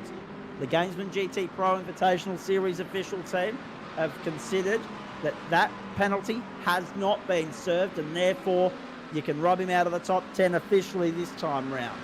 It will be a second trip down the pit lane, correctly called by Scott Rankin, for Zach Ratway-White, further adding insult to injury. Oh boy, can you believe this night? If you're a Hollywood scriptwriter, you'd be loving this. It's the same sort of unpredictability, drama, intensity, excitement, intrigue, compelling, captivating nature, or bottleneck coming up onto the main straight. They get away with it. But yeah, if you're a Hollywood scriptwriter, it's great. If you're a psychic, you've probably given up your craft, because no one saw any of this coming. It's just been phenomenal entertainment. And Scott Rankin, it's very rare that he admits to being speechless and not knowing what to say next. He's done that tonight. Tick that off the bingo card as well. I was just looking at things. You can serve penalties in the pit stops as well, by the way. So if you have a time penalty and you take a pit stop not under a safety car, you can actually serve it. So to serve a penalty effectively, you take your pit stop, the car comes down off the jacks, and then you sit there for 15 seconds. That's you serving the penalty. But I've had no confirmations from the stewards about whether or not penalties have been served tonight. So I'm just looking at some of these time penalties. So Byron Phillips, I have a feeling Phillips hasn't served his penalties. So I'm not confident in that one either. Matt Johnson, I believe, has potentially served his, is the one that I'm sort of hearing a little bit in piece about. But I have no update on that from the stewards, because the stewards do have to go back and check those manually. Yep. So that's not a we do know, we don't know. At the moment, we don't know. Brody Sentence is copying an invoice as well. Drive-through penalty for overtaking before the restart. And we know that's a big no-no in the caper. So Areti Sim Sport, have a look at Pierce throwing the kitchen sink at this, and Lillis is there in support. They're trying to get by Byron Phillips, but you can tell now that the defence wall is firmly in the hands of Phillips. Pierce would be getting sick of it. He'd be getting ready to say Pierce off to Byron Phillips, and he's going to try and go around the outside. That's not going to happen. Not going to happen at all. Harrison Lillis is right there for the company as well. Down the inside, look at the defence work. And race control that might even monitor this as well. If they've got time. If they've got resources. Yeah, if they've got time. Yeah, correct. Because there's a line between when the level of defence is acceptable or not as well. I get now we're inside 2 laps to go, so we're probably in the window where it will come to pass and be okay for Byron Phillips, but who knows? But Cody Death has brought the buffer required to bring it back to the checkered flag first. Whether he stays first remains in the hands of race control. Ethan Grigalt down the outside of Jacob O'Reilly to 6th, which we suspect is P5. Ratway-White has not yet served his drive-through as well. So what happens there, Scott? Does that become a applied time penalty of pit lane transit if he doesn't serve it in regular time? Yeah. Yeah, so there'll be a 30 or 40 second post-race, something in 30. around there. So it's going to sting one way or the other for Zach Ratway-White. Well, it's already stung, unfortunately. It's just going to sting twice. The Areti Sim Sport entry. Byron Pierce, what a great drive this has been. Great to see the Ford Mustang competitive tonight. And I don't say that with any team allegiances whatsoever. I just mean that from a manufacturer standpoint. We were all fearful that it was going to be the Acura and McLaren show again. And the Fords, they're going to run 3 and 5 at the line. And there's an Audi in the top 10 as well. It is a fantastic story. There's a Chevy in 7th place, which we think becomes 6th as well. So great to see 5 different manufacturers. It's been that sort of night. That manufacturer diversity is back in town in the Gamesman GTPRO Invitational Series. White flag in the air this time by the line, boys. Finally, the end is near. Thanks for 24 hours of Spa here compressed into 3. Gee, there's just been so much. Yeah. The only thing we didn't have was the weather transition, Scott, from night to day. Yeah. Maybe we work that out for next year. Yeah, and somebody down the side of the road throwing the sprinklers at 1 or 2 of the corners, that might work as well. Yeah, 69 does still have that time penalty hanging over his head. Confirmation coming through from Brenton O'Brien right now. White flag in the air one more time around. And we still don't know what happens to Cody Death afterwards when they have a look at the tape with regards to the weaving off the restarts. And we're not saying that it's Death that's guilty of that. It could also be his co-driver as well, Damon Woods. So there's a lot of tape to be reviewed, and it's going to be scrutinised and gone over once, twice, 3 times maybe. 2:15.598 for Zach Ratway-White, the fastest lap of the race. He's got a pit lane penalty, a transit time coming his way because he has not gone down pit lane that second time, as it was the instruction from race control for him to do so. It's not been issued, yeah, so he's not been given the instruction to serve that one in the sim, and it's too late to do so now. Copy. So that will be applied post-race as well. Fascinating night here. We'll go 69 laps, ladies and gentlemen, around the circuit of Spa Francorchamps. Extraordinary, and it's not over yet. The battle continues down the order. Is there a sting in the tail? Ross Rizzo, Blake Neck, Matthew Johnson, Lockhart Brownlee down the inside. Johnson and Neck are side by side. Brownlee fancies a chance, but he might just be best off leaving them to it and capitalising. Oh, boy. When it goes belly up, and it just did, unfortunately. Bang, into the wall, Johnson. He's able to resume. Brownlee will have a crack at Neck. It's the final lap of the race. Alexander Bird has recovered to 16th after his incident late in the piece as well. A night of such drama, carnage, and chaos, to the point where as they come to the line, it's all provisional. It's all up in the air and unknown. But Cody Death and Damon Woods have essentially, for now, picked up where they left off at the Fuji International Speedway. Stoic defence from the teammate of Byron Phillips to keep Pearce and Willis at bay. And Eclipse Sim Sport will lead us to the control line after 69 unforgettable laps to conclude round 3 of the Gamesman GTPRO Invitational Series at the circuit of Spa Francorchamps. Well done, Cody Death and Damon Woods. Byron Phillips will get relegated. Byron Pearce, the 79 Aretti Esports entry, will go second, and Harrison Lillis third for the Orbit Drop Bear stable. What about that? Ewan Baker and Synergy Sim Racing, that's an extraordinary story. And Ethan Grigg-Galt will therefore get a top 5 because Zach Ratway-White came home 6th and has a pit lane penalty coming his way as well, a time penalty that is. So Byron Phillips, on my numbers, Scott, is dropping down in around that 15th position. And, of course, Zach Ratway-White's going to drop down as well. So Ethan Grigg-Galt will get that top 5 finish for the Evolution Racing team. And we have, therefore, as a result of that, I think 4 different manufacturers in the top 5 and 5 in the 10. And Madison Down will be, by default, getting himself that top 10, which is my nomination for driver of the day. Just simply extraordinary stuff tonight at Spa. I am just completely lost for words because the end result of this one is we actually can't call the result. The thing is, I don't even know that I can sit here and confidently say, because the problem is I haven't been watching the cars after the safety cars pulled away. I can't sit down and confidently say who would and wouldn't be getting a penalty. The entire field was desperate for tyre temperature, but they were willing to push margins. So Just extraordinary. 7.004 the circuit lap distance around here. Times that by 69. We went 483.276 kilometres tonight, ladies and gentlemen. And provisional results on your screen there after 69 laps. Cody Death for Eclipse Sim Sport ahead of Byron Pierce, Harrison Lewis. We know Byron Phillips has a penalty. We know that Zach Ray White has a penalty. So we can fundamentally confirm those for you. And therefore, it'll be Byron Pierce jumping in to join us for a post-race chat. So too Harrison Lewis.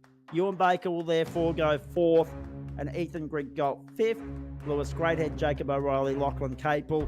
The boys will slot in there somewhere beyond the top 10. That's a great result for Lachlan Capel. Even better recovery mission complete for Madison Down and also Andre Heimgartner, who were classified 11th at the post.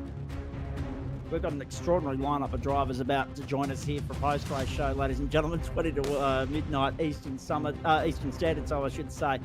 Madison Down, Ross Rizzo, Blake Neck, Lockhart Brownlee, Andrew Scordilis, Alexander Bird, I should say, Logan Howard, Robert Crisdale, Matthew Johnson, and Simon Mesmo, the top 20.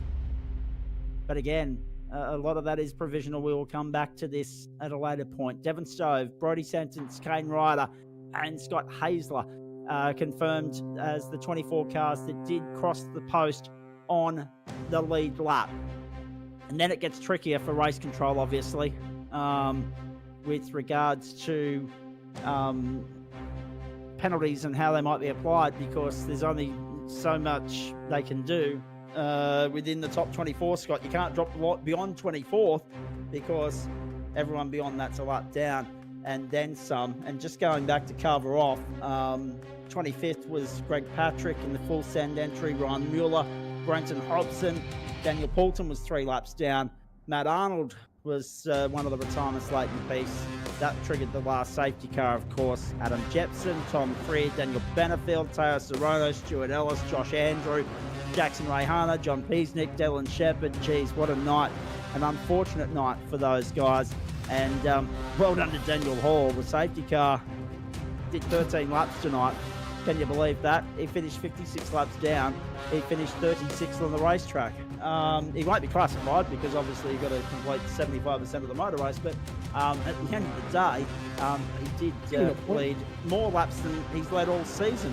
We probably didn't see that many safety cars coming tonight, Scott. 7 of them in total in 3 unforgettable hours, but the story's not over and done with yet. And I've just got my head. I think, ultimately it didn't affect the outcome, but that contact on the safety car did affect one team's outcome. So we could have been speaking about effectively an on the road Eclipse Sim Sport 1, 2, 3, albeit with the penalty hanging over the 69, and instead we were talking about the 862's ability to jump in there. All right, we're going to jump straight into the interviews and skip right through this because there's a lot of breakdown, Zach. But indeed there is. And then we've got to look ahead to what's coming your way on the platforms of SimSpeed and the Australian Sim Racing Group as well. Let's bring in our, again, boys, I don't want to oversell this, but we've called it all provisional because there's a lot of tape that race control is going to go and review after the fact. But at the line, after 69 unforgettable laps, Cody Death and Damon Woods have got the job done. I'm going to start with Damon, and then we'll go and have a chat to Cody as well. You guys picked up where you left off. The pace was there exactly as it was 7 weeks ago at the Fuji International Speedway. Unfortunate, however, for the incident on the safety car. I'll get Cody's thoughts on that in just a moment. Damon, you were watching on, helpless, unable to do anything about it as it unfolded. What was going through your mind at the time? I mean, ZRW made a mistake. Yeah, I get that, but the decision from race control to give him a penalty is a bit ridiculous in my opinion. He completely, he gave the spot back, didn't take any advantage from it. I get there was contact on the safety car, and that's probably the ruling that they're going to go under. But I think it's just it's ruined the entire race really. Despite the fact that we straight up had the pace on everyone. So yeah, it's unfortunate. In the end, we ended up in the right position, but I think it's it's a bit of a joke on at least how I view it. So others can take it how it is, but yeah, not a fan. Let's just say that.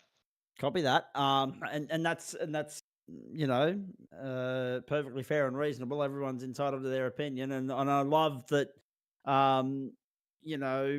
Straight off the bat, straight out of the cockpit, you've been good enough to come in and pass on those comments, mate. We love it when drivers are passionate and unfiltered, and we can tell you're wearing your heart on your sleeve at the moment. Your own individual performance was formidable, though, on a night where it was very hard to gauge exactly how it was going to play out. Your strategists would have had their hair torn out, their work cut out for them, because that was an ever-evolving and changing narrative. No one saw 7 safety cars coming tonight. Yeah, I mean, no one could really hack it on the cold tyres. I mean, obviously, a lot of these boys aren't, GT3 specialists. So, with the predominant kind of forte in supercars where the tyres, golden as soon as you come out the pits, hopping on a new GT3 tyre that doesn't have the ability to be ragged as soon as you come out the pits, and after a safety car restart, everyone was making mistakes, and everyone makes mistakes, but to have 7 safety cars off the back of continuous restarts was just extremely annoying, especially knowing how strong our pace was going to be, and we proved it as well. As soon as we got to the front and there was a green flag period, we drove away, and to be honest, that probably should have been how majority of the race went, despite the first stint not really going to plan. But in the end, again, that's my own opinion. So we'll go from there. We'll see what happens for the next round. Let me ask you this before I bring Cody into the conversation, and I do want to get his thoughts on a couple of things there, right? Firstly, the changing of the guard with regards to the way in which iRacing's given GT3 the makeover, the overhaul that it has done. Your thoughts on that, and secondly as well, when you talk about the stop-start nature of the night, did that continuous intervention of the safety car impact your strategy play at all with Cody?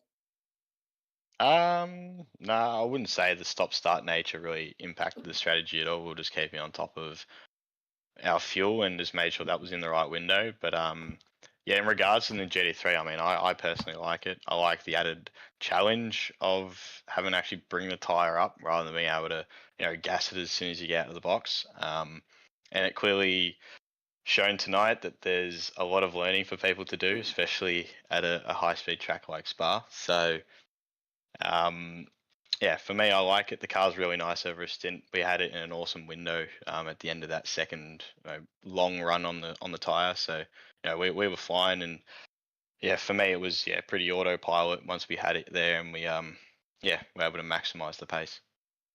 Stay with me, mate. I want to come back to you in just a moment. Cody, let's bring you in at this particular point in time, because it was a phenomenal end to the race. Fascinating viewing, compelling from a commentary standpoint, no doubt intriguing from a driver's perspective as well. And the night started and finished the same way, in the sense that Byron Pierce was trying to break down the wall of defensive Eclipse, because Byron Phillips, even though with that 15-second penalty, and I want Damon's thoughts on that too, but I want your thoughts on the role that he played in keeping Byron Pierce and Harrison Lillis at bay, because they were right there and ready to pounce and ready to push their way through. They just couldn't break through Byron.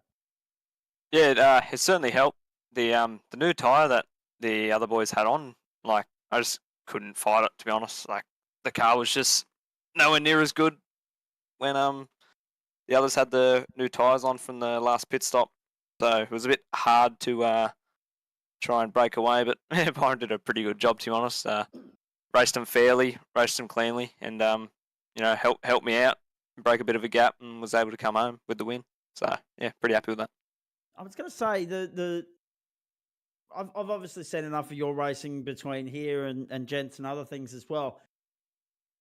You didn't seem, was it purely because of the tyre that you weren't able to put a buffer between yourself and the rest of the field, or was it another factor? Probably a part of it's probably the tyre. The other part's probably I just rock up and race. I let the boys do the setup for me, and I just rock up and do laps like an hour before the race. It was working tonight midway through the race. So again. Yeah, absolutely, mate. Every Friday. I have full trust in Damo and the boys to sort everything out, and I just get in at the end and try and bring it home. Damon, you got to love that rock and roll star kind of caper that Cody's rolling with there. I do. I'm a big fan of it, especially when he can hop in and perform so well, flying blind essentially. But your thoughts on how he goes about his business for one, and two, obviously disappointing for Byron to have that 15-second penalty, but he played an integral role in keeping you boys in the P1 spot, because there's no doubt that PS and Lillis were there and ready to fight for it.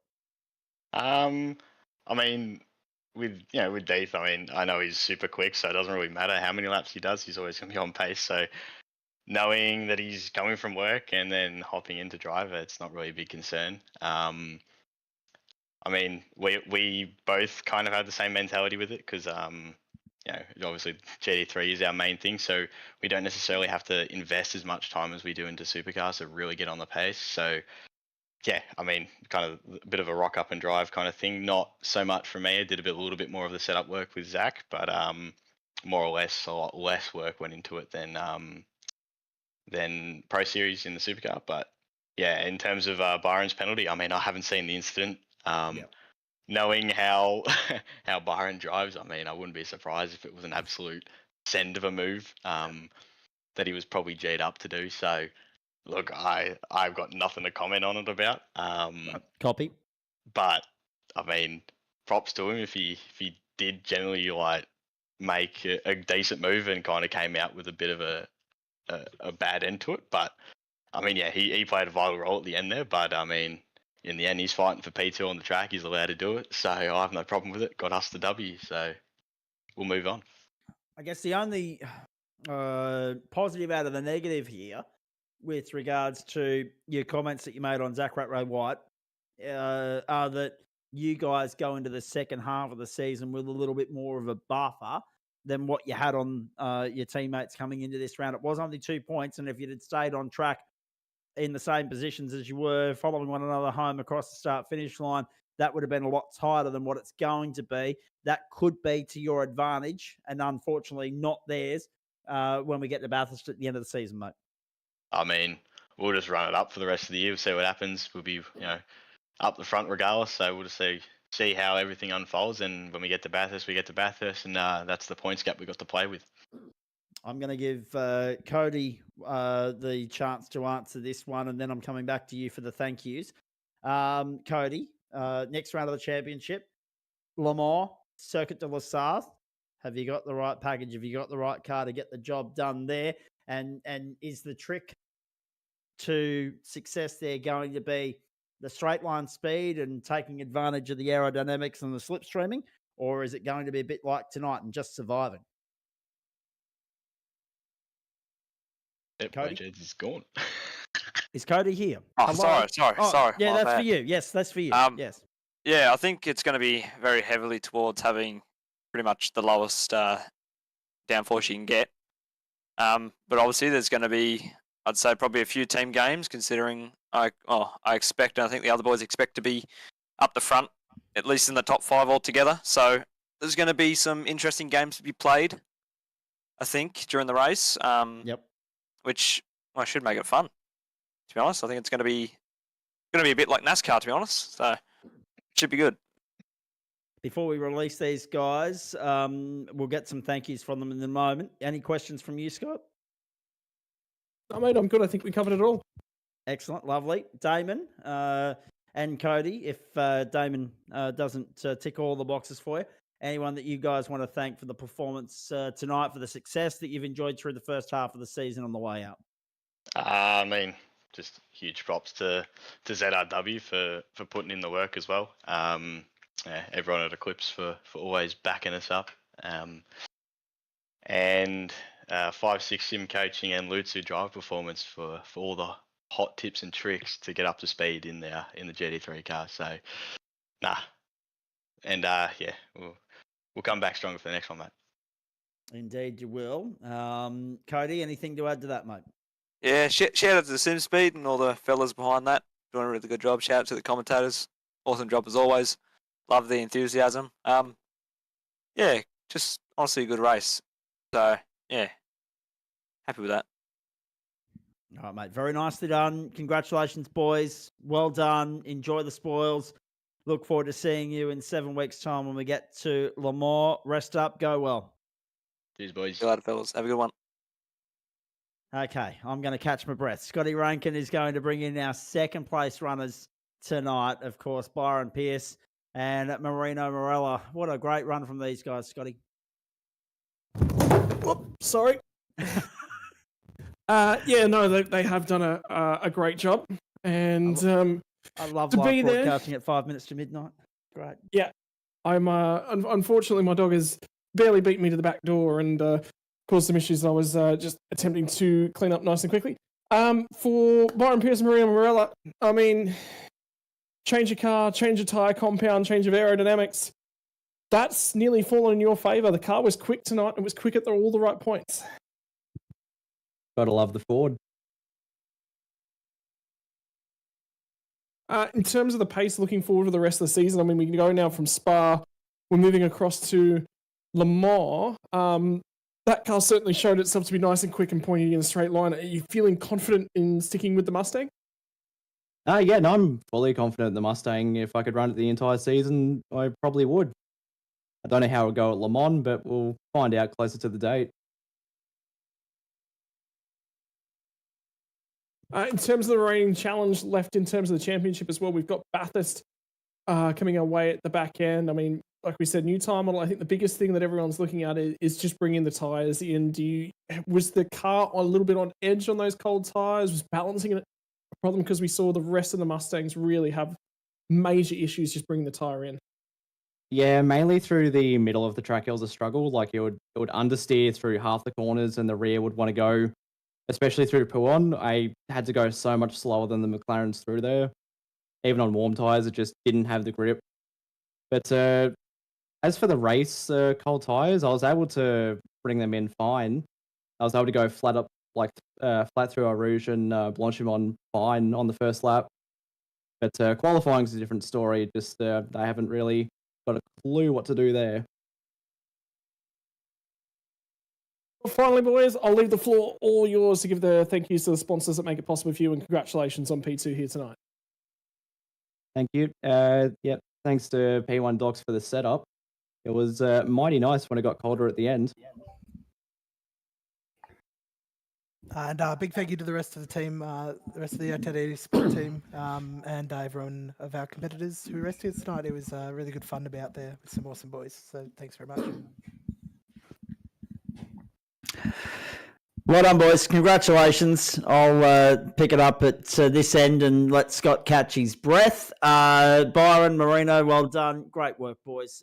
Great to see a Mustang on the podium, I think, for the first time this season in the Gamesman GTPRO Invitational Series. We'll bring our third place getters in now, if we can, please, Jay. We'll hear from Harrison Lillis and Sam Blacklock in just a moment. Two blokes that are no stranger to having a yarn with me, but it's normally after a GSRC outing, not a GT Pro. Orbit Drop Bear on the podium, and the first time this season that has been the case. Jesus, boys, what a night at the office, eh? What a night that was. Harrison, let's start with you. You wouldn't have been able to believe your luck when you came out there as the race leader after the last pit stop, considering that we saw the strategy play, the gamesmanship between you and the Eclipse boys, and you wouldn't have known until someone got in your ear to tell you that they'd made contact at La Source, and that gifted you the free kick that you needed to lead the field back to green for the final restart. Unfortunately, not able to keep them at bay, but at least you had the chance to lead the field to green to what was the final restart. Yeah, it was unbelievable. Best surprise ever, to be honest. Yeah, the boys just lit up on the voice chat. I saw the relative on my overlays. I was like, oh my God, this is real. I'm actually going to be in the lead. Obviously, those two top Eclipse cars, they just had insane pace as usual. Those guys are rapid. They figured something out with the car and the technique, and they just get it perfect every time. So obviously, it was sort of going to be a case of when, not if, they got back past. I was also going to give them my all, but it didn't take very long going up Eau Rouge. I just did not have the confidence to pin it on the first restart, and yeah, no, it was a great race, especially with Byron Pierce there as well in the Mustang. A bit of a front engine battle there. So yeah, no, it was a great race and awesome to be up the front. Now, a couple of weeks ago, you guys hadn't yet had the chance to get your head around the new GT Pro makeover, the facelift that iRacing had given these cars. It's amazing what a couple of weeks difference makes when you've had the chance to reacquaint yourself and refamiliarize yourself and retrain yourself, mate.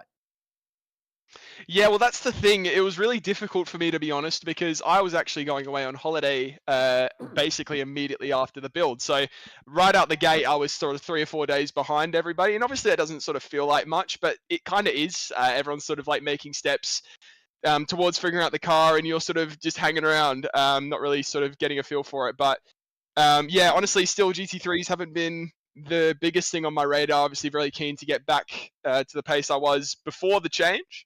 But yeah, it was really sort of vindicating this afternoon to know that that pace is back. I think it was sort of really unnerving. There's obviously all the quick guys here in Oz that race here at the front, and in the qualifying I was 12th and I wasn't sure. But yeah, the race pace came through, and yeah, it was really sort of reassuring to know that I guess we're back. By the way, congratulations on wrapping up that GSRC GT3 Pro Series championship, by the way. Hopefully, because we didn't get a chance to do the post-race championship interview because you retired on lap 1 at the Nordschleife. Yeah, it wasn't a great night. No, it wasn't, but I hope you're coming back to defend the title. Yeah, I'll be giving it a go for sure. Definitely be back. Been having a chat with a few of the lads from the other teams, and yeah, sort of asking me what car I'm going to pick. I'm like, probably the Beamer, but I don't know. Like, we'll see. It's going to be a fun season for sure. Indeed. Let's go back to matters at hand here, and that was the last 3 hours at Spa, mate. Topsy-turvy sort of night. As we said, the highlight being that you had the lead there going into the final stint. Cracking scrap with Byron Pierce, of course, but the defense that Byron Phillips put up, keeping his teammate safeguarded from you two, that was race defining, wasn't it? Yeah, of course. Like it was, you obviously sort of always know there's going to be team tactics, and the defense was obviously always going to happen, but it was, it all played out fair. I guess surprisingly, you know, like the moments like this sort of sometimes can boil over. So now I was just happy to get out of it with a good result. One thing, but also everyone sort of comes out clean enough. So yeah, fantastic afternoon. I'm getting some chatter here from the boys with regards to the Caribbean Calypso, the second test and the continuation of that. So I'll go around the grounds as soon as we're done having a chat to you two before we get off air, by the way. There's still more to come in this post-race show. Don't worry about that, folks. Harry, the other point is, I guess, the general pace of the night. There was plenty of pace there. There was plenty of time in the track. The pace of, you know, the green flag runs was relentless. It was intense, but it ended up just being a night where we had predominantly a series of short sprints with the race so heavily compromised by the intervention and the deployment of the safety car. We probably didn't see that many safety car periods coming tonight. If we get that many at Le Mans, it's going to be a very long night. But in saying that, how did the ever-evolving, changing narrative of this race impact you guys and the way you went about your strategy and your business? Yeah, I mean, you obviously just sort of play it by ear. The strategy side was all Sam Sutton. He was just an insane spotter, so he's sort of the brains of the plays to make there. But I guess, yeah, the track evolution was definitely pretty insane. Like, it got very quick there at the end. You're obviously sort of getting a feel for the car as well. The good thing about the tyres here, it doesn't really feel like they're wearing all that much, just because as the fuel comes down, you know, the car pace just sort of comes up naturally as well, as the tyre wear goes away. So it's, yeah, I mean, I think you obviously got to play it by ear, but with the safety car, you got to play with the cards you dealt, and we did that pretty well tonight. And the role your teammate Sammy Blacklock played cannot go understated either. We'll bring him in. Stay with me, Harry. Coming back to you in a moment. Sam, good evening. Or actually, no, sorry. Good morning to you. 4 past midnight. There we go. Well done. Great performance. The first time that we've seen the Orbit Drop Bear Stable on the podium this season, mate. A great drive from you and Harry on a night where just surviving was an achievement. It was intense. It was relentless. So many people come unstuck and tripped up tonight. The attrition rate, the highest we've seen all season. You had to be in it to win it. You guys got to the final 20 minutes. Harrison led the field back to green. You're sitting on, obviously helpless because he's bringing the car home, but you played a great role in keeping you guys in the hunt right throughout your stint as well, mate. Talk us through it. Well done. Yeah, thanks, Zach. Yeah, honestly, what an awesome experience to be able to team up with Harry. My main competitor towards the end of that last GSRC season. Yeah, late call up, I guess. But honestly, just super stoked with the result. I definitely didn't expect this. I knew we'd be sort of, around the 10 somewhere, hopefully a bit better. But yeah, this result is just insanely awesome for the team, and both of us as well. And yeah, my job tonight was just to give the car to Harry in a good spot, no damage or anything like that. And yeah, I think I surprised myself a bit. Had some good pace, led some laps as well, just with the way the strategy worked. And yeah, it's just so rewarding to spend 3 hours here, an hour and a half for myself in the car, and to come home with the podium is just, I think the only word to describe it's just awesome. And a pivotal moment for you guys as well, because to be fair, the first 2 rounds of this series hadn't necessarily gone the team's way. To bag a podium result, that's a huge confidence and momentum changer and booster for you guys going into the second half of the season. Yeah, exactly. And, maybe all it took was just to add a supercars wobbler in, or I don't know. I don't think I did that much tonight, but yeah. Yeah, I'm almost shocked. It's, like I said, over at GSRC, GT's never really been my thing. I just try and jump in and have a bit of fun, and, to get in and be reasonably competitive. Obviously learning off Harry and stuff like that. Yeah, it's super. It's just awesome. And yeah, I had a really great time racing. Obviously, Harry's already reflected on Sutton, our race engineer. He does a phenomenal job at pretty much everything he does. So yeah, it's just a massive thanks to the whole team. Especially going into this round, it wasn't just me and Harry mucking around with setup stuff. There were other people getting involved, and that's as a team what you want. And yeah, it's just awesome.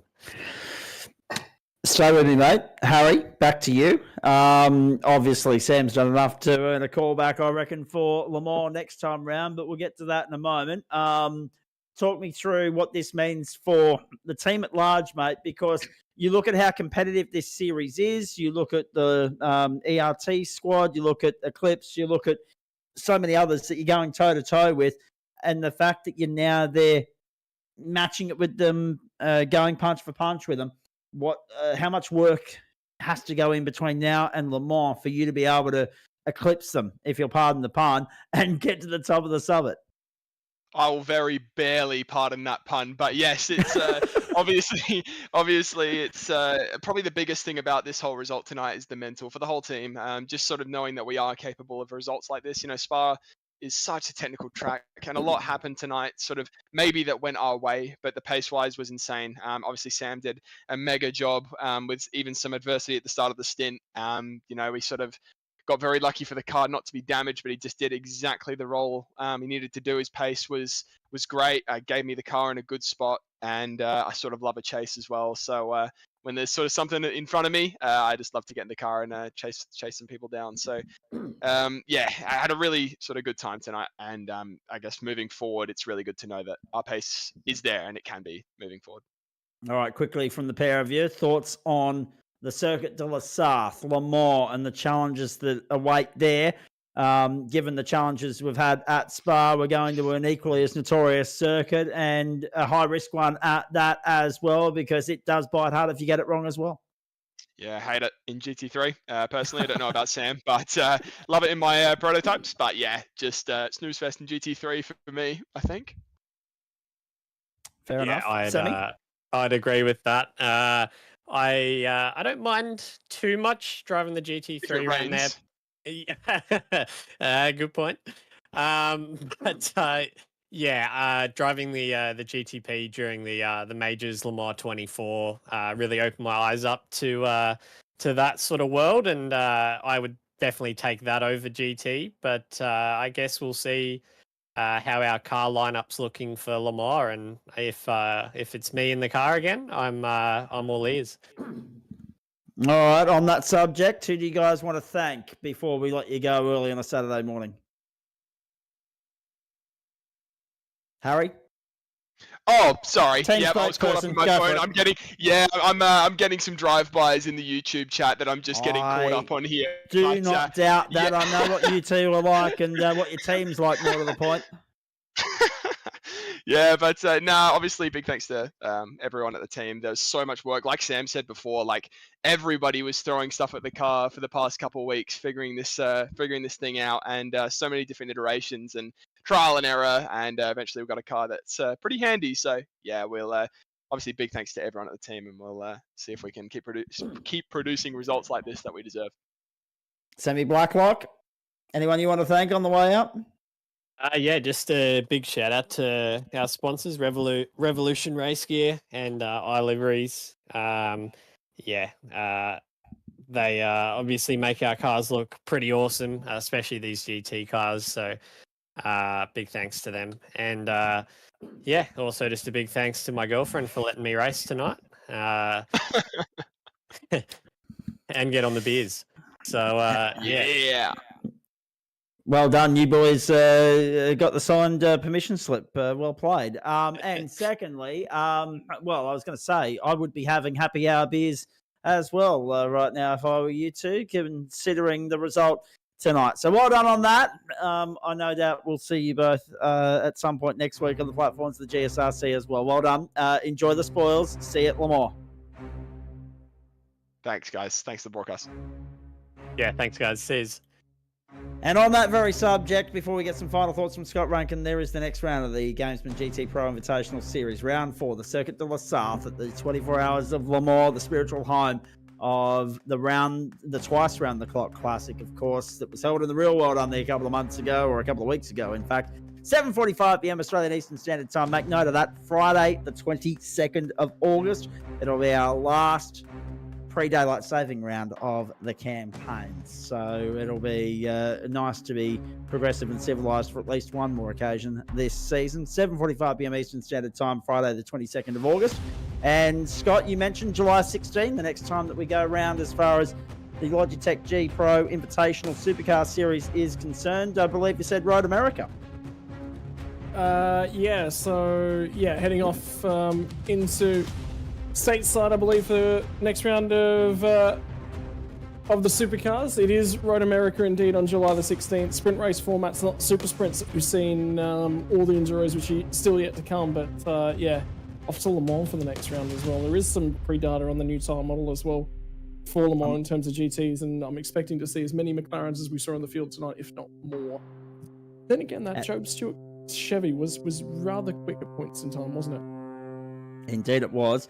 By the way, folks, I am teaming up with the boys again. I'm joining them for the 1000 on the subject of the Supercar Enduros a little bit later on in the season. I'm very much looking forward to doing so. We won't bother with championship points tonight, ladies and gentlemen, given how provisional everything is at the moment. But there it is, Wednesday, July 16. So Wednesday this week, State of Origin decided. Next week, boys, bringing you Supercars. Wednesday, July 16, coverage 7:45 p.m.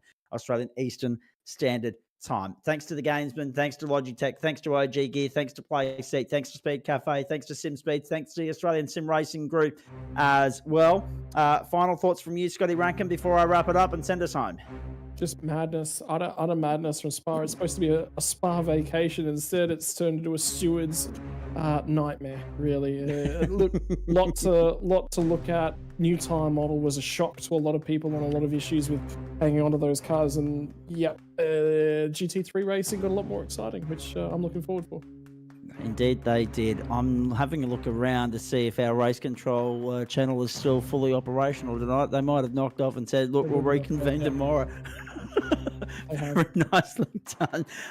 Thanks to Jay Kennedy. Thanks to Scott Rankin. We do appreciate their company, their work, their efforts as always. If you are a cricket fan, Disney Plus, ESPN, KO, all those platforms, the West Indies 1 for 20 through 5 overs in response to Australia's 286 earlier tonight. The AFL dominated by Collingwood over Carlton and GWS over West Coast. The NRLW won by the Bulldogs over the Knights, and the Broncos getting the job done over the Bulldogs in the NRL. Wimbledon continuing as well. Plenty of other sport of the non-motorsport variety happening right throughout the course of the night and the weekend as well. But all eyes, of course, on Formula One Sunday night, IndyCar and NASCAR Monday morning as well. And here at the Grenfell Kart Club throughout the course of the weekend, round 4 of the Dunlop Kart Stars Series for Karting New South Wales. On that subject, we say goodbye to you on a night of high drama in the Gamesman GT Pro Invitational Series. We say a very big thank you to you for your company. We sincerely hope that you've enjoyed it as much as we've enjoyed bringing it to you. We say a sincere thank you to the Grenfell Kart Club for housing us this evening, for facilitating the broadcast, for ensuring that we'd be able to kill 2 birds with 1 stone, 1 down and 2 to come tomorrow with the 2 days of racing out here, or later today, in fact. So we're looking forward to that immensely. On that subject, I should probably go and get some sleep. But not a high drama here that is not done yet to get us to the halfway mark of the inaugural Gamesman GT Pro Invitational Series. Eclipse Sim Sport, the dominant force throughout the course of the season, but we're seeing signs that some of the other teams are going to be there to make them earn their keep throughout the second half of the campaign. On behalf of Jay Kennedy, Scott Rankin, the entire broadcast commentary and production team here for SimSpeed and the Australian Sim Racing Group, I'm Zach Caban. Until we see you for, firstly, the Supercars from Road America on the 16th, and then on the 22nd of August from the Circuit de la Sarre for the second half of the season to get underway here. We say have a great weekend, have a great morning. Until next time, it's bye for now.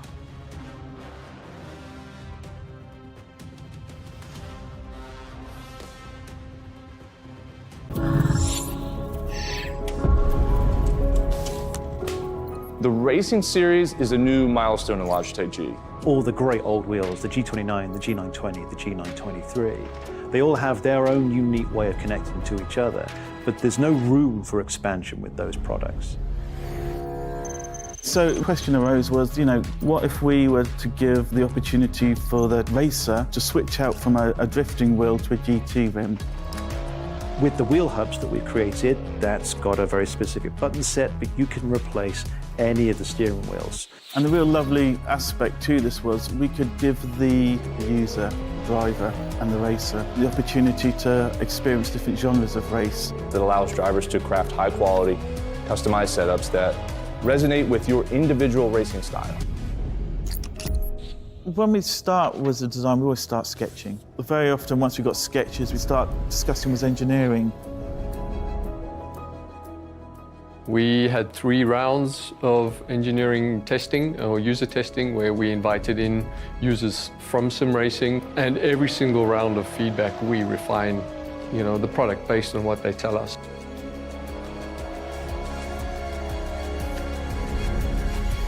In this sim racing lab, again, we're going to use data to really analyze what a driver needs. We've used everything from eye tracking to the inputs from the pedals, the inputs from the, let's say, input devices, the wheel and the pedals, the shifter.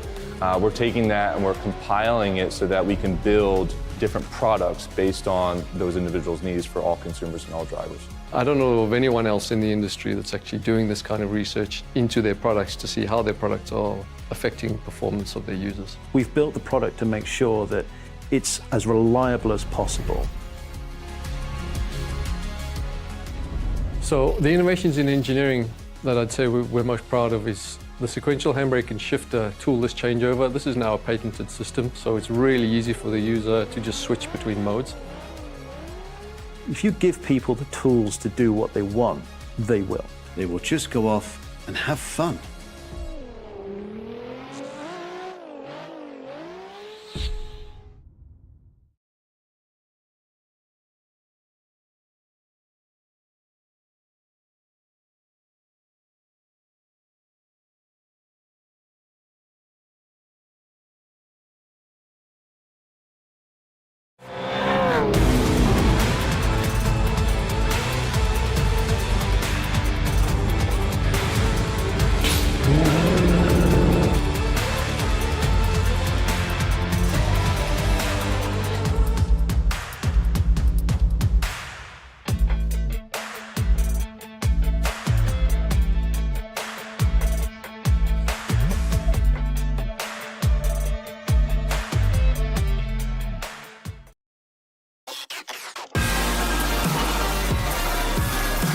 Hi, my name's Courtney Prince, and last year I competed in Porsche Carrera Cup with BWT.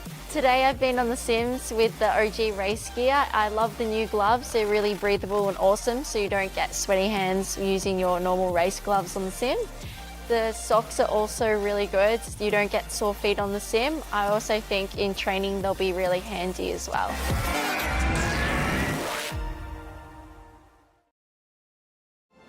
Weekend in, weekend out, Motorsport Australia officials are making waves. From waving flags, waving cars through pit lane, or responding to a wave for help. Wave hello to new lifelong friends. Who knows, you might just make waves around the world. Ride the first wave. Search Motorsport Australia officials today.